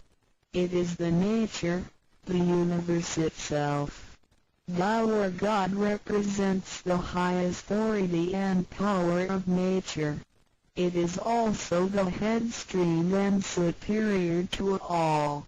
It is the unchangeable principle. Understanding Tao allows us not only to discover the center of all religious belief, but also to communicate with the origin and the highest power of nature. We will then be able to relate ourselves to the truth of the universe. To probe further, Tao existed before the formation of all, yet it was not anterior, which means that the creation was embedded in it. Thou emerges into the creation, yet is not posterior, which means that it is not thereafter limited. Among those created, however large, they can be measured, however small, they can be detected. It is only Tao that cannot be measured of its immensity nor detected of its existence. Therefore, it is larger than the largest and leaves nothing excluded, and yet it can be smaller than the smallest and leaves nothing not penetrated. It is ubiquitous. It merges into and governs all. It is in charge of the space, the earth, human beings, all the creatures, and all existences. It penetrates and regulates the entire universe. It is the source of all the scriptures, sutras, as well as dharmas. It encompasses all the religions, and it is what makes one a Buddha or a saint. It is the single chief of all. And, above all, it is in charge of each individual too. It is the Divine Self. This is the true meaning of Tao. We should get to know it this way and rediscover our own invaluable treasure. So, to practice Tao is to revive one's own conscience as well as everyone else's and to act upon it accordingly. Then, all people can be of one spirit, all nations can be in peace like a family, and the great harmony will come true. How precious does I.D.A.O.N.M.E. The significance of Tao is in its immensity and ubiquity. Its mightiness guides the universe to carry on with changing seasons and evolving creatures. The countless aspects of the natural phenomena seem so capricious and yet really in order and in cycles. This almighty being also resides in each of us. It is the Divine Self, the natural quality of a person. It enables us to see, to feel, to taste, to hear, and to move without learning. While we research the ultimate truth in the universe, we should turn in upon and see into ourselves to discover that Divine Self. We will find the rules that govern the universe also comply with the way we are. Tao is not something too far to reach, nor too mysterious to comprehend. It is nothing particular, but has to do with our daily lives. We cannot do without it. Every movement we make, in order to see, to touch, to feel and to think, is associated with Tao. Consider how many wonders are hidden in our body, how delicately our physical functions are carried out. For example, when we shake hands, the components involved would include the coordination of joints and muscles, the chemical reactions of energy, the transmission of information through nerve systems, and the actions occurring in our brain such as issuing orders, making judgments and analyzing situations. Even with the most advanced technology and the highest level of knowledge we have developed today, we cannot completely reconstruct such a function. Yet the ability to perform such a simple movement is there for all individuals. regardless of the level of a person's knowledge and his/her being a grown-up or a baby, a scholar or an illiterate. These are the kind of abilities we come equipped with naturally, without learning and being taught. It sits within us and is in charge of all. It is Tao, never diminishes nor inflates. Worldly knowledge acquired through learning can be forgotten. A gymnast can abandon his/her techniques and a musician can lose his/her skills without practicing. The essence of Tao and its extension are always in charge of the macro-universe, the nature, and the micro-universe, the human being's self. We are associated with it unconsciously since the first day. Because it encompasses the whole nature within us, we also call it native self. Tao is within and surrounding us. It needs not be worshipped nor debated over, because its existence is unconditional, regardless of race, color, nationality, religion or status. It is impartial and stays constant. In receiving Tao, we not only find the origin of the universe, but also the divine self. We get to know the highest power in the universe as well as the genuine nature in charge itself. We discover the ultimate truth of the cosmos as well as the integrity of ourselves. Recognizing that the laws which govern the universe also govern us makes us be able to return to our true nature. To probe further, the most essential concept in Tao is that we all possess it intrinsically. It is the wisdom and ability we were born with without learning or practicing. It is one's conscience, which is like the Spirit of God, the divine and immortal nature. It is invisible and intangible. For this reason, we call it genuine emptiness, which means that to be really empty, it goes beyond emptiness and can therefore have marvelous existence in it. Marvelous existence is the foundation for the sky, the earth, human beings, all the creatures, and all existences.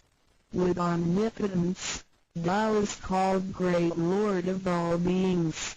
This almighty being is not only in charge of the entire universe, but also in charge of oneself. So the proverb is, Tao is within self, which is the drive of all one's abilities. A physical body without Tao is useless. This is the treasure that we should all realize and fully explore. What it is indeed when we look around the world, we admire the miracles and wonders of nature. Countless things change and move simultaneously every second, and yet in order and in harmony. So do our bodies. Countless biochemical reactions and physical functions occur concurrently within our bodies. Without learning and thinking that comes subjectively, the thousands of activities that happen within us are the extension and action of Tao. And altogether, it is one single self. It functions naturally and automatically without the need for our intents to be involved. This is the effect of Tao within us. Tao is not only in control of the universe and nature, but also in charge of every human being in his/her own actions. In other words, it is the same source that governs us as well as everything else.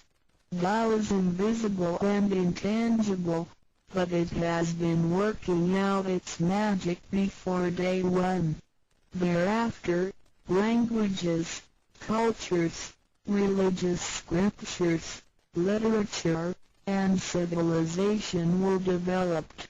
They all originate from Tao functioning within us. People don't realize it is Tao that has been residing and working within us and had used soul to represent the confusing and yet irrefutable being. Because it is eternal and intangible, we also call it true self. This true self is the most abundant, brilliant, and imperishable being. Let us take a look at our tangible body and see if it can be the true self. We know the pictures taken throughout one's life show different faces and expressions. We recognize people by face, but our looks change and are not permanent. The handicapped, with impaired arms or legs, can also lead a complete life. One with a transplanted animal heart is still a human being. Even our brain cells keep decreasing and changing every second from the moment we were born. Therefore, the physical body is only the interim residence of the true self. Though it seems so real, solid and alive, it turns into dirt eventually. We call it false self because of its tentative and transient nature. By recognizing the difference between the true self and the false self, we understand the reason and importance for us to receive Tao. Luckily, we are given the opportunity of receiving Tao and learning the three treasures. The three treasures are straightforward yet profound. The meaning and details of them will be illustrated through the rite of receiving Tao. Here, we only discuss two issues. First, by receiving Tao, the true self gets plucked out. It leads to our conscience. Upon the time when material pursuance surpasses spiritual seeking, giving up the true self only makes us a walking corpse. In order to fulfill and satisfy the sensational desires of the false self, we may commit wrongdoings and harm others, eventually creating troubles for ourselves. Our inner conscience is identified and enlightened by receiving Tao. Thus, the body gets to work with the spirit in a mutually beneficial and harmonious way, making our lives joyful and meaningful. Second, by receiving Tao, the front door or main gate of our bodies gets opened. It leads us to conscience, mercy and wisdom. When we leave a house, we leave through the front door. If the front door is locked, we may have to leave through the back door, or even by breaking the window or jumping off the balcony. We may fall and get hurt by doing so. Our body is like a house, and our soul is the master who lives in the house.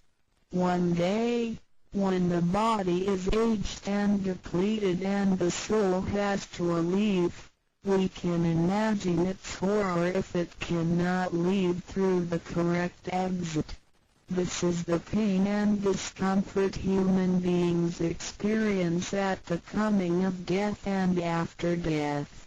As we know, for most people, When they are dying, their body shows stiffness, and signs of helplessness and confusion. After we receive Tao, the door of life and death will be opened. Being able to receive Tao and the three treasures while having the door to heaven opened, we had the opportunity to recognize the true self and the Tao that dwells within us. We are going to treat people and the world with conscience and make our lives more meaningful. We can transcend life and death. Within 100 years, we will be able to return to where we came from. Therefore, the heavenly Tao is also the way to return back to heaven. To probe further, the enlightenment of Tao is superior to studying thousands of sutras. This is the value of Tao. The enlightenment of Tao opens the main gate, the front door, which is the entrance to heaven. It gives us the guarantee to be exempted from rebirth cycles and to reach eternity. The superiority of this enlightenment lies in that it surpasses Buddhas and saints, it exceeds the scope of sutras and dharmas, and it transcends the universe. Tao is therefore source of all sutras, king of all dharmas, mother of all Buddhas, and creator of the universe. Transcendence of rebirth cycles leads to eternity.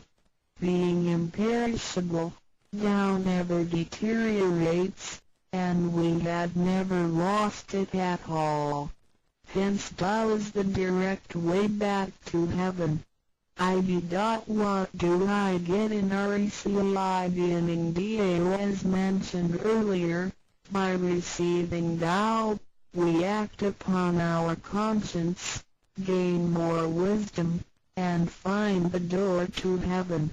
In addition to these basics, we also benefit from the following for our lifetime.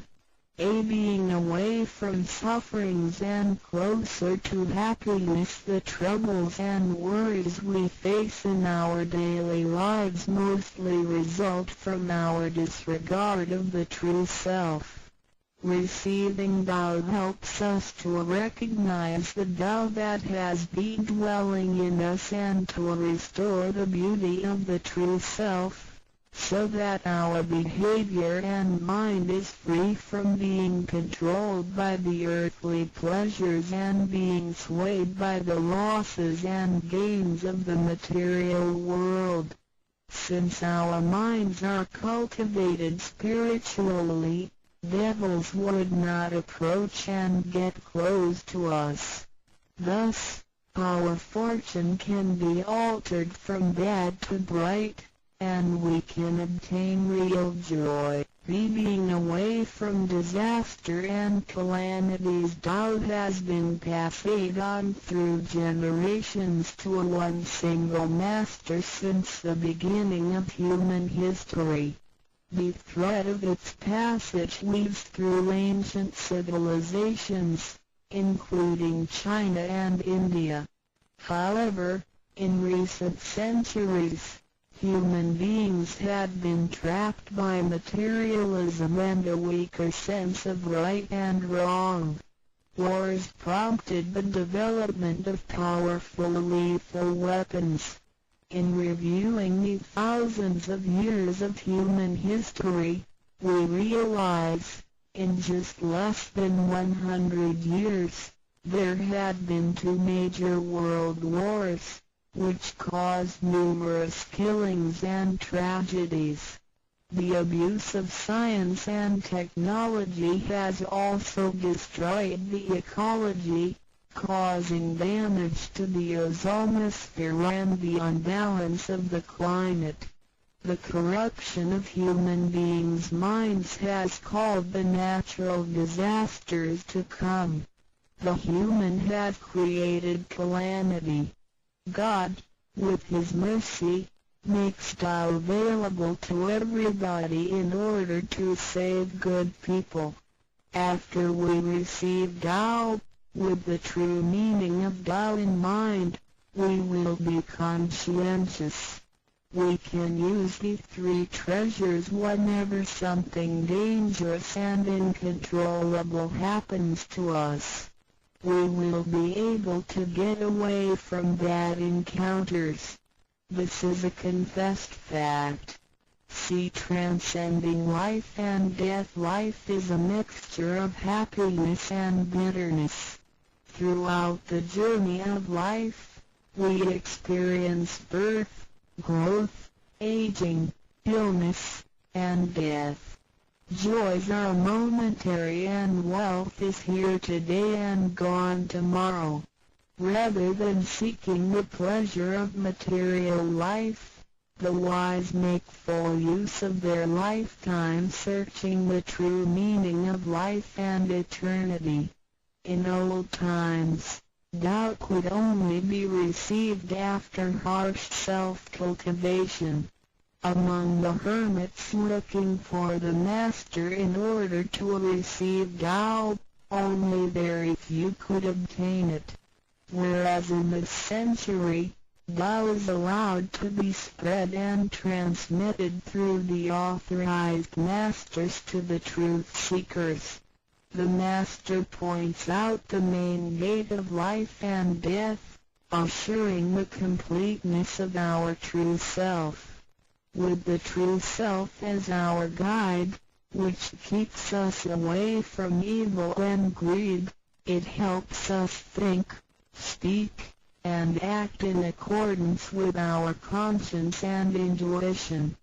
Death then becomes the return of our soul to the eternal and peaceful home where we came from. Thus, we will have lasting joy.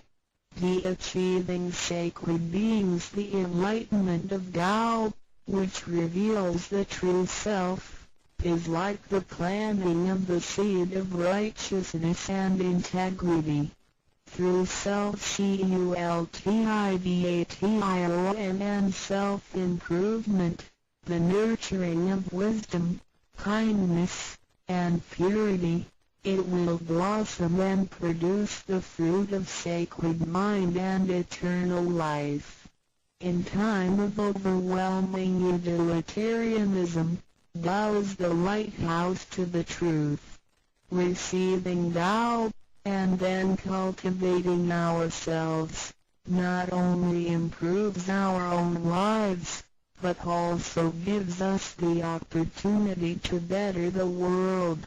After we receive Tao, we act upon our conscience and care for people around us.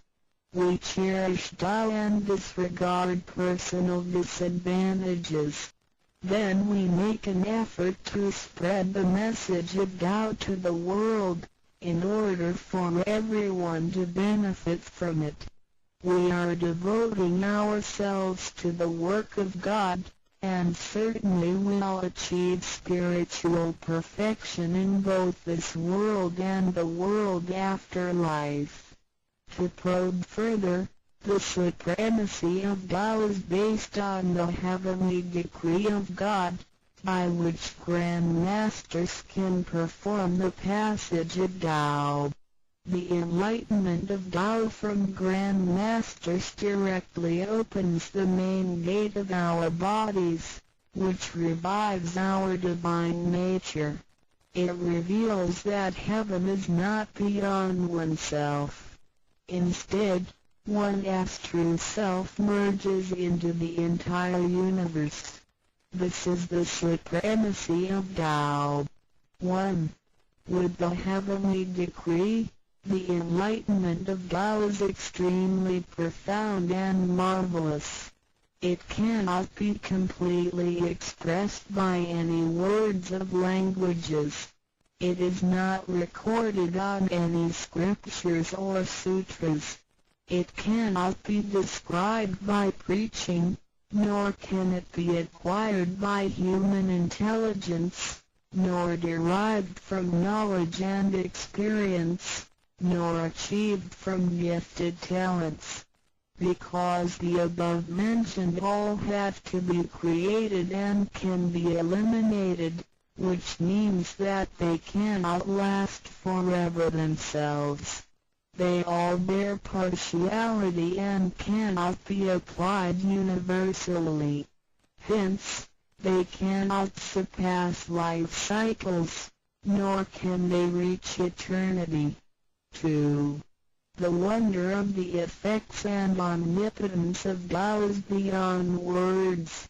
It is the wisdom that does not come from learning.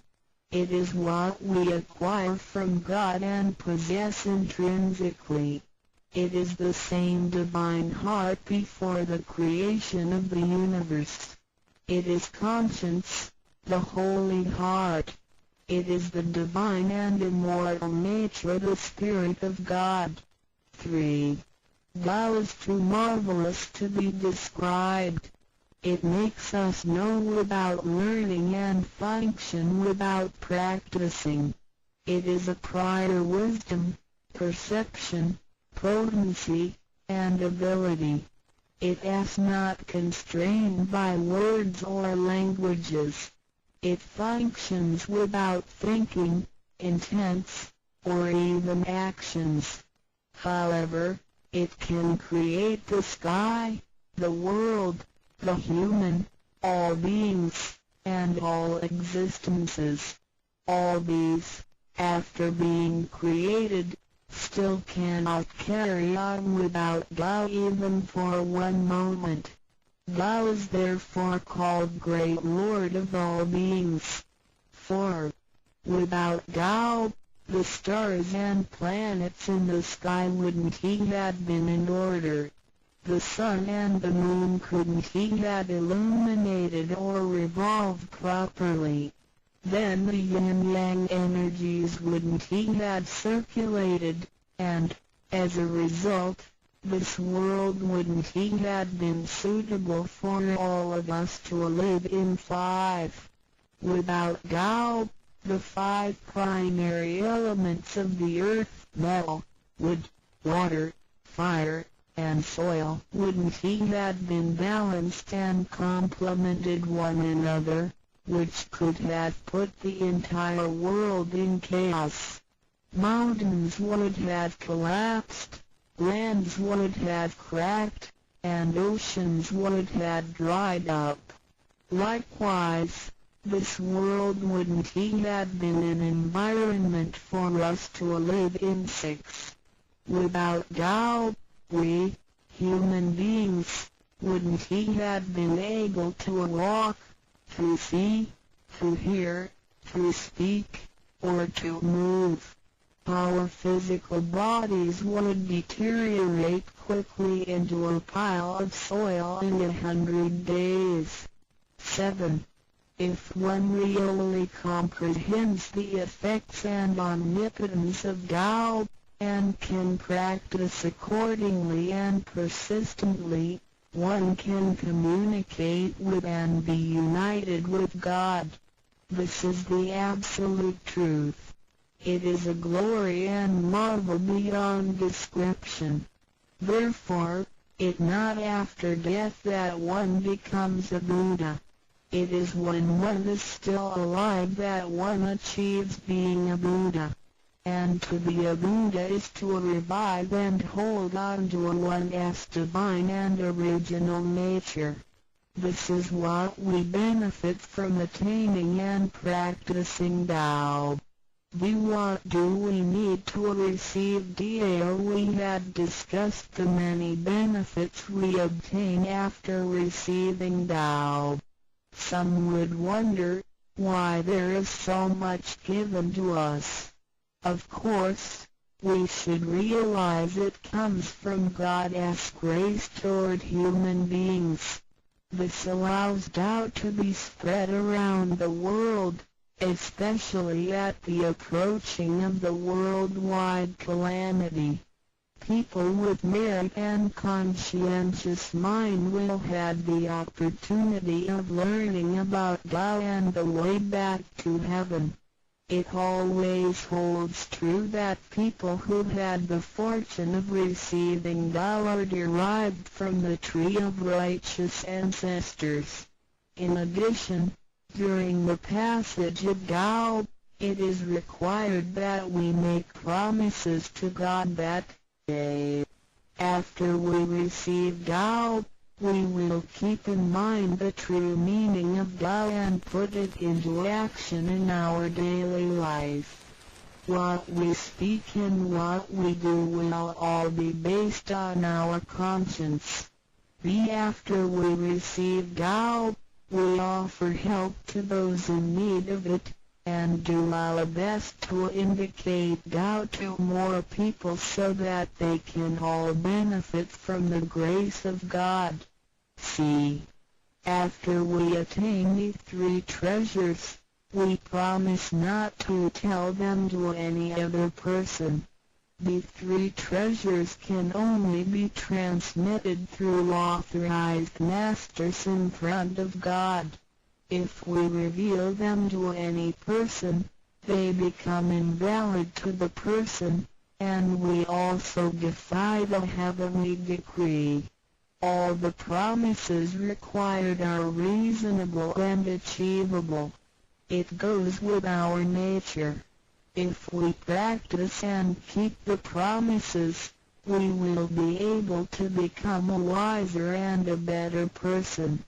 We will become merciful, and nurture the good seed of doubt planted in our mind. One last thing to mention is that one of the reasons we are able to receive Tao is due to the good deeds of our ancestors. Therefore, as we persistently practice Tao, our ancestors will also benefit from it, and so will our descendants. As long as you are prepared for the above mentioned, you are qualified to receive Tao, no matter what nationality, race, or religion you belong to. Notes: in order to be exempted from the rebirth cycles, to avoid the ordeal of hell, to alleviate the suffering and misfortunes in our lives, and to be able to return back to heaven after death and enjoy permanent happiness, we have to receive Tao. And the general qualifications are: 1. To be with a compassionate heart, and to be fortunate enough to be born in a time when Tao is available to the public. 2. To have sowed the seeds of virtue by helping many people and offering lots of charitable services in the previous lives. This is the divine affinity with God. 3. To have ancestors with beneficences and welfare work as well. 4. To meet the introducer and guarantor who indicate the way to attain Tao to me. It is very likely that, in the previous lives, we did charitable services together, or we cultivated together in the same religion. So, in this life, when Tao is available, we can help each other out and practice Tao together again. So time is right for Tao due to our divine affinity. What impact does receiving Tao have on any? As we mentioned before, and like the old days when hermits had to leave their families to receive Tao through meditation and self-cultivation, Tao, at the present time, can be received in a way that is applicable and conforming to our practical needs. We don't have to give up our lifestyle in order to attain Tao.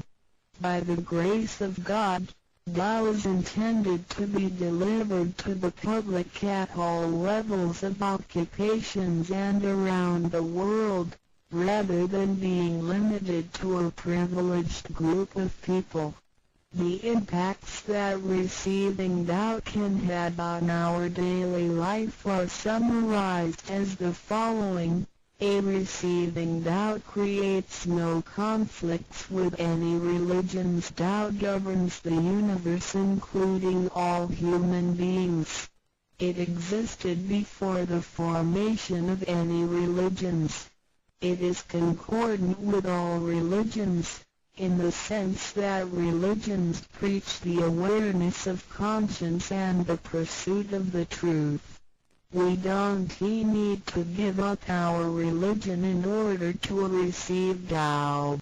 On the contrary, by receiving Tao, we will have further understanding of the truth. The conscience becomes our ultimate guidance due to the variations of cultures, customs, backgrounds, legislation, and value systems. It is difficult to find a universal guideline for all of us to follow in our daily life. In receiving Tao, the main commandment is to act by our conscience, the true self, rather than by literature. We should be sensitive to the conscience, rather than be familiar with the laws. C. We will voluntarily keep the promise made while receiving Tao. Through receiving Tao, we are not offered conscience or true self, but merely the opening of the door to a wisdom and mercy. Therefore, we restore the heavenly principles inherent in us, and strengthen the power originating from our conscience.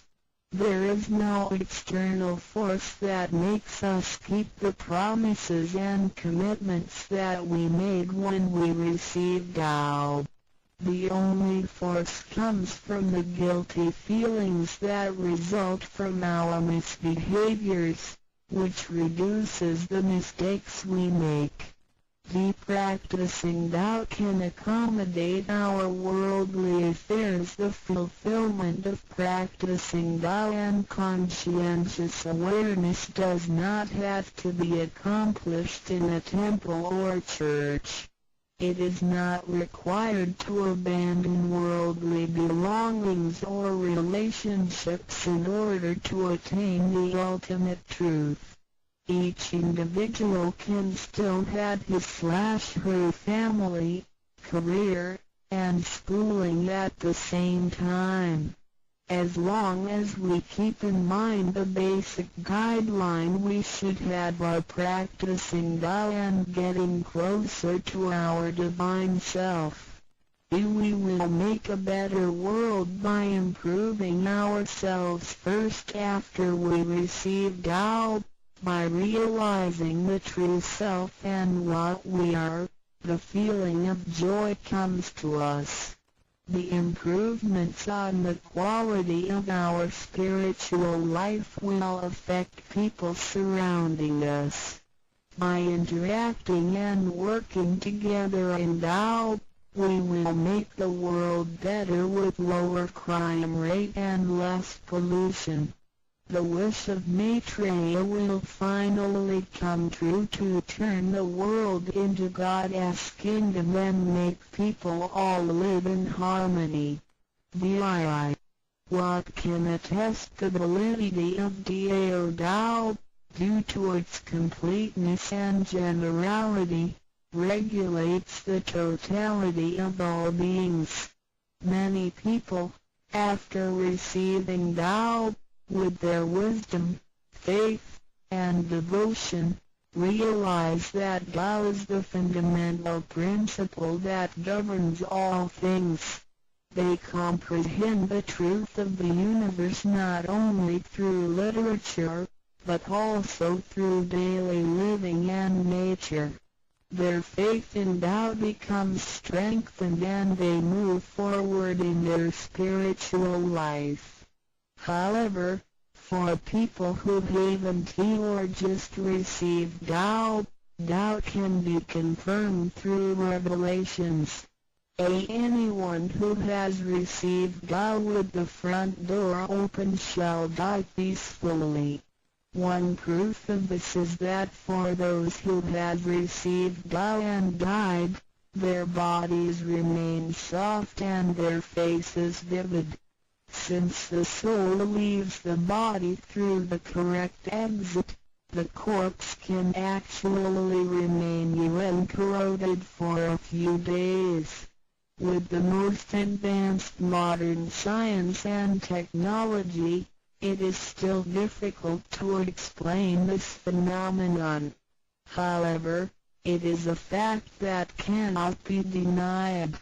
This has happened before in some religions, but very rarely.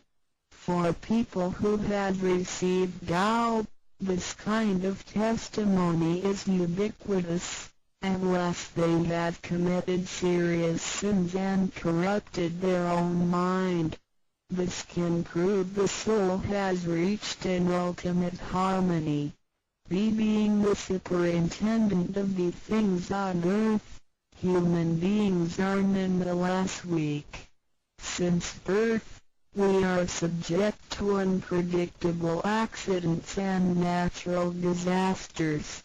There had been many people who encountered danger, used the three treasures with faith, and got away from the danger or reduced the damage to the minimum. Testimonies of this kind are numerous. The above two mentioned are rarely heard of and difficult to believe, but they are the immediate security given by God once a person has received Tao. Thereafter, with each individual's wisdom, and the accumulation of good deeds, one will come to know the truth more and more. It is up to you to experience the value of this treasure. I hope you will have the opportunity to receive Tao, experience it in your life, achieve ultimate perfection, and realize eternity. The three TREASRUAs of Tao. 三薄心法主讲者5净妙翻译者 Mr. Jerome William McCarthy Index. 目录 Chapter 1 Why are they congratulating me on receiving the Tao? 第1章为什么他们恭喜我求得天道 Chapter 2 What is the Tao? 第2章蛇模式道 Chapter 3 What are the three treasures? 第3章何谓三宝 Chapter 4 Why do the introducer and the sponsor take an oath at the altar? 第4章为什么引宝要立愿 Chapter 5 Why I should take an oath before receiving the Tao? 第5章为什么要立求道愿 Chapter 6 How to save human beings. 第6章如何求度众生 Chapter 1 Why are they congratulating me on receiving the Tao? Ladies and gentlemen, I would like to extend my heartiest congratulations to you, for this is your most auspicious day. Today you have received the Tao, which is the ultimate aim of existence. All of the Buddhas and saints attained the Tao in the past and, by transcending the limitations of birth and death, had become immortal. That which you have received today is the same Tao. Formerly, one who intended to receive the Tao had to abandon worldly possessions and enjoyments. If he was a king, he had to abandon his kingdom. If he was a high official, he had to resign his high position, leave his family and go to the remote mountains to seek a master who would transmit the Tao to him. After much suffering he would gradually perfect his conduct, purify his mind and heart and perform many good deeds. For his sincerity, God would send Buddha to transmit the Tao to him. Under such conditions a person able to succeed was hard to find. During that period the Tao was secretly transmitted from one patriarch to another. 第1章，为什么他们恭喜我求得天道？各位先生太太小姐，首先让我衷心地恭喜你们，因为今天是你们大喜的日子。今天你们得了道，道是至宝，道超出了一切。每一位古圣先贤佛祖皆于古代求得天道，故他们能超出生死之界限而永存。今天你们所得的道即同他们其实所得的道一样。在古时，人要得到必须弃他在世界上所拥有之一切与享受。假如他是一位皇帝，也必须弃他的江山；假如他是一位大，他必须舍弃他的觉悟，离开家人，入深山寻访能够指点他途径，传授大道给他的名师。在他经历了千辛万苦之后，同时已将凡心修炼成佛心，并已达至圆满之行为，以及做了许多善事，在他至诚之下，终于感动上天之心，派仙佛来指点，传授大道给他。在如此之情况下，成功者非常稀少。在那时，道是由一代祖师秘传给下一代祖师。Today we need not go to the remote mountains in order to cultivate ourselves. We may find the means to do so in our own environment. Therefore we must take full advantage of our fortunate circumstances because we are in close proximity to the Tao. Why is the Tao so accessible to us at this time? It is because mankind is facing great calamities which signal the destruction of the human race. What is the cause of these calamities? In this modern age, most people blindly worship technical science and neglect spiritual harmony. They believe that the power of mankind can surpass nature and that science is almighty and can solve all human problems. It would seem as though conscience or soul are only religious terms and had no real existence. Most people do not recognize their true selves, which are indestructible and immortal. Actually, the true self is the master of the mortal body. Today most people have lost their consciences, harming others in order to benefit themselves. Those evils which human beings are now committing will cause great disasters, the likes of which had never been witnessed before. This will be the final calamity in which the human race, the immortals of space, and the ghosts in home will all be destroyed.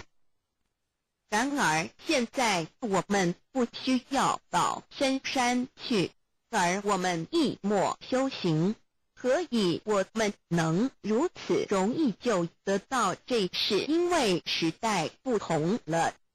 现在人类面对劫难之来临，末劫就要来到，末劫将会毁灭全人类。劫难是怎样造成的原因是在此新世纪，多数的人们不盲目崇拜科学，而不注重心灵的完善。他们相信人类的力量能超出大自然，科学是高于一切，科学是万能，科学能解一切人类之问题。而良心、灵性仅是宗教之名词，它永不能实现。人们不认识真理，真理是我们之良心、道心、真我本体，它不灭，万古长存。它是主持我一生之主人翁。如今世上的众生，大多数失去了真正的良心，他们造一切之罪恶，因此造成了空前绝后之浩劫。我们称它为末劫。在此浩劫中，不仅全世界的众生，同时起天的大千、地府的鬼魂都要受劫灭。However, God, of whose essence we are created, is merciful and compassionate and does not desire that the good people be destroyed along with the evil ones. So God has provided that the Tao be disseminated among mankind and has sent the great teachers, Buddha Shiku and Bodhisattva Yui, to rescue the three kinds of beings, the immortals of space, human beings, and the ghosts in hell, so that they may return to heaven together. Buddha Shiku and Bodhisattva Yui are under the command of God and are responsible for transmitting the Tao to the three kinds of beings. Their duty is to manage the work called the last salvation. This salvation is formless and soundless, and the transmission is performed without preaching. It directly points out the original nature, conscience or soul of mankind in order that people may realize their true nature and thereby become enlightened. 然而，是我们灵性的至高无上之母亲上帝是非常的慈悲，一不忍善恶俱焚，因此降下真道，并派名师济公活佛与月慧菩萨降世挽救三曹弃天之大仙。世界的众生，地府的鬼魂同返天堂。我们师尊师母二位老大人奉老母的命令，真传真守，普渡三曹。他们的责任是办理末后一收圆大事，不立文字，教外别传，直指人心，直指人人固有之良心。灵性使人们见自性而成佛。When the last calamity arrives, nothing can save mankind except the true way, which is the Tao sent from God. That is why the Tao is widely propagated today to save good people. Ancient people first cultivated themselves and then received the Tao. But today we receive the Tao first and then cultivate ourselves. Therefore, after we have received the Tao, we have to seriously cultivate ourselves. Then we shall automatically be safe from danger. escape from calamities, avoid reincarnation and become saints and Buddhas. 当末劫临头时，没有任何其他方法可以解救众生，除了上帝所降下的唯一之道。因此现在大道普渡善男信女，古人是先修后的，先修道然后才得道，现在我们是先的后修，因此得道以后，我们要真正修道，将来自然能逢凶化吉，躲劫彼难，超生了死，成圣成佛。Although it is easier for modern people to receive the Tao than it was for past generations, the ability to receive the Tao also depends on each person's condition and background. Today you receive the Tao because you had an affinity with our temple and you and your ancestors had performed many virtuous acts. Possibly you were cultivated in a religion in your previous lives. These conditions allow you to have an affinity for the Tao. Without this affinity you would never receive it. 虽然今人比古人更易得道，然而亦是各凭各知，根基缘分。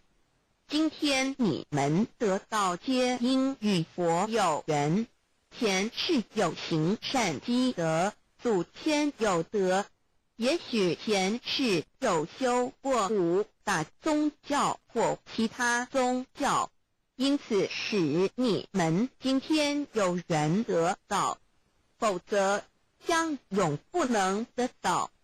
Chapter 2 What is the Tao? Ladies and gentlemen, you have received the Tao today, but what did you actually receive? What is the Tao? The Tao is the source of everything. Tao is the creator and master of the universe. Tao is God, the supreme power. Before the earth and sky existed, before the creation of the universe, the Tao existed. After the universe is annihilated and nothing remains, the Tao will continue to exist and to create and control a new universe. The Tao is limitless, invisible and formless. It cannot be seen, heard, smelled or touched and is beyond the power of human comprehension. Tao activates everything. Yet we cannot see its action. It works without effort, yet nothing left undone. Man usually calls it nature. Nothing can exist without the Tao because everything depends on it. Tao is God and our soul issues from God's essence. We are God's children. 第二章蛇魔是道，各位今天已经得道。究竟的是蛇魔，蛇魔是道，道是天地人万物之母，道是宇宙之本源，创造者地及主宰者。道上帝，道至尊至贵之神。当天地还未生之前，一切都未有之前，道已先存在的。当天地毁灭后，道不毁灭，道能再生天地人万物。天地人万物生成了，道其中主宰。道非常奥妙，道无形无相，视而不见，听而不闻，不可嗅，不可捉摸。道超出了人们的想象力而不思议，亦不可言说，一切皆是道所为。然而我见不到道的动作，道是无为而为的，然一切莫不是道所为。人们常称它为自然。假若无道，任何一物不能存在，因为一切都依靠道而的存。道上帝，我们之灵性是上帝所赐，我们是上帝之儿女，上帝是我们之天。When we speak of the creator of the universe, we call it Tao. When we speak of the ruler of everything, we call it natural law. When we speak of the animating and controlling principle of our being, we call it soul or conscience. When we speak of the creator of our soul, we refer to the Heavenly Mother. In Chinese she is called Lao Nu. All of the above are one and the same. 当我们从它作为宇宙之本源而言，称它为道；在它作为一切之主宰而言，我们称它为理。当它在我们体内，使我们生存并支配肉体时，我们称它为灵性或良心，因为它赋予我们本性。我们称它为老，这些名称虽异而其意相同，皆指同一物而言。Now, what you have actually received is the Tao. Tao is everybody's true self. Today you have been initiated by the teacher and the door of your mind has been opened. Now you are able to understand that the body is not your true self. The body is controlled by the Tao within you. 现在你们得的就是道，道是每一个人的真我。今天你们已得名师指点，开了心窍。现在你认识了肉体并非真正的你，而灵性才是真正的你，那位无形无相的。然而在支配你的身体的灵性，才是真正的你自己。While you are alive, your soul dwells within your body. As soon as the soul leaves your body, you are dead. Your soul is from God, but your physical body is from your parents. You already had the Tao within you yet did not realize it. Therefore, you had to search for it and had now been fortunate enough to find a teacher who was able to transmit it to you. Previously you believed that the physical body was your true self and behaved accordingly. You were selfish, committing misdeeds, acts of violence, and overindulging in physical pleasures. This condition repeatedly led you into a reincarnation and endless sufferings. Now you understand that your true self is not your physical body but only use the body as a vehicle. You are not limited to this physical body. You are boundless.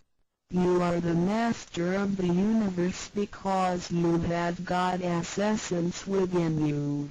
You are full of mercy and love because you share of God's spirit.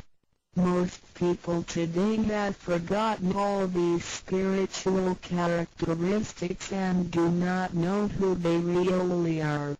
Today you are regaining your conscience, your true self. 每个人活时，灵性在他体内，若灵性已离开，他立刻就死亡。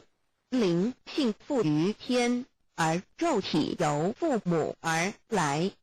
因此，事实上我们也有道在身上。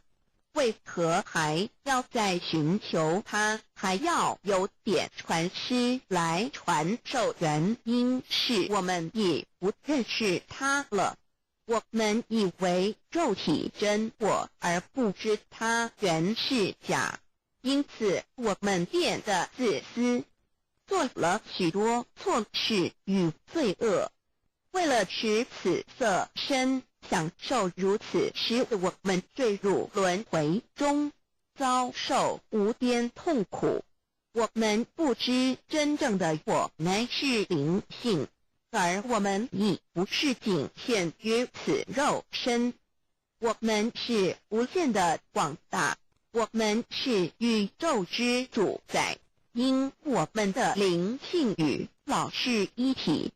我们的本性充满了慈悲与爱心，因我们是老之分灵。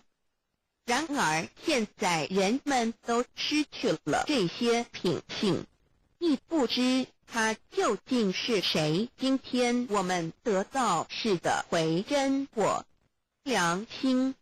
Chapter 3 What are the three treasures? Today you have received the three treasures. A. The heavenly portal B. The divine mantra C. The symbolic seal A. The first treasure, the heavenly portal. The point where the teacher placed his finger upon your face during the ceremony is called the heavenly portal.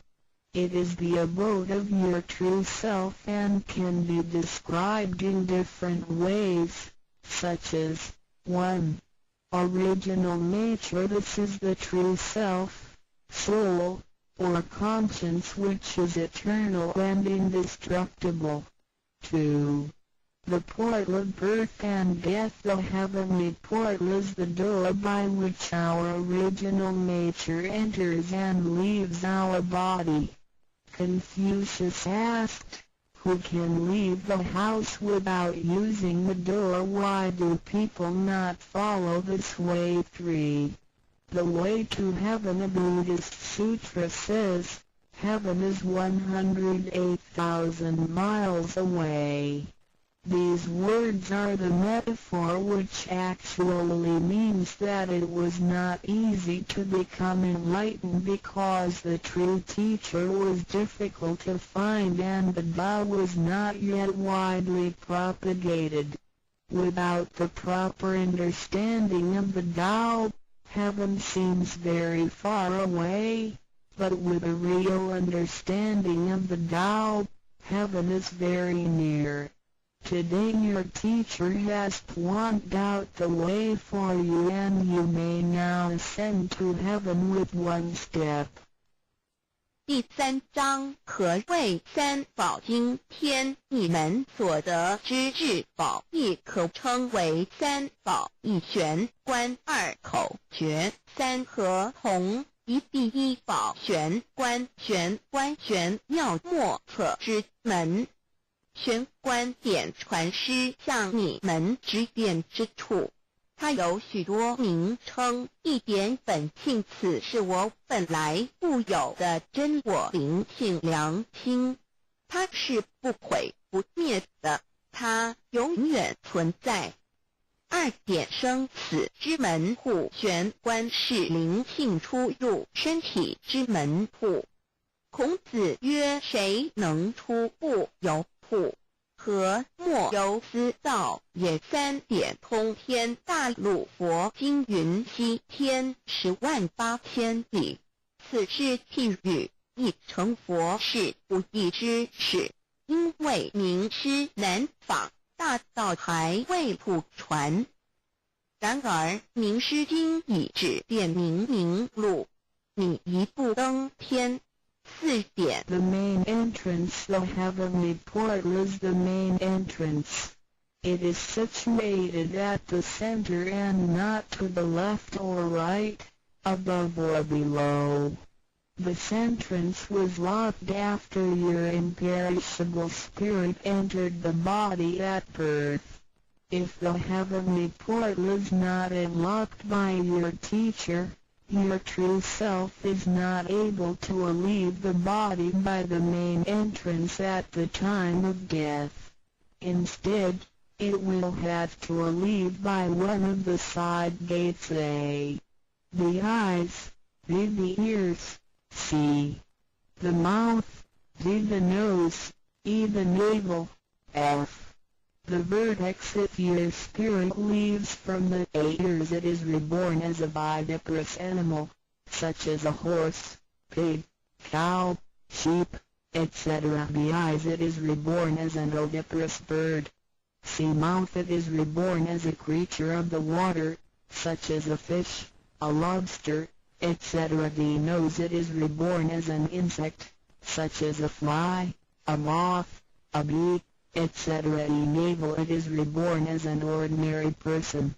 F. Vertex, it is reborn as a wealthy and powerful person. 4. 正门玄关是正门，它正好位于当中，不偏向左也不偏向右，不在上也不在下。当灵性投入身体后，此门关闭了。假如我们不欲明师指开玄关，临终时我们的灵性将无正门可出离身体，它只能由其他旁门出去，眼耳口鼻肚脐顶门。如果灵性走旁门，亦由耳而出者，来生当为胎生之动物，如马、猪、牛、羊之类；二由眼而出者，来生当为卵生之动物，如飞鸟之类；三由口而出者，来生当为湿生之动物，如鱼虾之类；四由鼻而出者，来生当为化生之动物，如苍蝇、蜜蜂之类；五由肚脐而出者，来生当为平庸之人；六由顶门而出者，来生当为富贵之人。上述之路乃生死轮回之路，不能脱出生死之苦。点传师点开玄关正门，这是通天之路，我们不必再走四门，不必再坠入轮回受苦。但是我们必须要真修，否则玄关虽开，我们的灵性仍不能返天，因我们还是充满罪恶。灵性为罪恶所是不能自由从正门而出的。5点 In the Bible, Matthew 13:11, John said to his disciples, I baptize you with water to show that you have repented, but that one who will come after me will baptize you with the Holy Spirit and fire.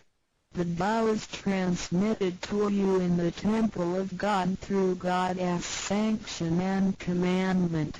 The holy lamp on the altar symbolizes God.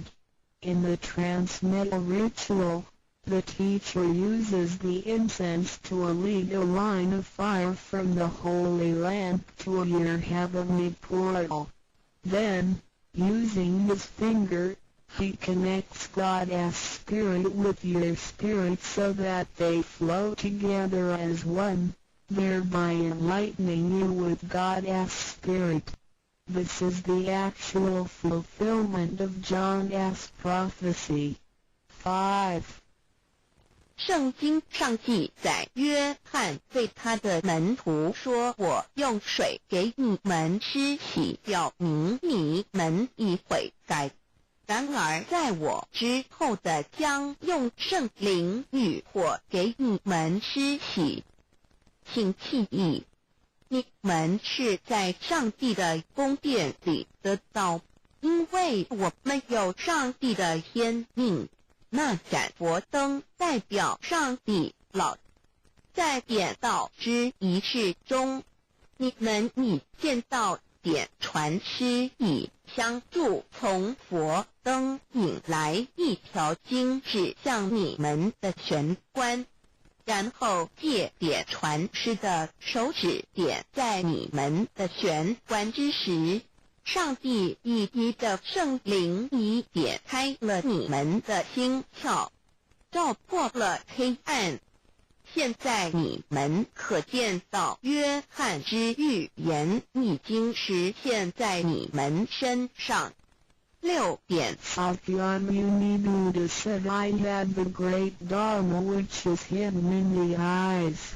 This indicates the location of the heavenly portal.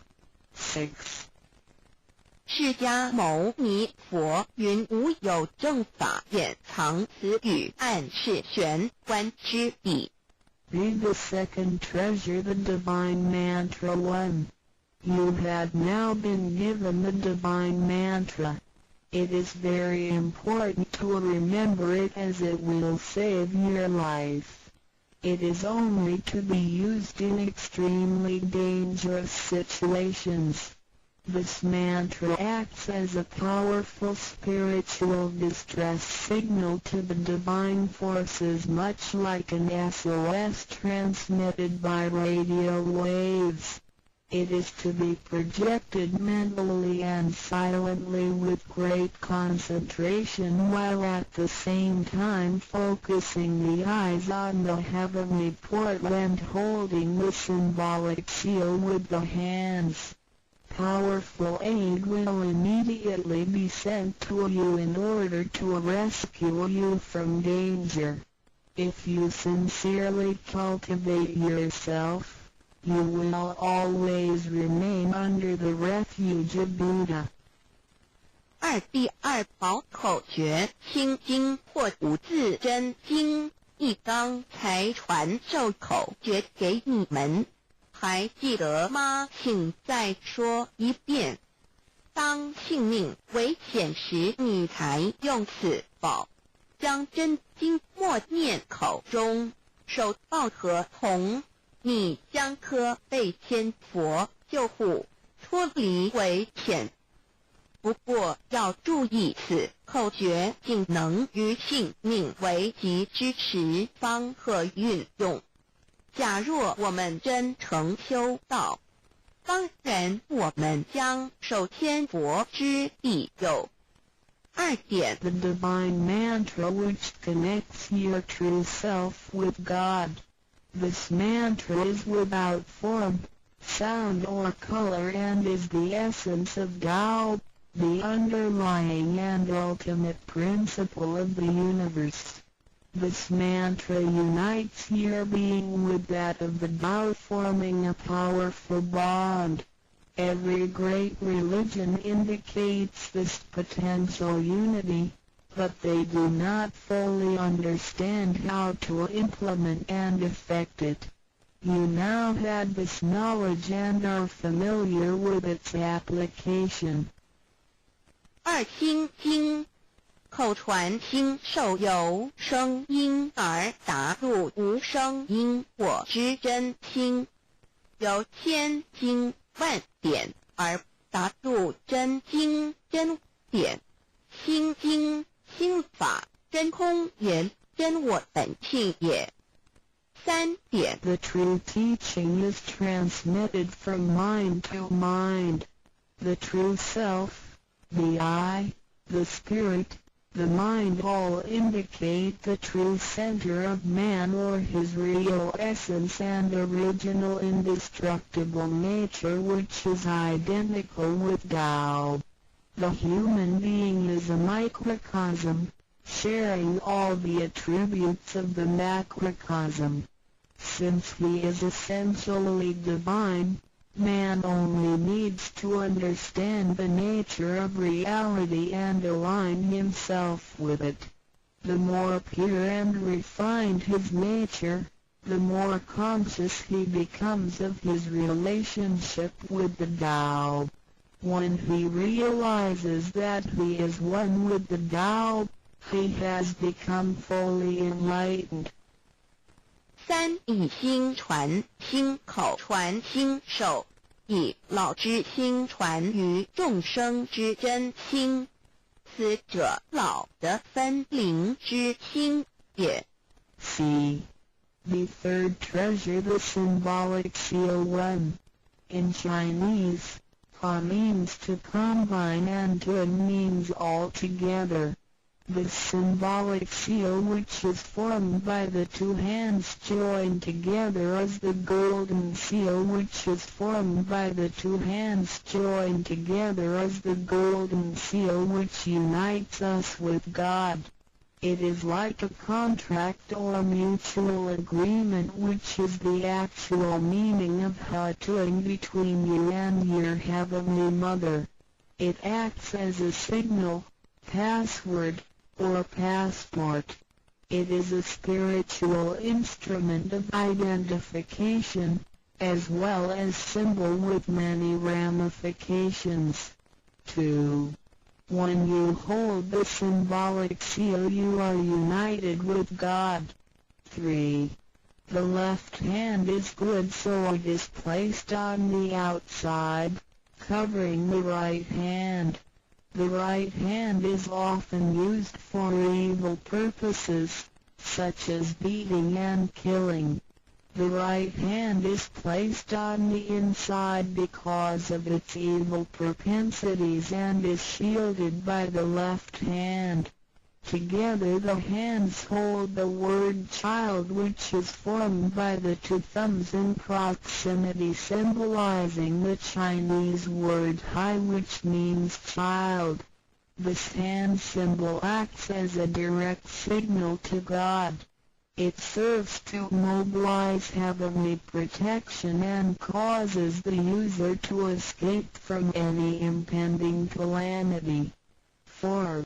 Let us quote some words from the Bible. Matthew 19:13-15. Some people brought children to Jesus for him to place his hands on and to pray for them, but the disciples scolded the people. Jesus said, "Let the children come to me and do not stop them, because the kingdom of heaven belongs to them." He placed his hands on them and then went away. This event illustrates the power and significance of the symbolic seal. At that time Jesus placed his hands on the children's heads and explained that this is the way to God's kingdom. Today we hold the child symbol and realize that we are the children of God and are willing to return to God's presence. 3. 第三，抱和同一点和同之意和是合成一体，同是相同，合同象征老赐予我们的经印，表示我们也归跟人。我们手抱合同，表示我们要与老合成一体，同老一样，是说与老和灵永不再分开。2点和合同，同和，抱起合同，能一言罗。3点左手属善当在外，右手属恶居内边。子太枪掐怀中抱，能托久大节关。4点现在让我们引用圣经之语句，有一些人带孩子们到耶稣跟前，求耶稣为他们按手祝福，但是使徒们责备那些人。耶稣说，让孩子们到我这里来，不要阻止他们，因为上帝的国是属于如此的人。耶稣为他们按手祝福，然后离开。从这件事，我们可以了解，它是对合同之一种预言。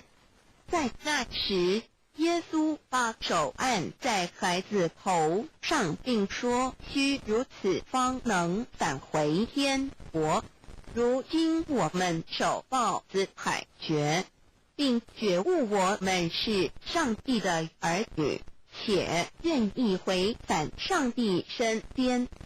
Chapter 4 Why do the introducer and the sponsor take an oath at the altar before you receive the vow from your teacher? Two persons take an oath at the altar, one as your introducer and one as your sponsor. Without these two persons, the vow will not be transmitted to you. The introducer vouches for your character and guarantees your good conduct. The sponsor guarantees that the vow is the true path and that the teachings are genuine. A vow is also taken to guarantee that any money which you may donate to the temple will only be used for the printing of books and other such noble purposes. 第4章为什么银宝要立愿在典诗还未传道给你之前，有2个人做你的银宝师先立愿引导你求道，否则典传师不可传道给你。这2人保证你是好人，并发誓他们是引你入正道，并非左道旁门或邪教，他们并非狂哄你的钱财，否则他们愿受天雷诛。你奉献的功德经是来建佛堂、引善书，任何人也不能把它用在私人用途上。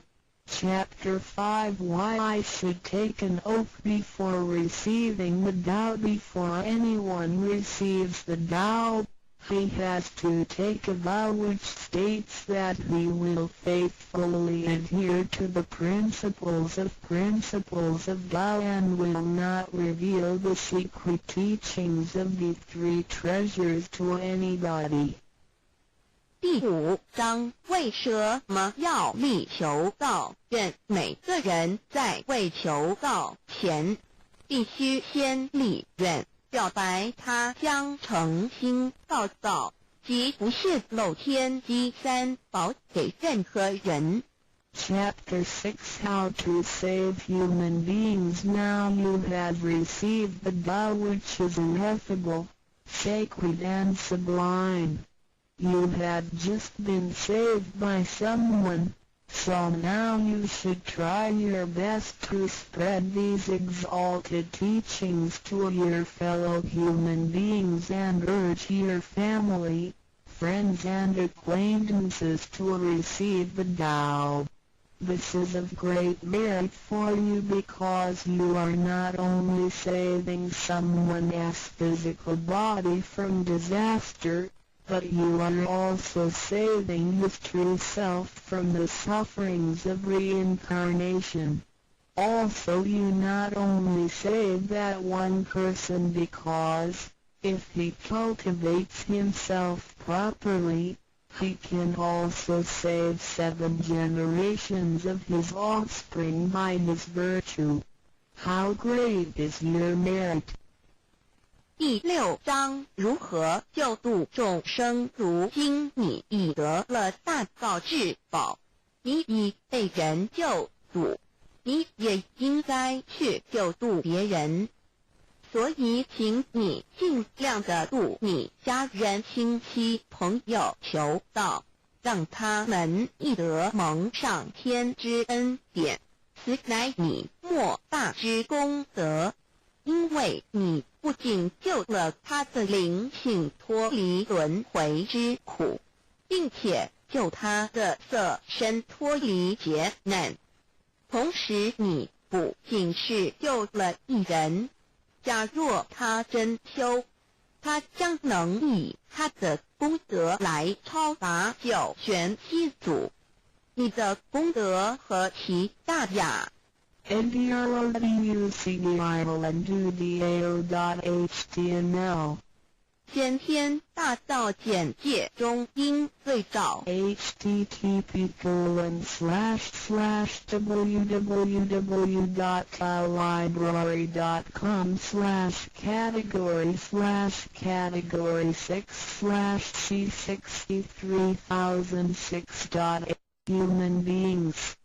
第6章如何求度众生 Chapter 1 Why are they congratulating me on receiving the bow? Ladies and gentlemen, I would like to extend my heartiest congratulations to you, for this is your most auspicious day. Today you have received the bow, which is the ultimate aim of existence.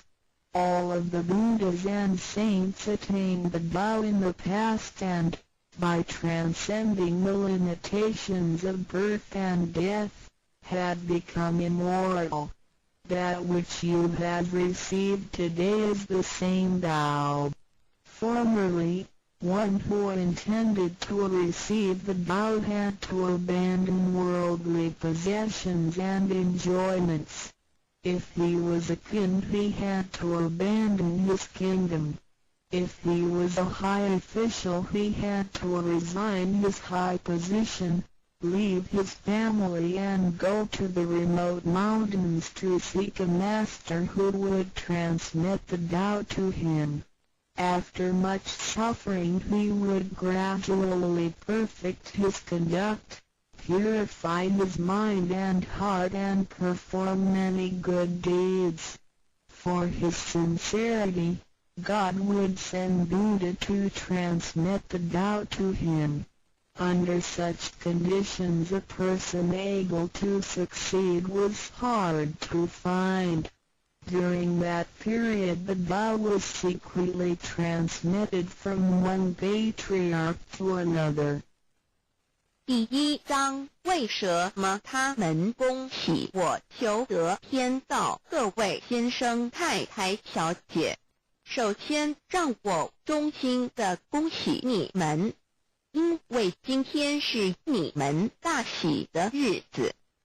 今天你们得了道，道是至宝，道超出了一切。每一位古圣先贤佛祖皆于古代求得天道，故他们能超出生死之界限而永存。今天你们所得的道即同他们其时所得的道一样。在古时，人要得道必须弃他在世界上所拥有之一切与享受。假如他是一位皇帝，也必须弃他的江山；假如他是一位大，他必须舍弃他的爵，离开家人，入深山寻访能够指点他途径，传授大道给他的名师。在他经历了千辛万苦之后，同时已将凡心修炼成佛心，并已达至圆满之行为，以及做了许多善事，在他至诚之下，终于感动上天之心，派仙佛来指点，传授大道给他。在如此之情况下，成功者非常稀少。在那时，道是由一代祖师秘传给下一代祖师。Today we need not go to the remote mountains in order to cultivate ourselves. We may find the means to do so in our own environment. Therefore we must take full advantage of our fortunate circumstances because we are in close proximity to the Tao. Why is the Tao so accessible to us at this time? It is because mankind is facing great calamities which signal the destruction of the human race. What is the cause of these calamities in this modern age? Most people blindly worship technical science and neglect spiritual harmony. They believe that the power of mankind can surpass nature and that science is almighty and can solve all human problems. It would seem as though conscience or soul are only religious terms and had no real existence. Most people do not recognize their true selves, which are indestructible and immortal. Actually, the true self is the master of the mortal body. Today most people have lost their consciences, harming others in order to benefit themselves. Those evils which human beings are now committing will cause great disasters, the likes of which had never been witnessed before.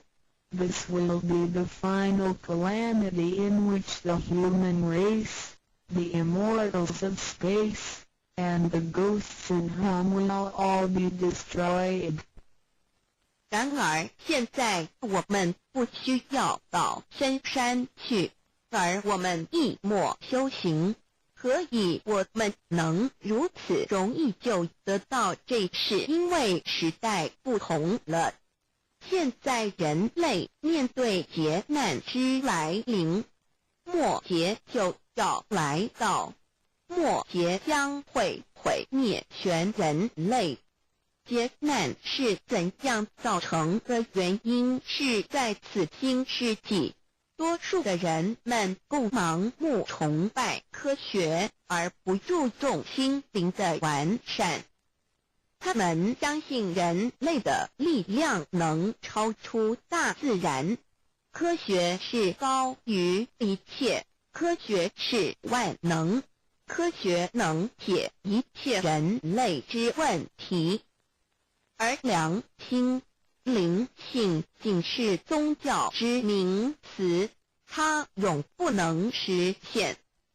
人们不认识真理，真理是我们之良心、道心、真我本体，它不灭，万古长存。它是主持我一生之主人翁。如今世上的众生，大多数失去了真正的良心，他们造一切之罪恶，因此造成了空前绝后之浩劫。我们称它为末劫。在此浩劫中，不仅全世界的众生，同时起天的大千、地府的鬼魂都要受劫灭。However, God, of whose essence we are created, is merciful and compassionate and does not desire that the good people be destroyed along with the evil ones. So God has provided that the Tao be disseminated among mankind and has sent the great teachers, Buddha Shiku and Bodhisattva Yui, to rescue the three kinds of beings, the immortals of space, human beings, and the ghosts in hell, so that they may return to heaven together. Buddha Shiku and Bodhisattva Yui are under the command of God and are responsible for transmitting the Tao to the three kinds of beings.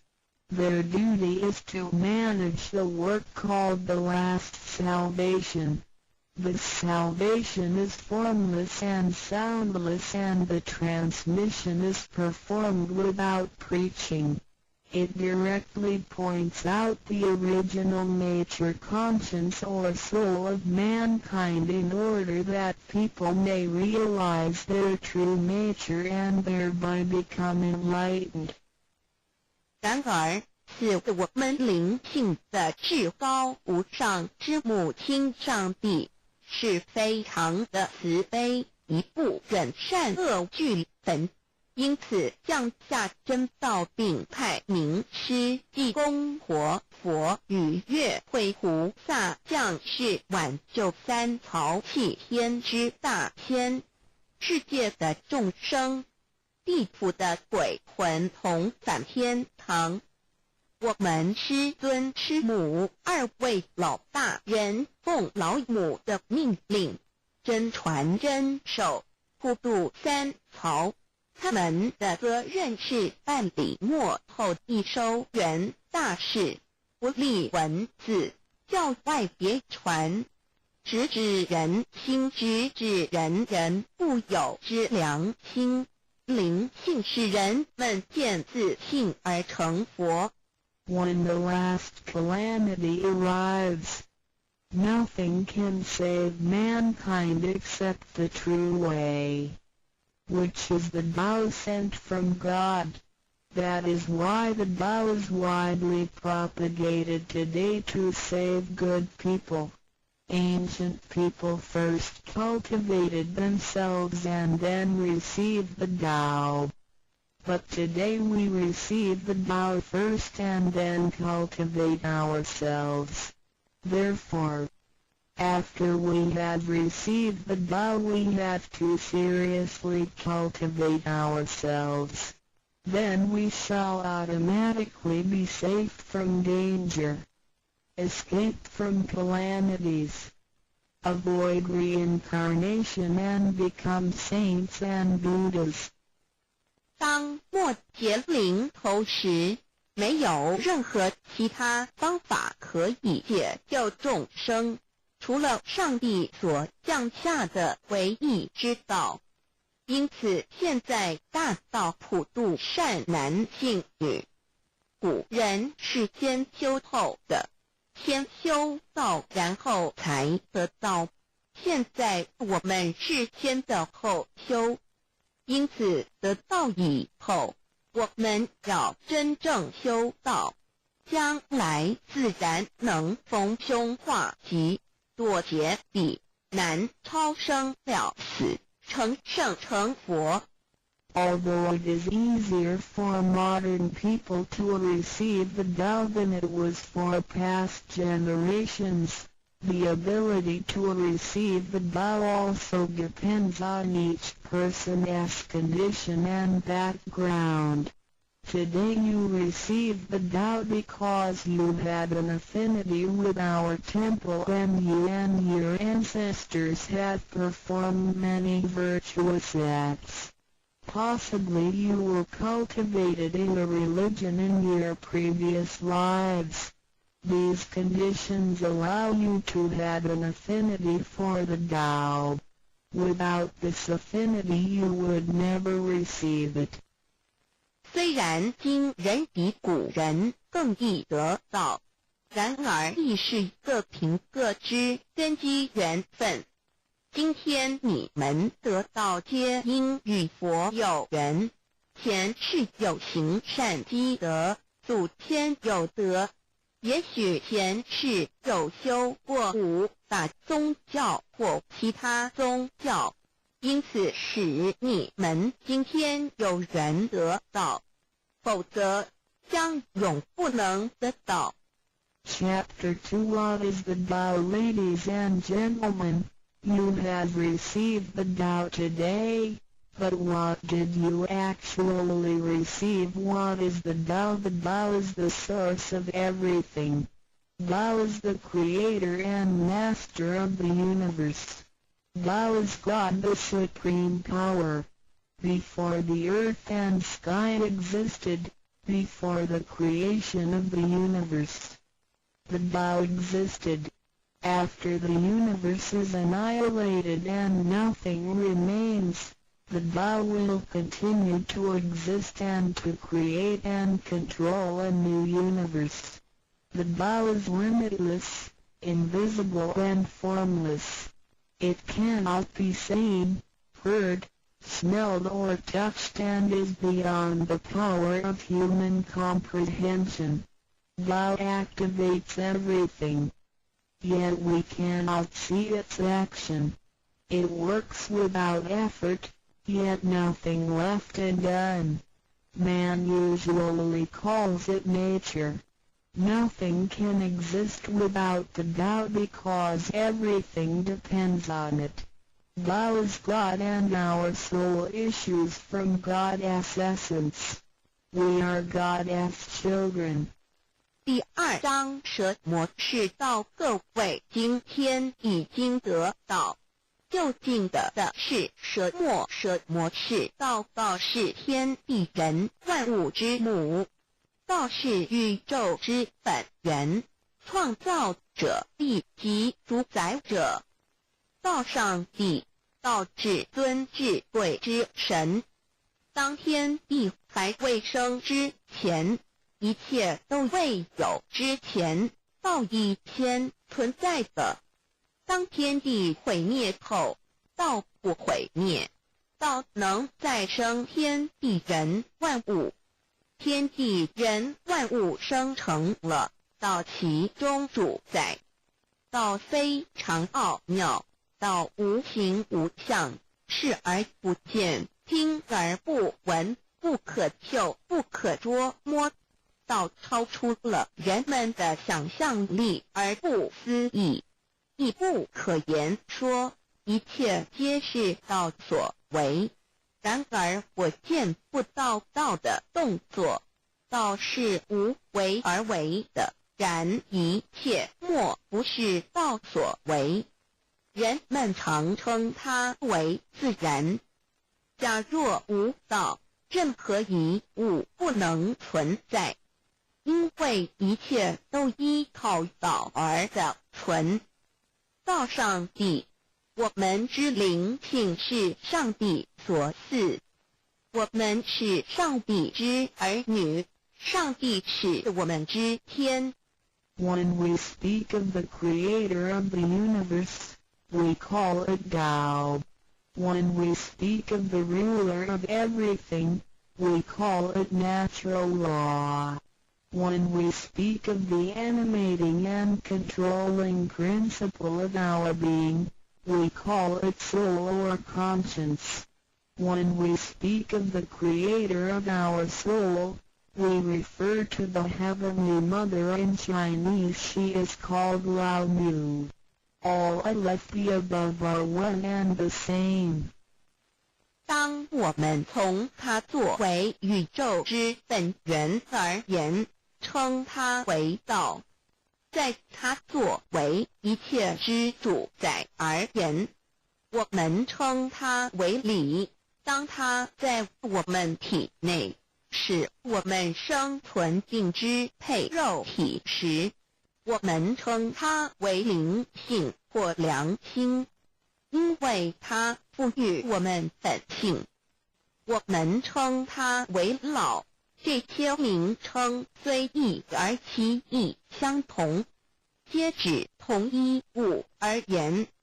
Now, what you have actually received is the Tao. Tao is everybody's true self. Today you have been initiated by the teacher and the door of your mind has been opened. Now you are able to understand that the body is not your true self. The body is controlled by the Tao within you. 现在你们得的就是道，道是每一个人的真我。今天你们已得名师指点，开了心窍。现在你认识了肉体并非真正的你，而灵性才是真正的你，那位无形无相的。然而在支配你的身体的灵性，才是真正的你自己。While you are alive, your soul dwells within your body. As soon as the soul leaves your body, you are dead. Your soul is from God, but your physical body is from your parents. You already had the Tao within you yet did not realize it. Therefore, You had to search for it and had now been fortunate enough to find a teacher who was able to transmit it to you. Previously you believed that the physical body was your true self and behaved accordingly. You were selfish, committing misdeeds, acts of violence, and overindulging in physical pleasures.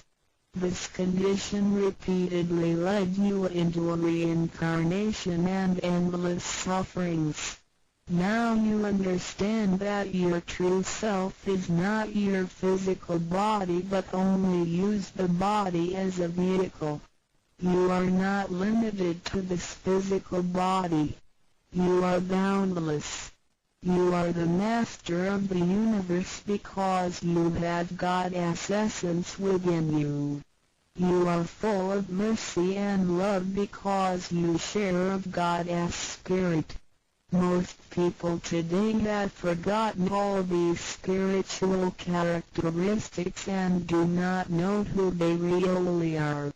Today you are regaining your conscience, your true self. 每个人活时，灵性在他体内，若灵性已离开，他立刻就死亡。灵性附于天，而肉体由父母而来。因此，事实上我们已有道在身上，为何还要再寻求它？还要有点传师来传授？原因是我们已不认识它了。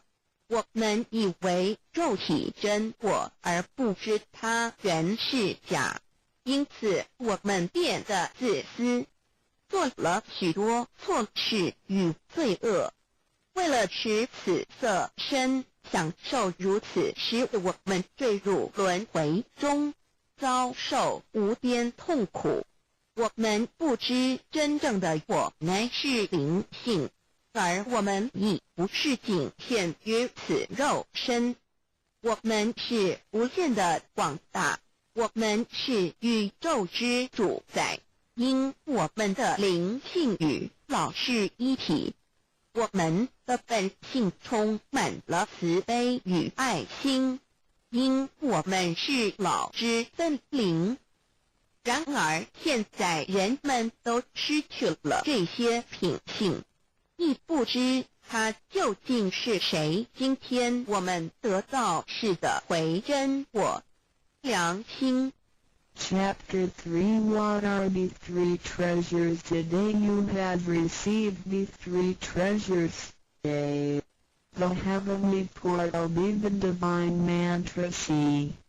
The symbolic seal. A.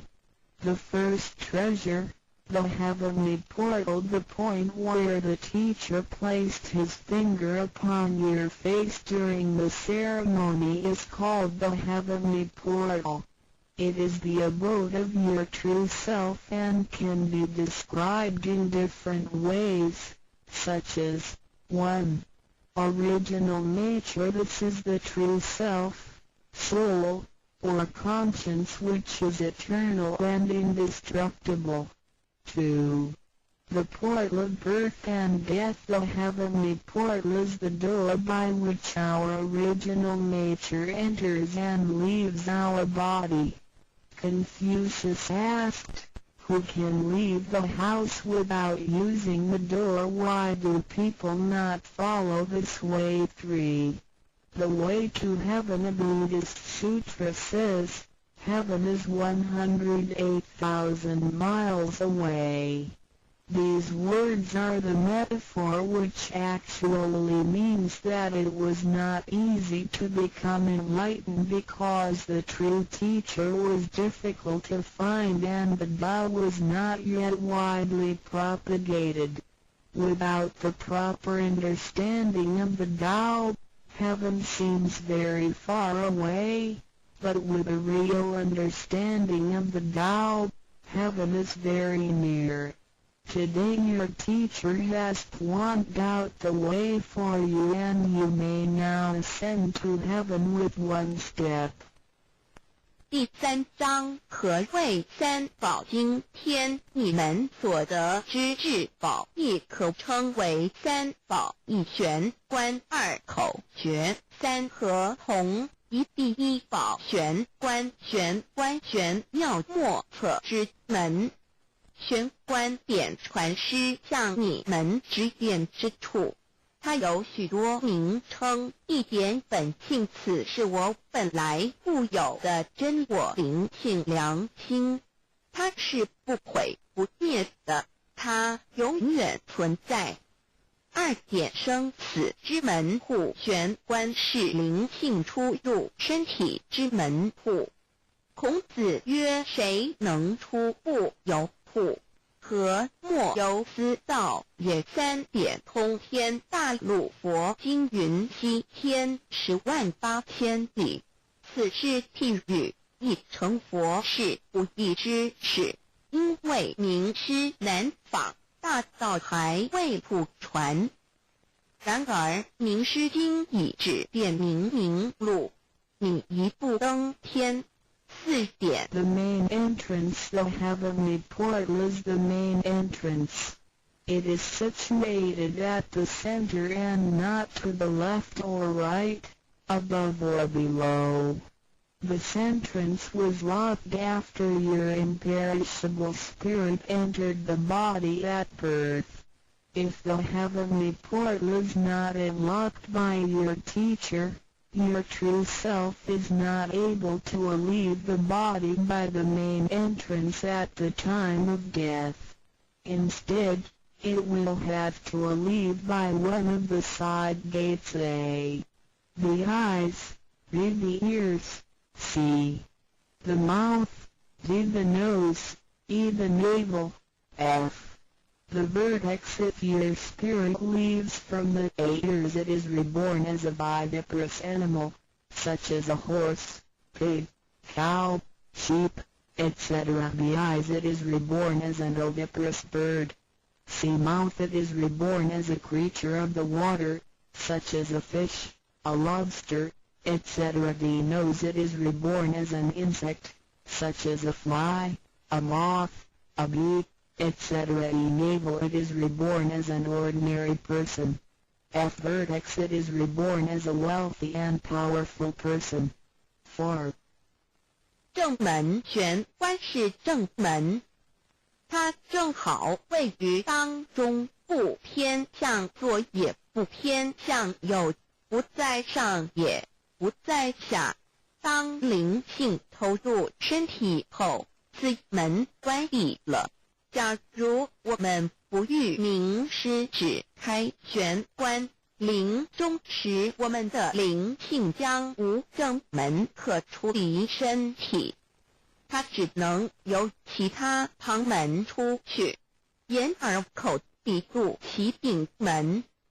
如果灵性走旁门，亦由耳而出者，来生当为胎生之动物，如马、猪、牛、羊之类；二由眼而出者，来生当为卵生之动物，如飞鸟之类；三由口而出者，来生当为湿生之动物，如鱼虾之类；四由鼻而出者，来生当为化生之动物，如苍蝇、蜜蜂之类；五由肚脐而出者，来生当为平庸之人；六由顶门而出者，来生当为富贵之人。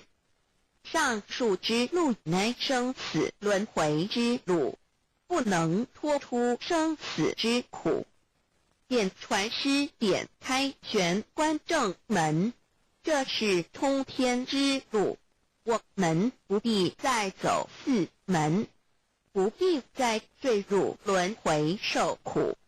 但是我们必须要真修，否则玄关虽开，我们的灵性仍不能返天，因我们还是充满罪恶。灵性为罪恶所是不能自由从正门而出的。5点 In the Bible, Matthew 13:11, John said to his disciples, I baptize you with water to show that you have repented, but that one who will come after me will baptize you with the Holy Spirit and fire. The vow is transmitted to you in the temple of God through God's sanction and commandment. The holy lamp on the altar symbolizes God. In the transmittal ritual, the teacher uses the incense to lead a line of fire from the holy lamp to your heavenly portal. Then, using his finger, he connects God's spirit with your spirit so that they flow together as one, thereby enlightening you with God's Spirit. This is the actual fulfillment of John's prophecy. 5. 圣经上记载，约翰对他的门徒说：“我用水给你们施洗，表明你们已悔改。然而在我之后的将用圣灵与火给你们施洗。请记忆，你们是在上帝的宫殿里得到，因为我们有上帝的天命。那盏佛灯代表上帝老。在点道之仪式中，你们已见到点传师以香柱从佛灯引来一条经指向你们的玄关。然后借点传师的手指点在你们的玄关之时，上帝以你的圣灵已点开了你们的心窍，照破了黑暗。现在你们可见到约翰之预言已经实现在你们身上。6点 Sakyamuni said, I had the great Dharma which is hidden in the eyes. This indicates the location of the heavenly portal. 6. 释迦牟尼佛云无有正法掩藏此语，暗示玄关之地。Be the second treasure, the divine mantra 1. You have now been given the divine mantra. It is very important to remember it as it will save your life. It is only to be used in extremely dangerous situations. This mantra acts as a powerful spiritual distress signal to the divine forces, much like an SOS transmitted by radio waves. It is to be projected mentally and silently with great concentration, while at the same time focusing the eyes on the heavenly portal and holding the symbolic seal with the hands. Powerful aid will immediately be sent to you in order to rescue you from danger. If you sincerely cultivate yourself, you will always remain under the refuge of Buddha. 第二宝口诀：心经或五字真经，一刚才传授口诀给你们，还记得吗？请再说一遍。当性命危险时，你才用此宝。将真经默念口中，手抱合同。你将可被天佛救护，脱离危险。不过要注意，此口诀仅能于性命危急之时方可运用。假若我们真诚修道，当然我们将受天佛之庇佑。2点 The divine mantra which connects your true self with God. This mantra is without form, sound or color and is the essence of Tao, the underlying and ultimate principle of the universe. This mantra unites your being with that of the Tao, forming a powerful bond. Every great religion indicates this potential unity, but they do not fully understand how to implement and effect it. You now have this knowledge and are familiar with its application. 二心经，口传心受由声音而达入无声因果之真心，由千经万典而达入真经真典。心经心法真空言真我本性也。三点 The true teaching is transmitted from mind to mind.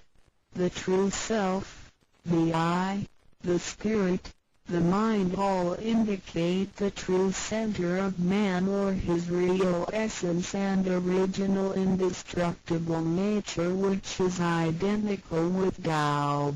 The human being is a microcosm, sharing all the attributes of the macrocosm. Since he is essentially divine, man only needs to understand the nature of reality and align himself with it.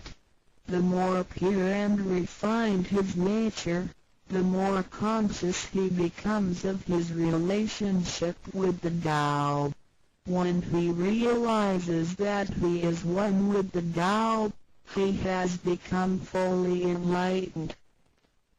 三以心传心口传心手，以老之心传于众生之真心，此者老的分灵之心也。 C. The third treasure, the symbolic seal 1. In Chinese, Ha means to combine and Tun means all together. The symbolic seal, which is formed by the two hands joined together, is the golden seal, which is formed by the two hands joined together, is the golden seal which unites us with God. It is like a contract or mutual agreement, which is the actual meaning of Ha-Tuing between you and your Heavenly Mother. It acts as a signal, password, or passport. It is a spiritual instrument of identification, as well as symbol with many ramifications. 2. When you hold the symbolic seal, you are united with God. 3. The left hand is good, so it is placed on the outside, covering the right hand. The right hand is often used for evil purposes, such as beating and killing. The right hand is placed on the inside because of its evil propensities and is shielded by the left hand. Together the hands hold the word child, which is formed by the two thumbs in proximity, symbolizing the Chinese word hai, which means child. This hand symbol acts as a direct signal to God. It serves to mobilize heavenly protection and causes the user to escape from any impending calamity. 4. Let us quote some words from the Bible. Matthew 19:13-15. Some people brought children to Jesus for him to place his hands on and to pray for them, but the disciples scolded the people. Jesus said, "Let the children come to me and do not stop them, because the kingdom of heaven belongs to them." He placed his hands on them and then went away. This event illustrates the power and significance of the symbolic seal. At that time Jesus placed his hands on the children's heads and explained that this is the way to God's kingdom. Today we hold the child symbol and realize that we are the children of God and are willing to return to God's presence. 3第3告合同一点合同之意和是合成一体，同是相同。合同象征老赐予我们的经印，表示我们已归跟人。我们守抱合同，表示我们要与老合成一体，同老一样，是说与老和灵永不再分开。2点合同，同合，抱起合同，能闭眼罗。3点左手属善当在外，右手属恶居内边。子亥相掐怀中抱，能脱臼大节关。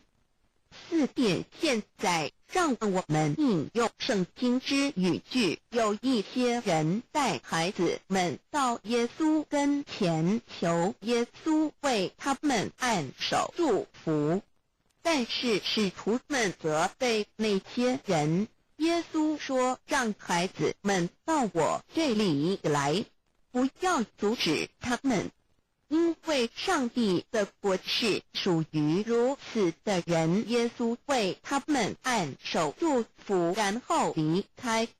从这件事，我们可以了解，它是对合同之一种预言。在那时，耶稣把手按在孩子头上，并说，须如此方能返回天国。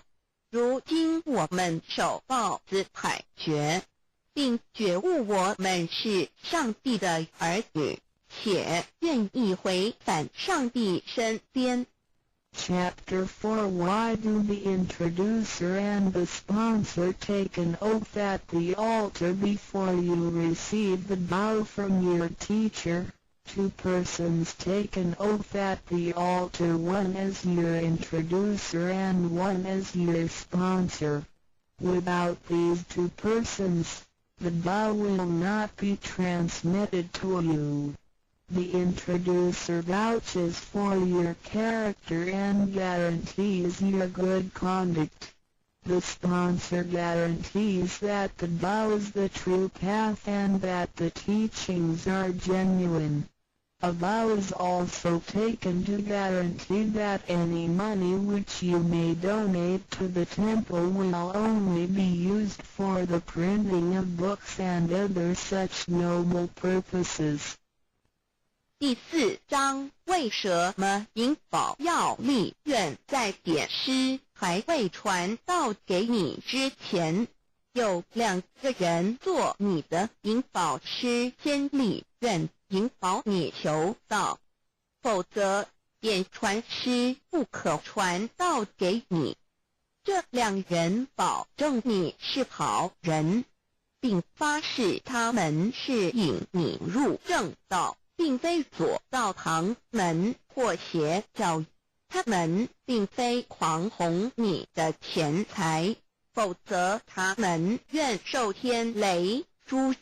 你奉献的功德经是来见佛堂，引善书，任何人也不能把它用在私人用途上。Chapter 5 Why I should take an oath before receiving the vow. Before anyone receives the vow, he has to take a vow which states that he will faithfully adhere to the principles of vow and will not reveal the secret teachings of the 3 treasures to anybody. 第5章，为什么要立求道愿？每个人在未求道前，必须先立愿，表白他将诚心道道，即不泄露天机3宝给任何人。Chapter 6 How to save human beings. Now you have received the vow which is ineffable, sacred and sublime. You had just been saved by someone, so now you should try your best to spread these exalted teachings to your fellow human beings and urge your family, friends and acquaintances to receive the Tao. This is of great merit for you because you are not only saving someone's physical body from disaster, but you are also saving his true self from the sufferings of reincarnation. Also you not only save that one person because, if he cultivates himself properly, he can also save 7 generations of his offspring by his virtue. How great is your merit! 第6章如何救度众生。如今你已得了大道至宝，你已被人救度，你也应该去救度别人。所以请你尽量的度你家人、亲戚、朋友，求道，让他们亦得蒙上天之恩典，此乃你莫大之功德。因为你不仅救了他的灵性脱离轮回之苦，并且救他的色身脱离劫难，同时你不仅是救了一人，假若他真修，他将能以他的功德来超拔九玄七祖。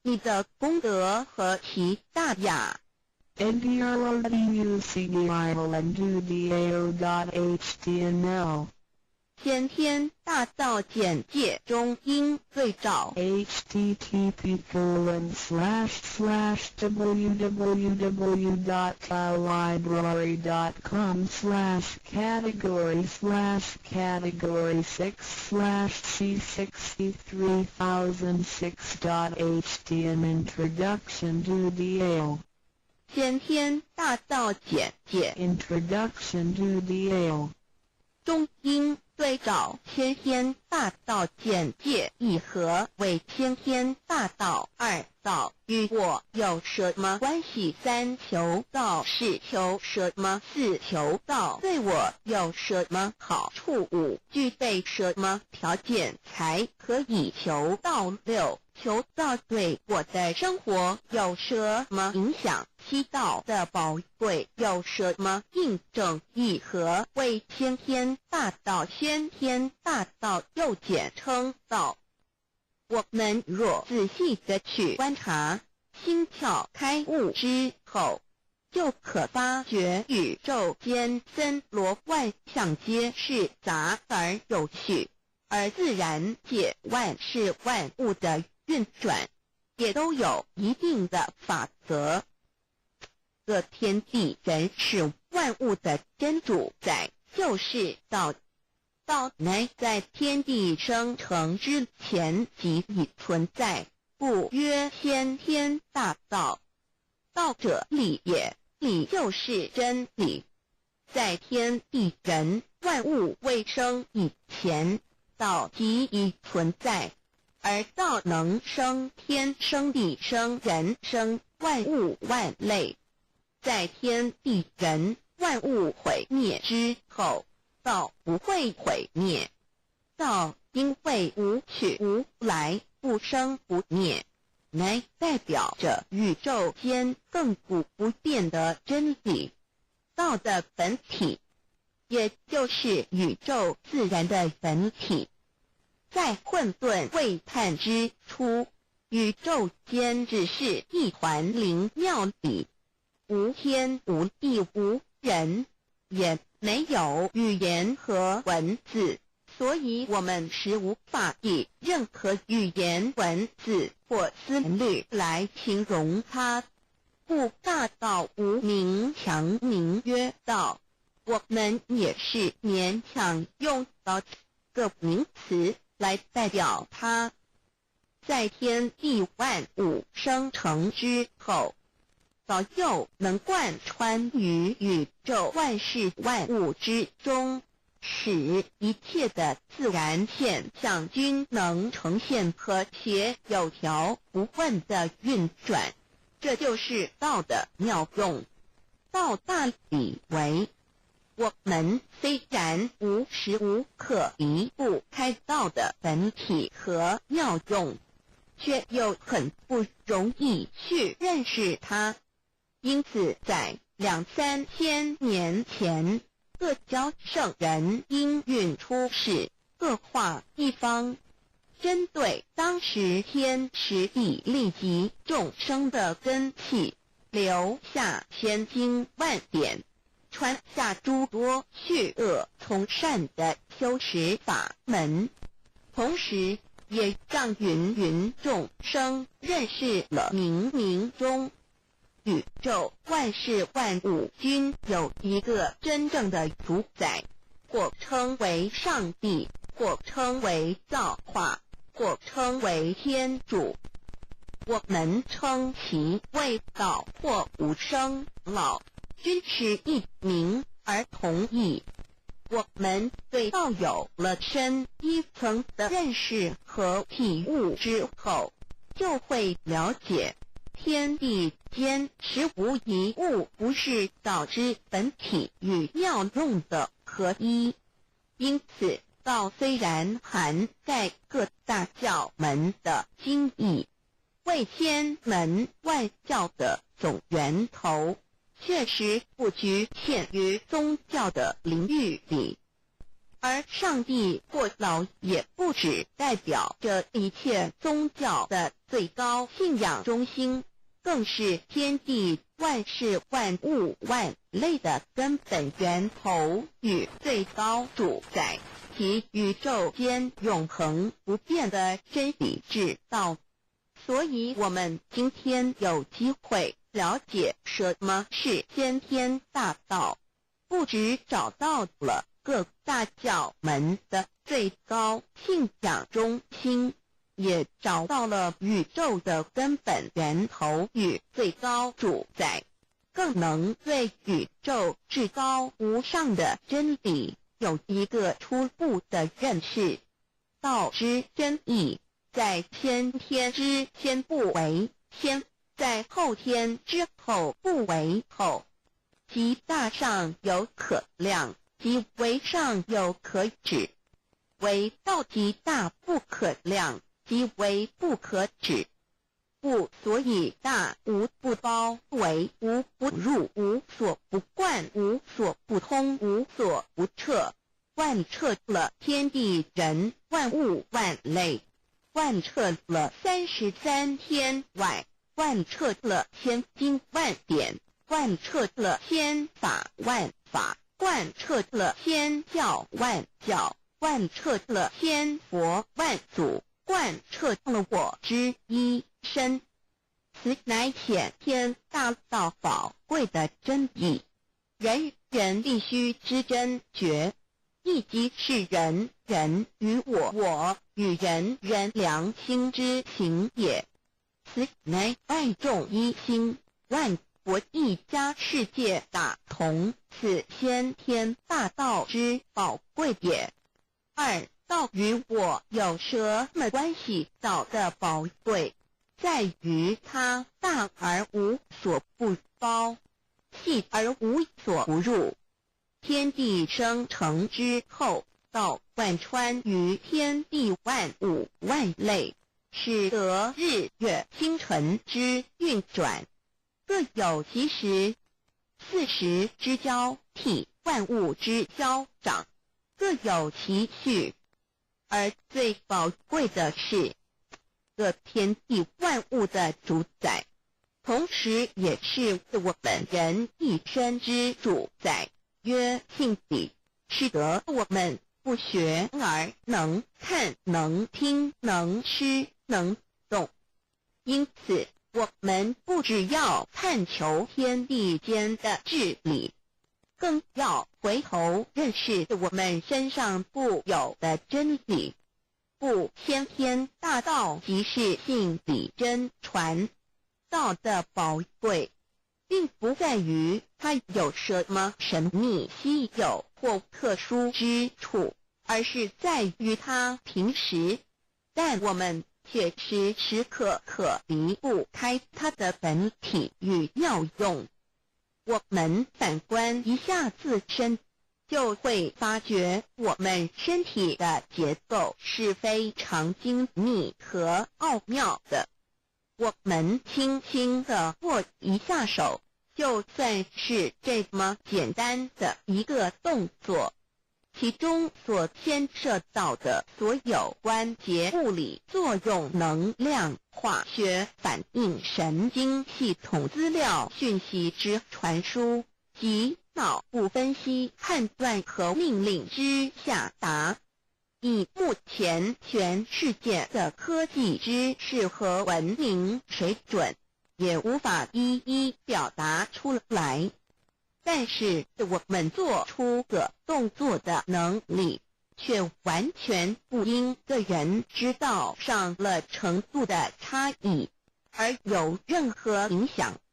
无论是学识多丰富的学者，或是目不识丁贩夫狗卒，无论是成人，或是刚出生不久的婴儿，都可以轻而易举地做出的动作。人人与生俱来，不学而知，不学而能，无增无减的良知良能，就是主宰我们一生的道。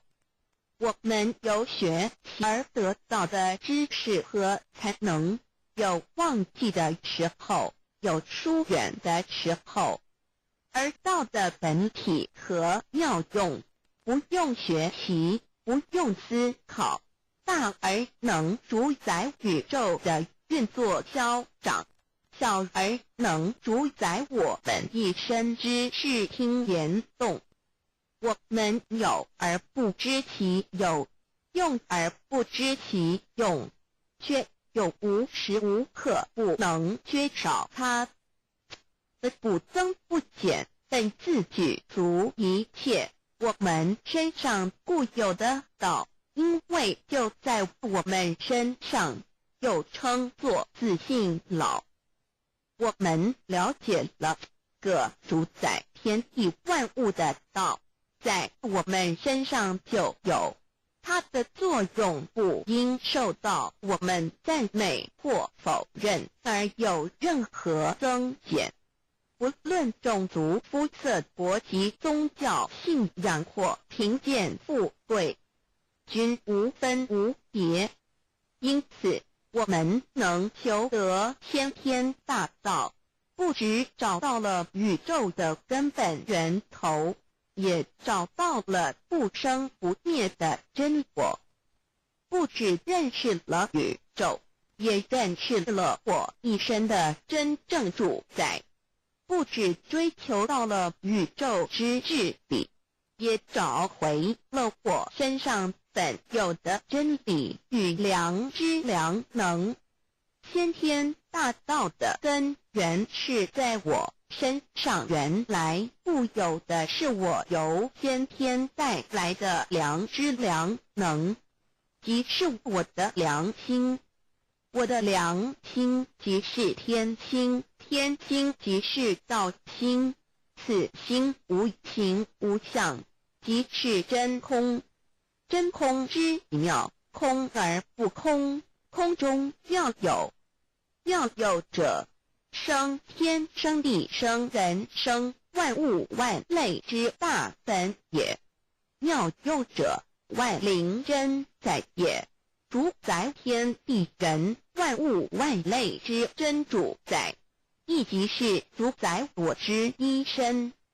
故曰道在无身，一切万能；道离无身，此身在无一能。先天大道如此宝贵，乃人人必须追求之道也。三求道是求什么？静心观察我们所存在的这个宇宙，我们往往会赞造物主的神奇。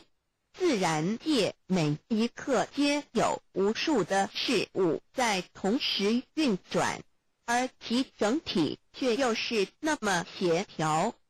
我们身上的这个真理不也是一样吗？每一分一秒，我们身上皆有无数的生化反应、物理作用等同时发生，道的妙用分布在我们身上，不用学习，不用思考，其作用虽成千上万，合起来却只有一个自我，一切有条不紊，自然而成。道在无身，运用自如，在眼能视，在耳能听，在口能言，在鼻能闻香臭，在身能运用行动做事，此即道在我身之妙用。所以我们了解了道不只主宰着天地万物，更主宰我们一身。宇宙根本源头最高主宰与我一身主宰，并非二也。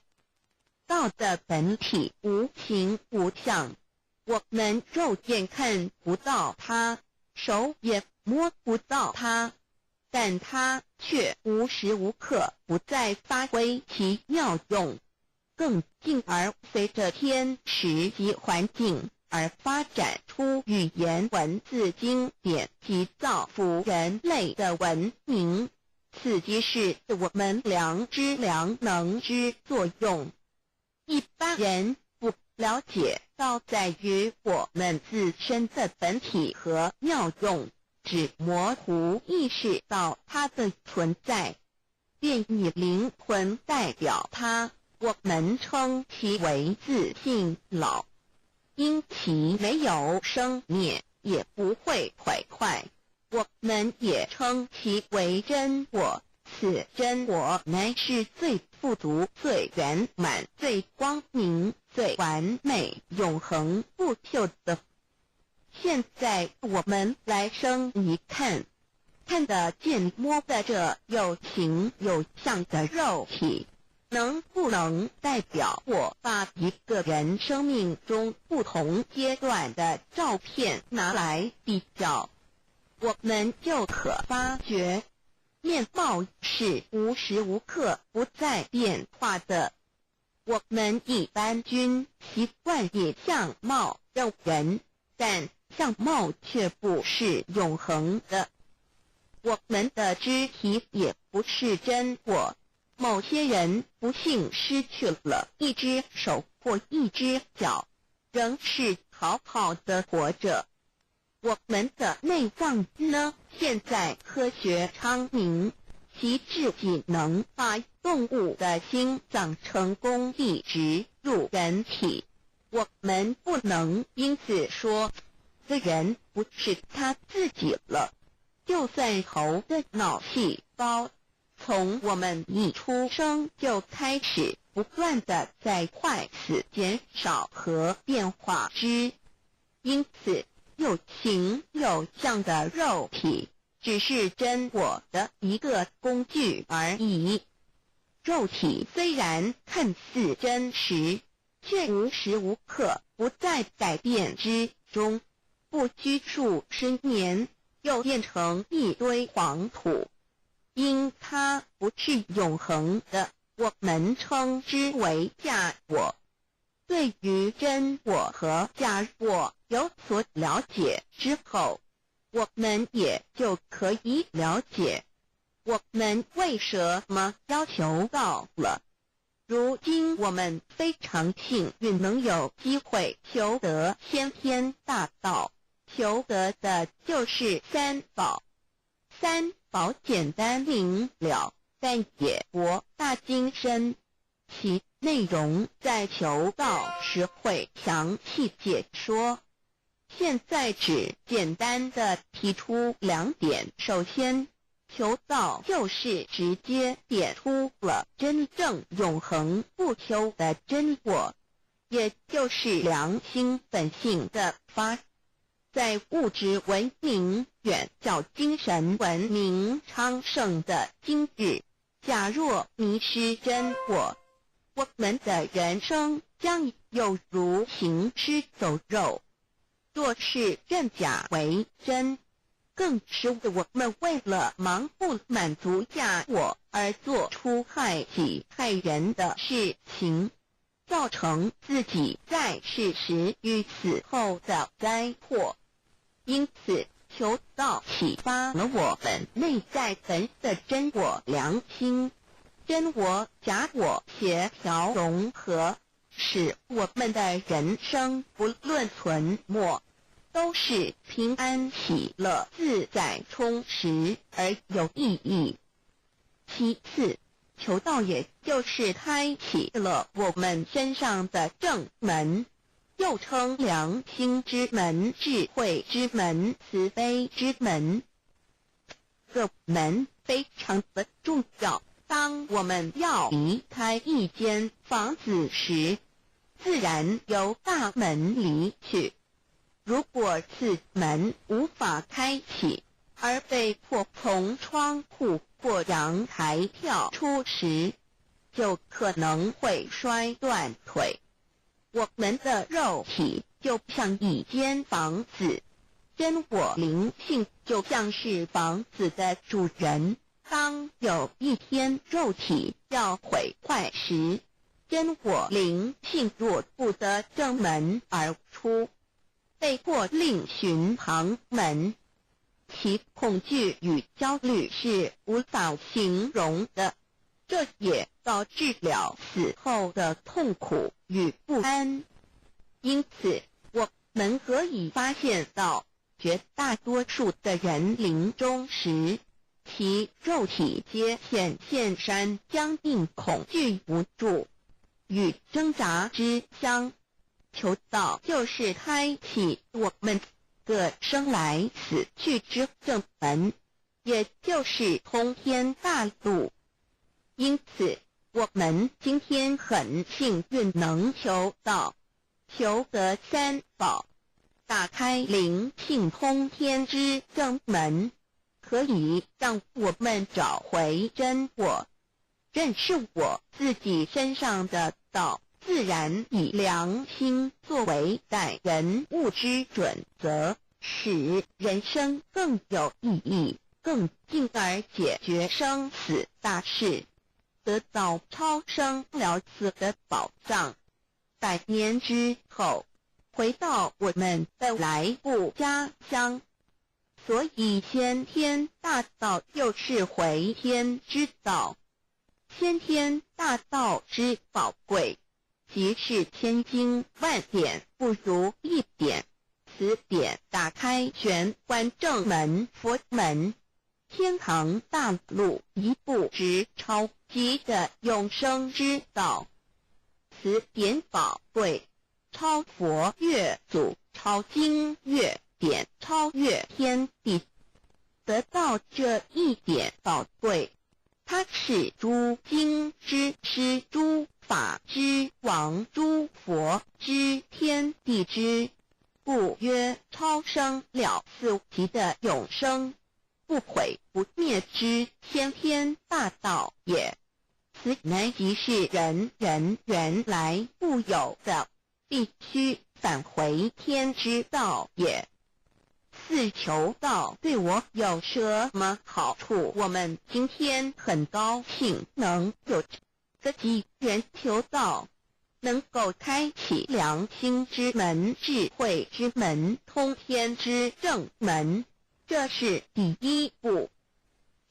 这宝贵的道还能带给我们终生受用不尽的福之益，离苦的乐。人生在世，遭受种种之苦恼，就其根源皆起因于迷失了真我。求道首先就是让我们认识人身上固有的道，找回我们本有至真至善至美具足圆满永恒不朽的真我，在日常言行之中发挥真我，使我们一举一动皆能合于理，止于至善，自然不会受周遭的人事物所左右，我们的心也就不会患得患失。心为一身之主。我们既然在心境上有所提升，自然不会与邪恶之事相感应，则不相随心转，还可以改变命运，趋吉避凶，朝向光明，使我们得到真正的喜悦，逍遥自在。二堕地难自有人类文明以来，道的真义便代代单传独授，其没落贯穿了早期的主要文明，如中国、印度等。奈何近百年来人类受物欲所逼，在空前繁荣的物质文明中逐渐迷昧了良心，甚至竟将制造威力极大的杀人武器。回顾数千年人类历史，在近代短短数十年间，便发生了2次世界大战，无数挑战，伤亡无数。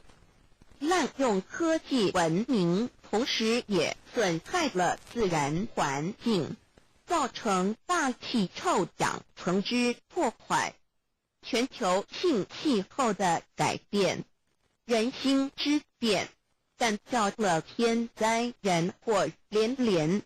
人类已为自己酝酿了一个空前的浩劫，因此上帝洪恩慈悲，特将大道谱传于世，以挽救良善。求道以后，我们时刻存着道心，以良心待人处事。当遇有人力不可挽救的灾祸时，只要诚心使用三宝，亦能灾必劫，逢凶化吉。此事验证甚多，不胜枚举。三超生了4人生，有如一段苦乐相参的旅程，遭受生存竞争、衰老、病痛、死亡等困苦，人皆难免。而人间种种欢乐又往往是短暂易变的，尤其当旅程结束时，终就成空，归宿渺茫，更不禁令人凄独怅惘。是以智慧者有见于此，乃以超生了死，追求真实永恒的人生意义，为人生至高之目标，不待先修后的。因此古人为求超生了死，尽毕生之力，苦修苦行，仍难以访得名师，达成心愿。如今大道谱传，先造后修，在求道过程中，天命名师一指，开启了我们通天正门，先赋予超生了死的保障。我们得道以后，认识了真我，以真我为主宰，远离邪心妄念，让我们的心念、言语、行为，无论待人处事，皆合于良知。100年之后，真我灵性自然返回故家乡，永享平安喜乐。4成圣成贤求道，也就是为我们种下一个成圣成贤的正因道种。只要我们以智慧、慈悲、清净灌溉它，它必然萌芽开花结果。在此功利主义弥漫的黑暗时代，大道乃是光明的灯塔。求道修道，不仅让我们能够独善其身，更使我们有机会可以兼善天下。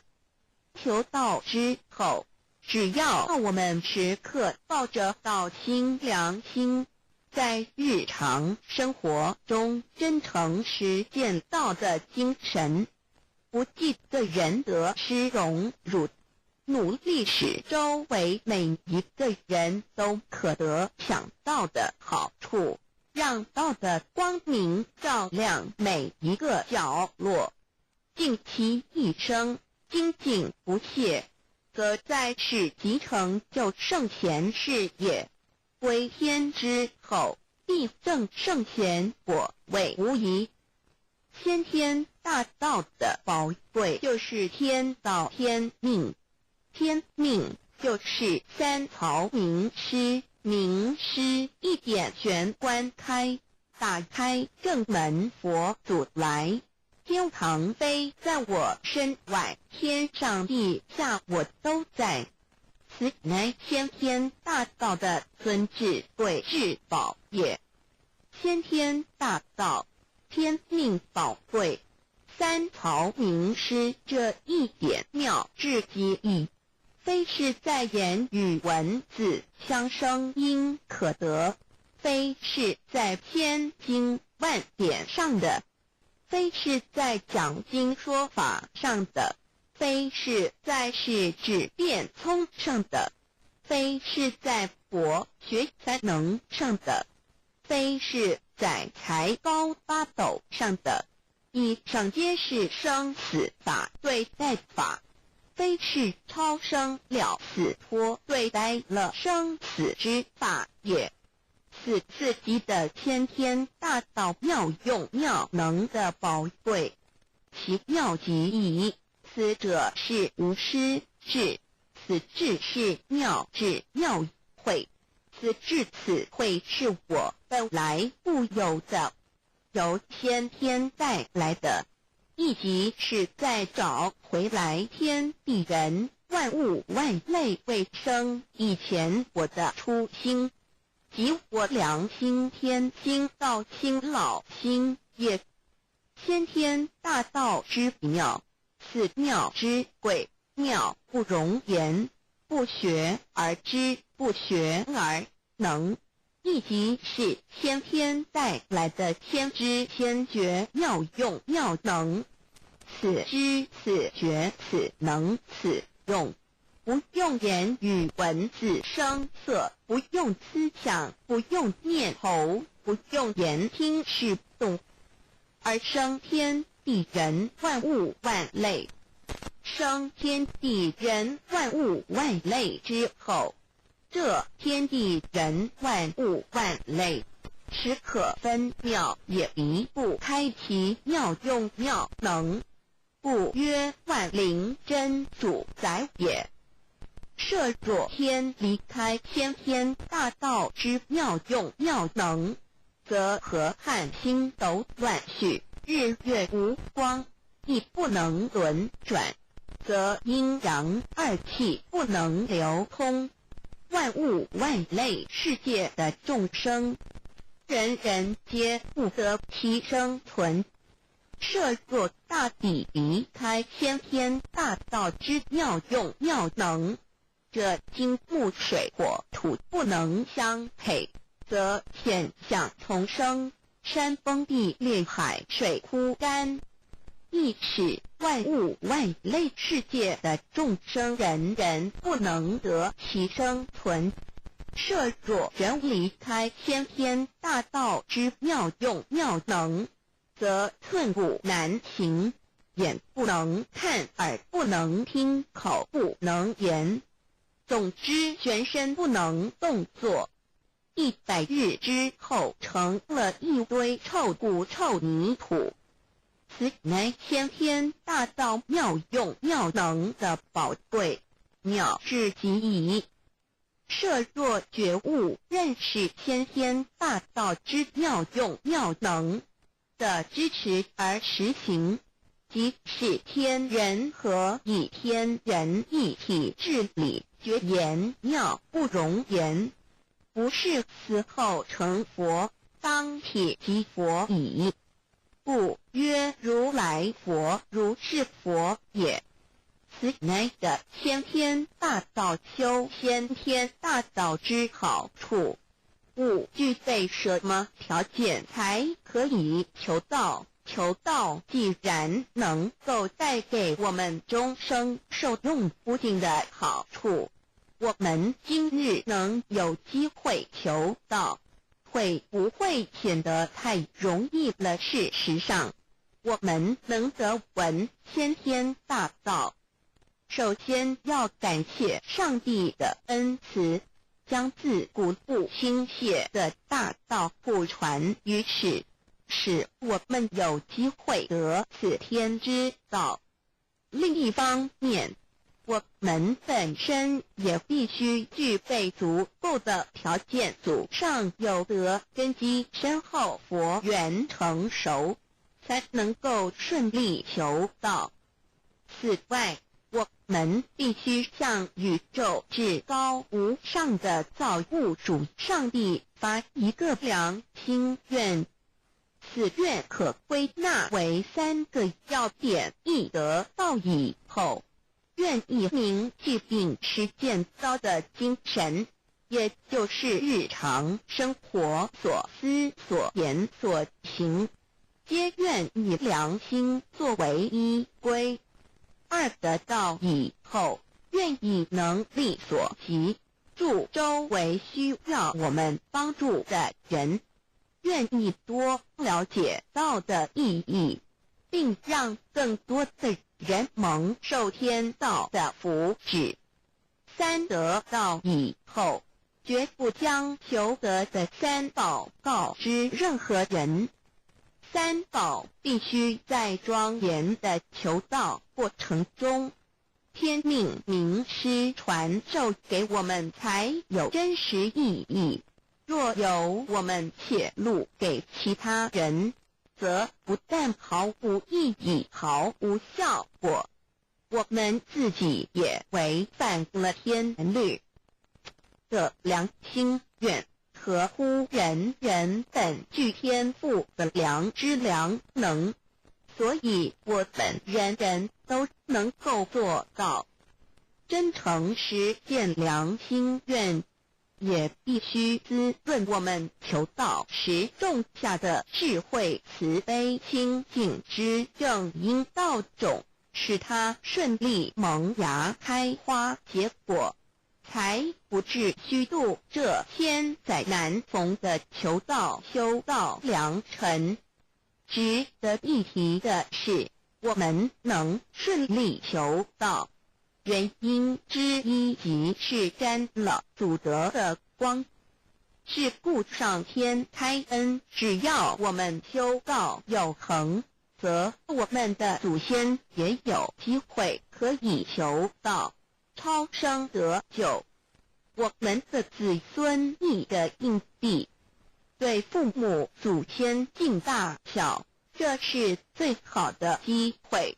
只要具备以上条件，则无论任何国界、种族、宗教信仰的人，都可以求道。欲求得先天大道，脱出轮回之苦、地狱之灾，世间的穷通受忧、鳏寡孤独生老病死苦，而返天堂永享天伦之乐者，必须我有得遇6万年良辰佳期的幸运。我本人心地善良，我有先天根基深厚，也就是我本人前世做的功德善事很多，此即天缘。我本人祖先有功德，做善事，此即祖上有德。我目人遇到引导师度我得道，此佛缘已至，也就是前生我们一同做过功德善事，或一同有修过宗教，今生遇天道降世，一同得道修道，此乃佛缘已至。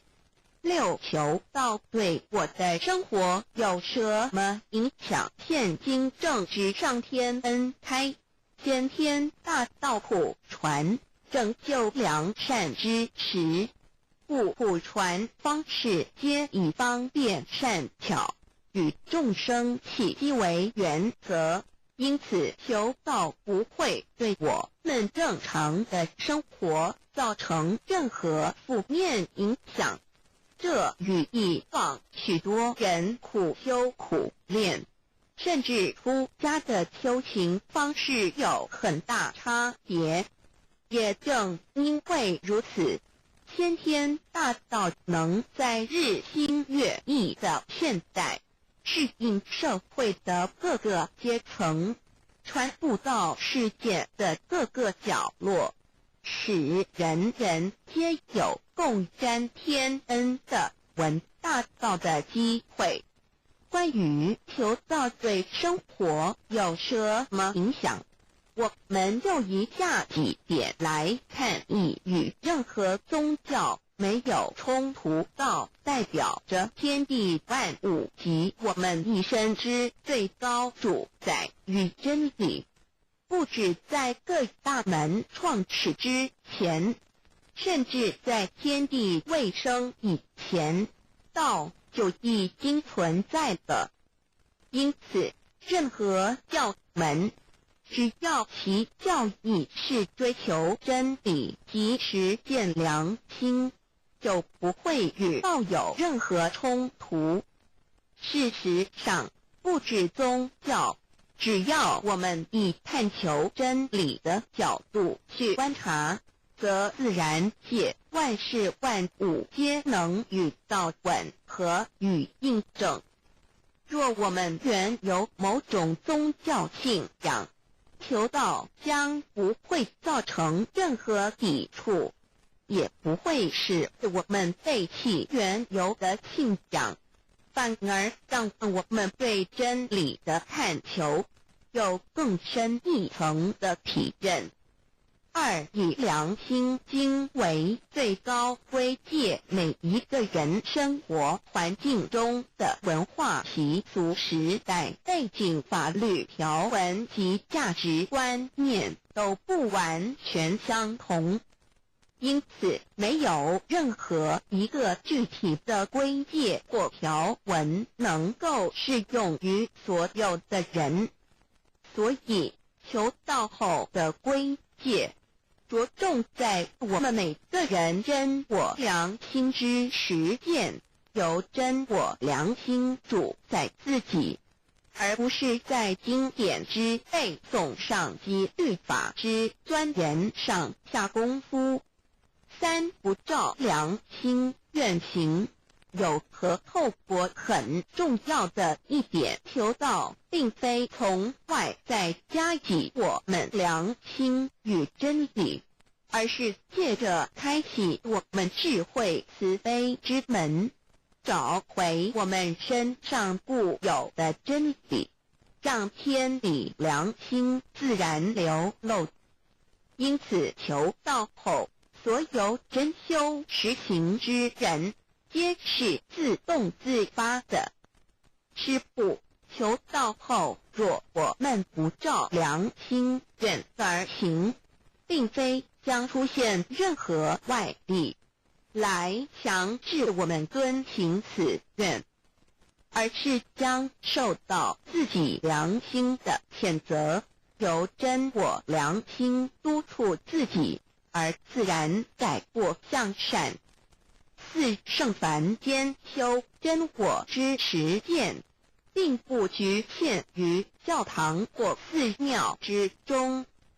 因此，现今大道普传，并不要我们家舍业到深山古寺之中修炼，而是在不影响家庭、工作、学业之正常情况下圣凡间修。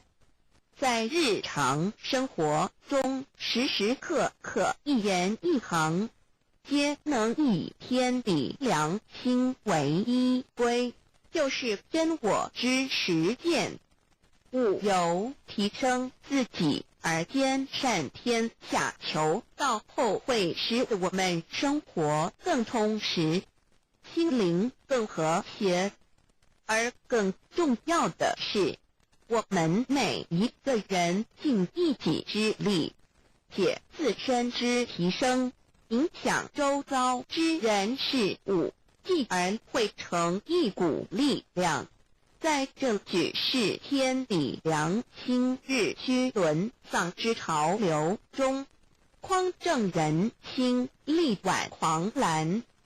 如此必能早日实现先天大道普传之宗旨及弥勒佛的原慈大愿，化污浊的人间为人间净土，化纷乱的世界为世间天国。七道的宝贵有什么印证到是宇宙的至高真理？它的作用贯穿了天地万物万类，更是我们一生之最高主宰。真正了解了这一点，我们就会体认到，道是随时随处可以被印证的。许多贤贤得道之后，发出了大诚心、大信心、大智慧，真修真行，皆能参悟到，不止在各教经典之中可以印证到，其实在任何时间空间、万事万物我们之一身，甚至一草一木，皆离不开道的本体和妙用。体认至此，自然能发出永不退转之道心。而尚未求道或刚求道者，则需借助于一些具有形象看得到、感受得到的印证，以奠定初步的信心。依任何人，只要有求道，经过身但天命之名师点开玄关正门，传授三宝者，无论其功德高深为末，死后皆是身软如棉，面色如生，灵性由正门归天，东不品湿，下不腐臭，甚有多至数日不变，一腔满志者。目前的科技文明和医学知识还未进步到足以解释这种现象，但却无法否认这事实的存在。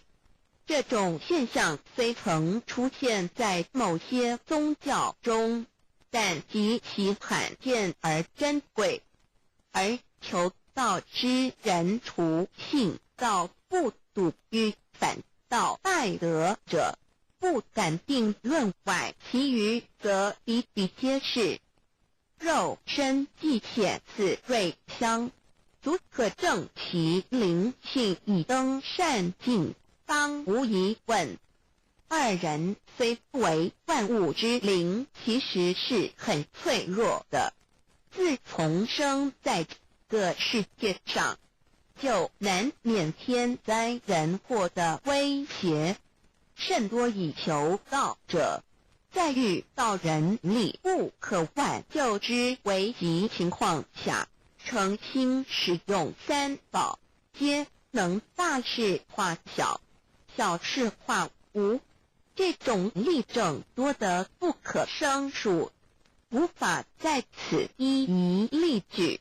以上两点虽然极为宝贵，但却是任何人只要一求道，借着上帝的天命宝贵，立刻就可以得到的保障。此后就随个人的诚心、智慧及对真理之实践，而有或深或浅不同的体认了。如人饮水，冷暖自知。希望各位具有善根，有机会能得闻大道的先生女士，皆能入宝山而满载而归，皆能求道而同真善境。 Introduction to DAY. What is DAY? DAO and MEII. What it is in DAOID. What do I get in RACI beginning DAOB? What do we need to receive DAOBI? What impact does receiving DAO have on MEBII? What can attest the validity of DAOI? What is DAO? Observing the cosmos and all the living beings consciously, among all the earthly activities and phenomena, we will find the existence of the laws of nature.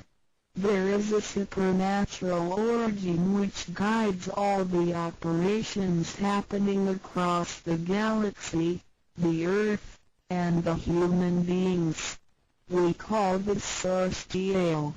Thou existed before primordial time, and even before the universe was merged. It is the origin of the world, and it thereafter nurtures all the creatures and beings. Since it is unchangeable and does not evolve with time, it is the ultimate truth. It is what all saints and sages throughout human history had been searching for. The essence of Tao is the foundation of nature. The law or the power that existed before the universe was formed is beyond description, because there were no civilizations nor creatures, let alone languages. Since it cannot be applied any name, we simply call it Tao. After the world was merged, along with the mutations of the universe, we see the harmonious actions as exhibited in seasonal changes, rhythms of time and tide, and the balance of the ecosystem. We also find some conformity of human nature across various cultures. These prove the laws of nature. This is the extension of that original Tao when it is substantiated and materialized. It merged into everything that is within us. Now that we know Tao is present universally and yet difficult to be recognized, there had been prophets and preachers trying to make us know and understand the origin and the truth of life through various teachings and literature since the beginning of civilization. They were scattered around the world throughout history. As a result, great commandments were taught to disciples and goodness and badness were differentiated. These teachings varied, based on differences in culture, background, timing and the level of each individual's comprehension. However, they all tried to express and transmit to their descendants this Creator and Chief of the universe. It is God, or what we call Tao. As we get to know it more and more, we will realize that the essence of Tao and its effect covers every existence without any exceptions. Tao is actually the headwaters of all religions. It embraces the essence of all the preaching and teachings, and yet, it is superior to the system of belief. It is the nature, the universe itself. Tao or God represents the high authority and power of nature. It is also the headstream and superior to all. It is the unchangeable principle. Understanding Tao allows us not only to discover the center of all religious belief, but also to communicate with the origin and the highest power of nature. We will then be able to relate ourselves to the truth of the universe. To probe further, Tao existed before the formation of all, yet it was not anterior, which means that the creation was embedded in it. Thou emerges into the creation, yet is not posterior, which means that it is not thereafter limited. Among those created, however large, they can be measured, however small, they can be detected. It is only Tao that cannot be measured of its immensity nor detected of its existence. Therefore, it is larger than the largest and leaves nothing excluded, and yet it can be smaller than the smallest and leaves nothing not penetrated. It is ubiquitous. It merges into and governs all. It is in charge of the space, the earth, human beings, all the creatures, and all existences. It penetrates and regulates the entire universe. It is the source of all the scriptures, sutras, as well as dharmas. It encompasses all the religions, and it is what makes one a Buddha or a saint. It is the single chief of all. And, above all, it is in charge of each individual too. It is the Divine Self. This is the true meaning of Tao. We should get to know it this way and rediscover our own invaluable treasure. So, to practice Tao is to revive one's own conscience as well as everyone else's and to act upon it accordingly. Then, all people can be of one spirit, all nations can be in peace like a family, and the great harmony will come true. How precious does Tao and the significance of Tao is in its immensity and ubiquity. Its mightiness guides the universe to carry on with changing seasons and evolving creatures. The countless aspects of the natural phenomena seem so capricious and yet really in order and in cycles. This almighty being also resides in each of us. It is the Divine Self, the natural quality of a person.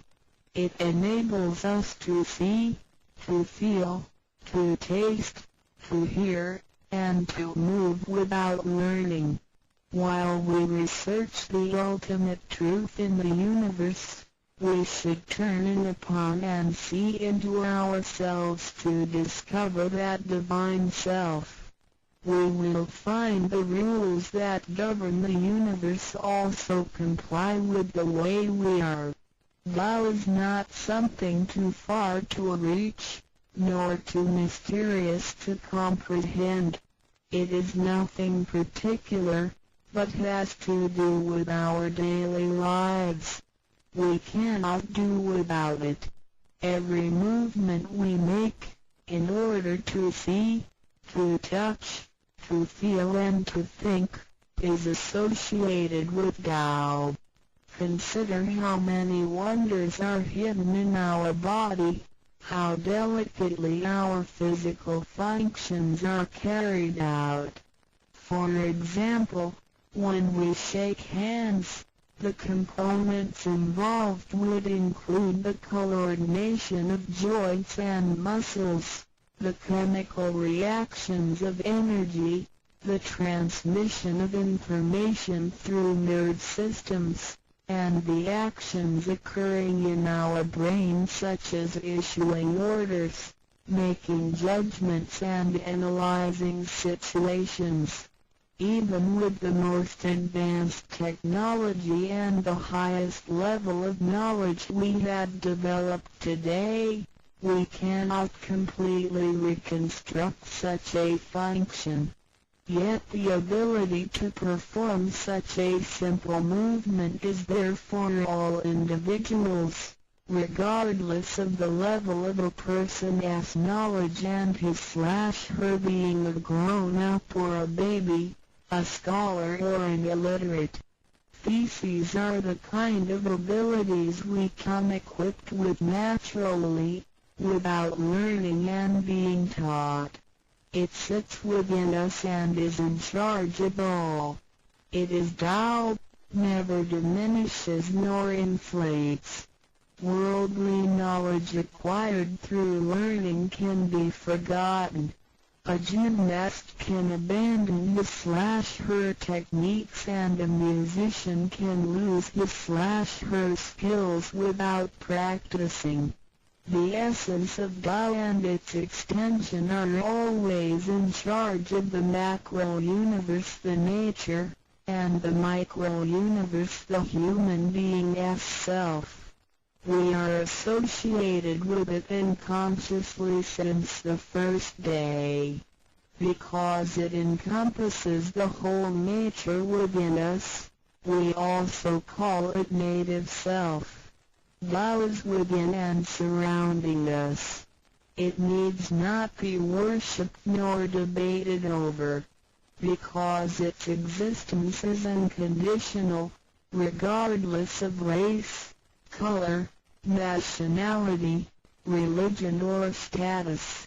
It is impartial and stays constant. In receiving Tao, we not only find the origin of the universe, but also the divine self.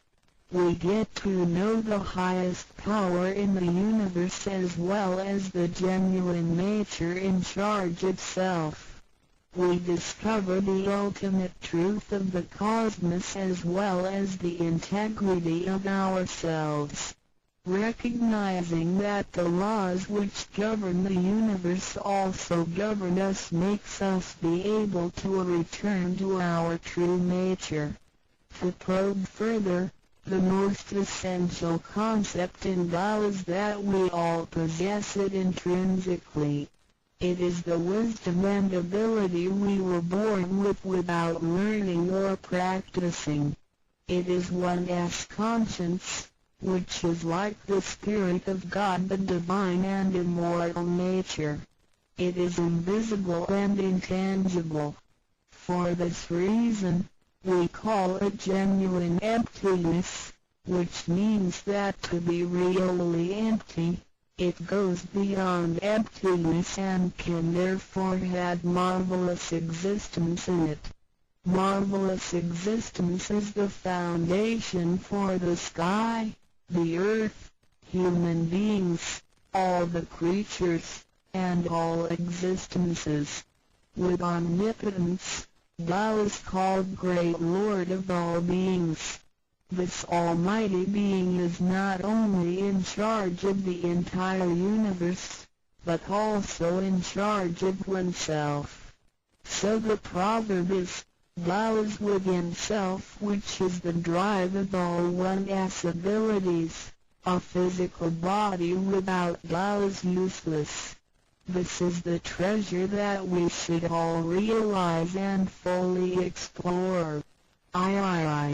What it is indeed when we look around the world, we admire the miracles and wonders of nature. Countless things change and move simultaneously every second, and yet in order and in harmony. So do our bodies. Countless biochemical reactions and physical functions occur concurrently within our bodies. Without learning and thinking that comes subjectively, the thousands of activities that happen within us are the extension and action of Tao. And altogether, it is one single self. It functions naturally and automatically without the need for our intents to be involved. This is the effect of Tao within us. Tao is not only in control of the universe and nature, but also in charge of every human being in his/her own actions. In other words, it is the same source that governs us as well as everything else. Tao is invisible and intangible, but it has been working out its magic before day one. Thereafter, languages, cultures, religious scriptures, literature, and civilization were developed. They all originate from Tao functioning within us. People don't realize it is Tao that has been residing and working within us and had used soul to represent the confusing and yet irrefutable being. Because it is eternal and intangible, we also call it true self. This true self is the most abundant, brilliant, and imperishable being. Let us take a look at our tangible body and see if it can be the true self. We know the pictures taken throughout one's life show different faces and expressions. We recognize people by face, but our looks change and are not permanent. The handicapped, with impaired arms or legs, can also lead a complete life. One with a transplanted animal heart is still a human being. Even our brain cells keep decreasing and changing every second from the moment we were born. Therefore, the physical body is only the interim residence of the true self. Though it seems so real, solid and alive, it turns into dirt eventually. We call it false self because of its tentative and transient nature. By recognizing the difference between the true self and the false self, we understand the reason and importance for us to receive Tao. Luckily, we are given the opportunity of receiving Tao and learning the three treasures. The three treasures are straightforward yet profound. The meaning and details of them will be illustrated through the rite of receiving Tao. Here, we only discuss two issues. First, by receiving Tao, the true self gets plucked out. It leads to our conscience. Upon the time when material pursuance surpasses spiritual seeking, giving up the true self only makes us a walking corpse.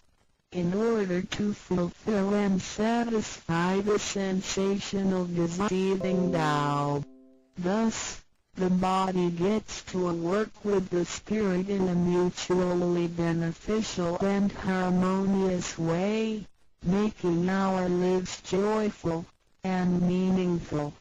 Second, by receiving Tao, the front door or main gate of our bodies gets opened. It leads us to conscience, mercy and wisdom. When we leave a house, we leave through the front door. If the front door is locked, we may have to leave through the back door, or even by breaking the window or jumping off the balcony. We may fall and get hurt by doing so. Our body is like a house, and our soul is the master who lives in the house. One day, when the body is aged and depleted and the soul has to leave, we can imagine its horror if it cannot leave through the correct exit. This is the pain and discomfort human beings experience at the coming of death and after death. As we know, for most people, when they are dying, their body shows stiffness and signs of helplessness and confusion. After we receive Tao, the door of life and death will be opened. being able to receive Tao and the three treasures while having the door to heaven opened. We had the opportunity to recognize the true self and the Tao that dwells within us. We are going to treat people and the world with conscience and make our lives more meaningful. We can transcend life and death. Within 100 years, we will be able to return to where we came from. Therefore, the heavenly Tao is also the way to return back to heaven. To probe further, the enlightenment of Tao is superior to studying thousands of sutras. This is the value of Tao. The enlightenment of Tao opens the main gate, the front door, which is the entrance to heaven. It gives us the guarantee to be exempted from rebirth cycles and to reach eternity. The superiority of this enlightenment lies in that it surpasses Buddhas and saints, it exceeds the scope of sutras and dharmas, and it transcends the universe.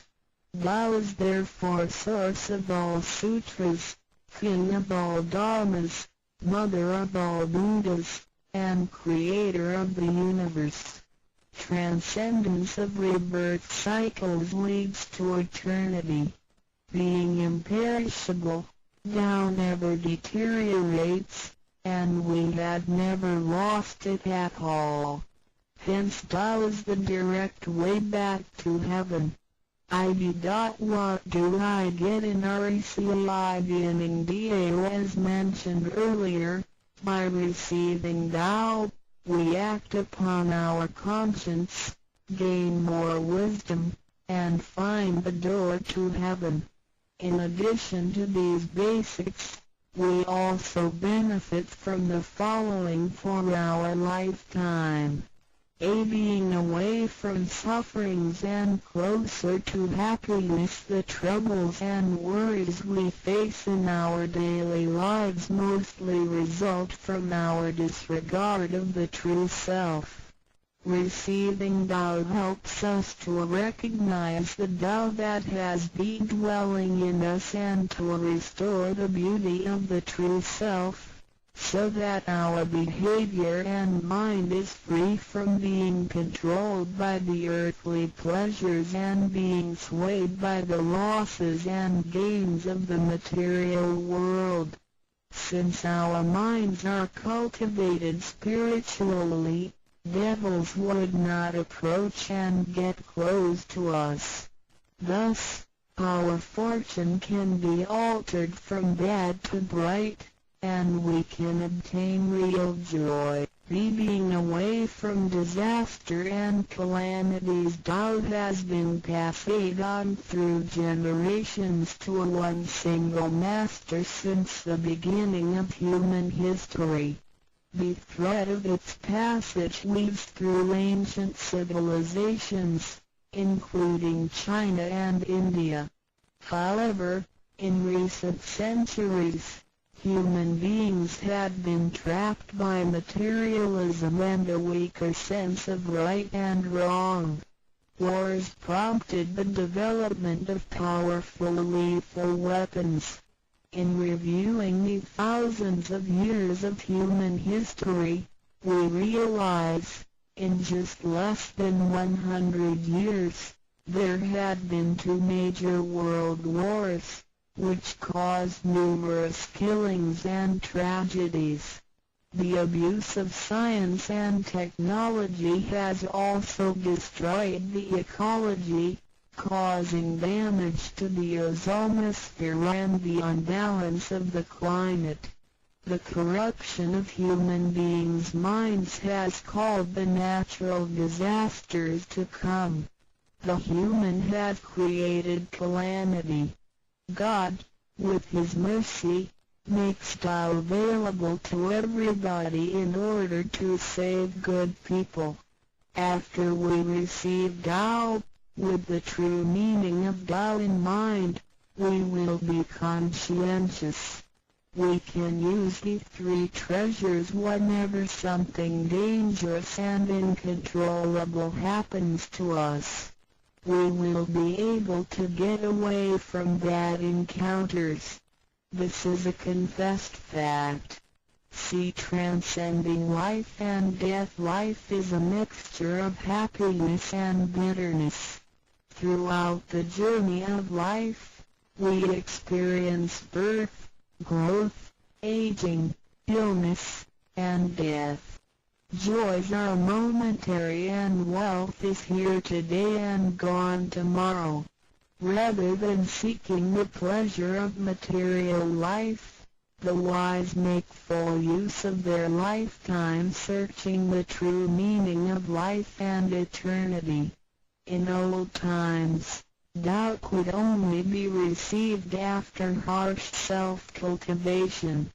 Among the hermits looking for the Master in order to receive Tao, only very few could obtain it.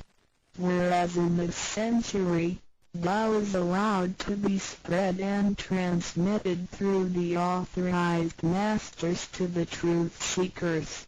The Master points out the main gate of life and death, assuring the completeness of our true self. With the true self as our guide, which keeps us away from evil and greed, it helps us think, speak, and act in accordance with our conscience and intuition. Death then becomes the return of our soul to the eternal and peaceful home where we came from. Thus, we will have lasting joy. The achieving sacred beings, the enlightenment of Tao, which reveals the true self, is like the planting of the seed of righteousness and integrity. Through self-cultivation and self-improvement, the nurturing of wisdom, kindness, and purity, it will blossom and produce the fruit of sacred mind and eternal life. In time of overwhelming utilitarianism, Tao is the lighthouse to the truth. Receiving Tao, and then cultivating ourselves, not only improves our own lives, but also gives us the opportunity to better the world. After we receive Tao, we act upon our conscience and care for people around us. We cherish Tao and disregard personal disadvantages. Then we make an effort to spread the message of Tao to the world, in order for everyone to benefit from it. We are devoting ourselves to the work of God, and certainly will achieve spiritual perfection.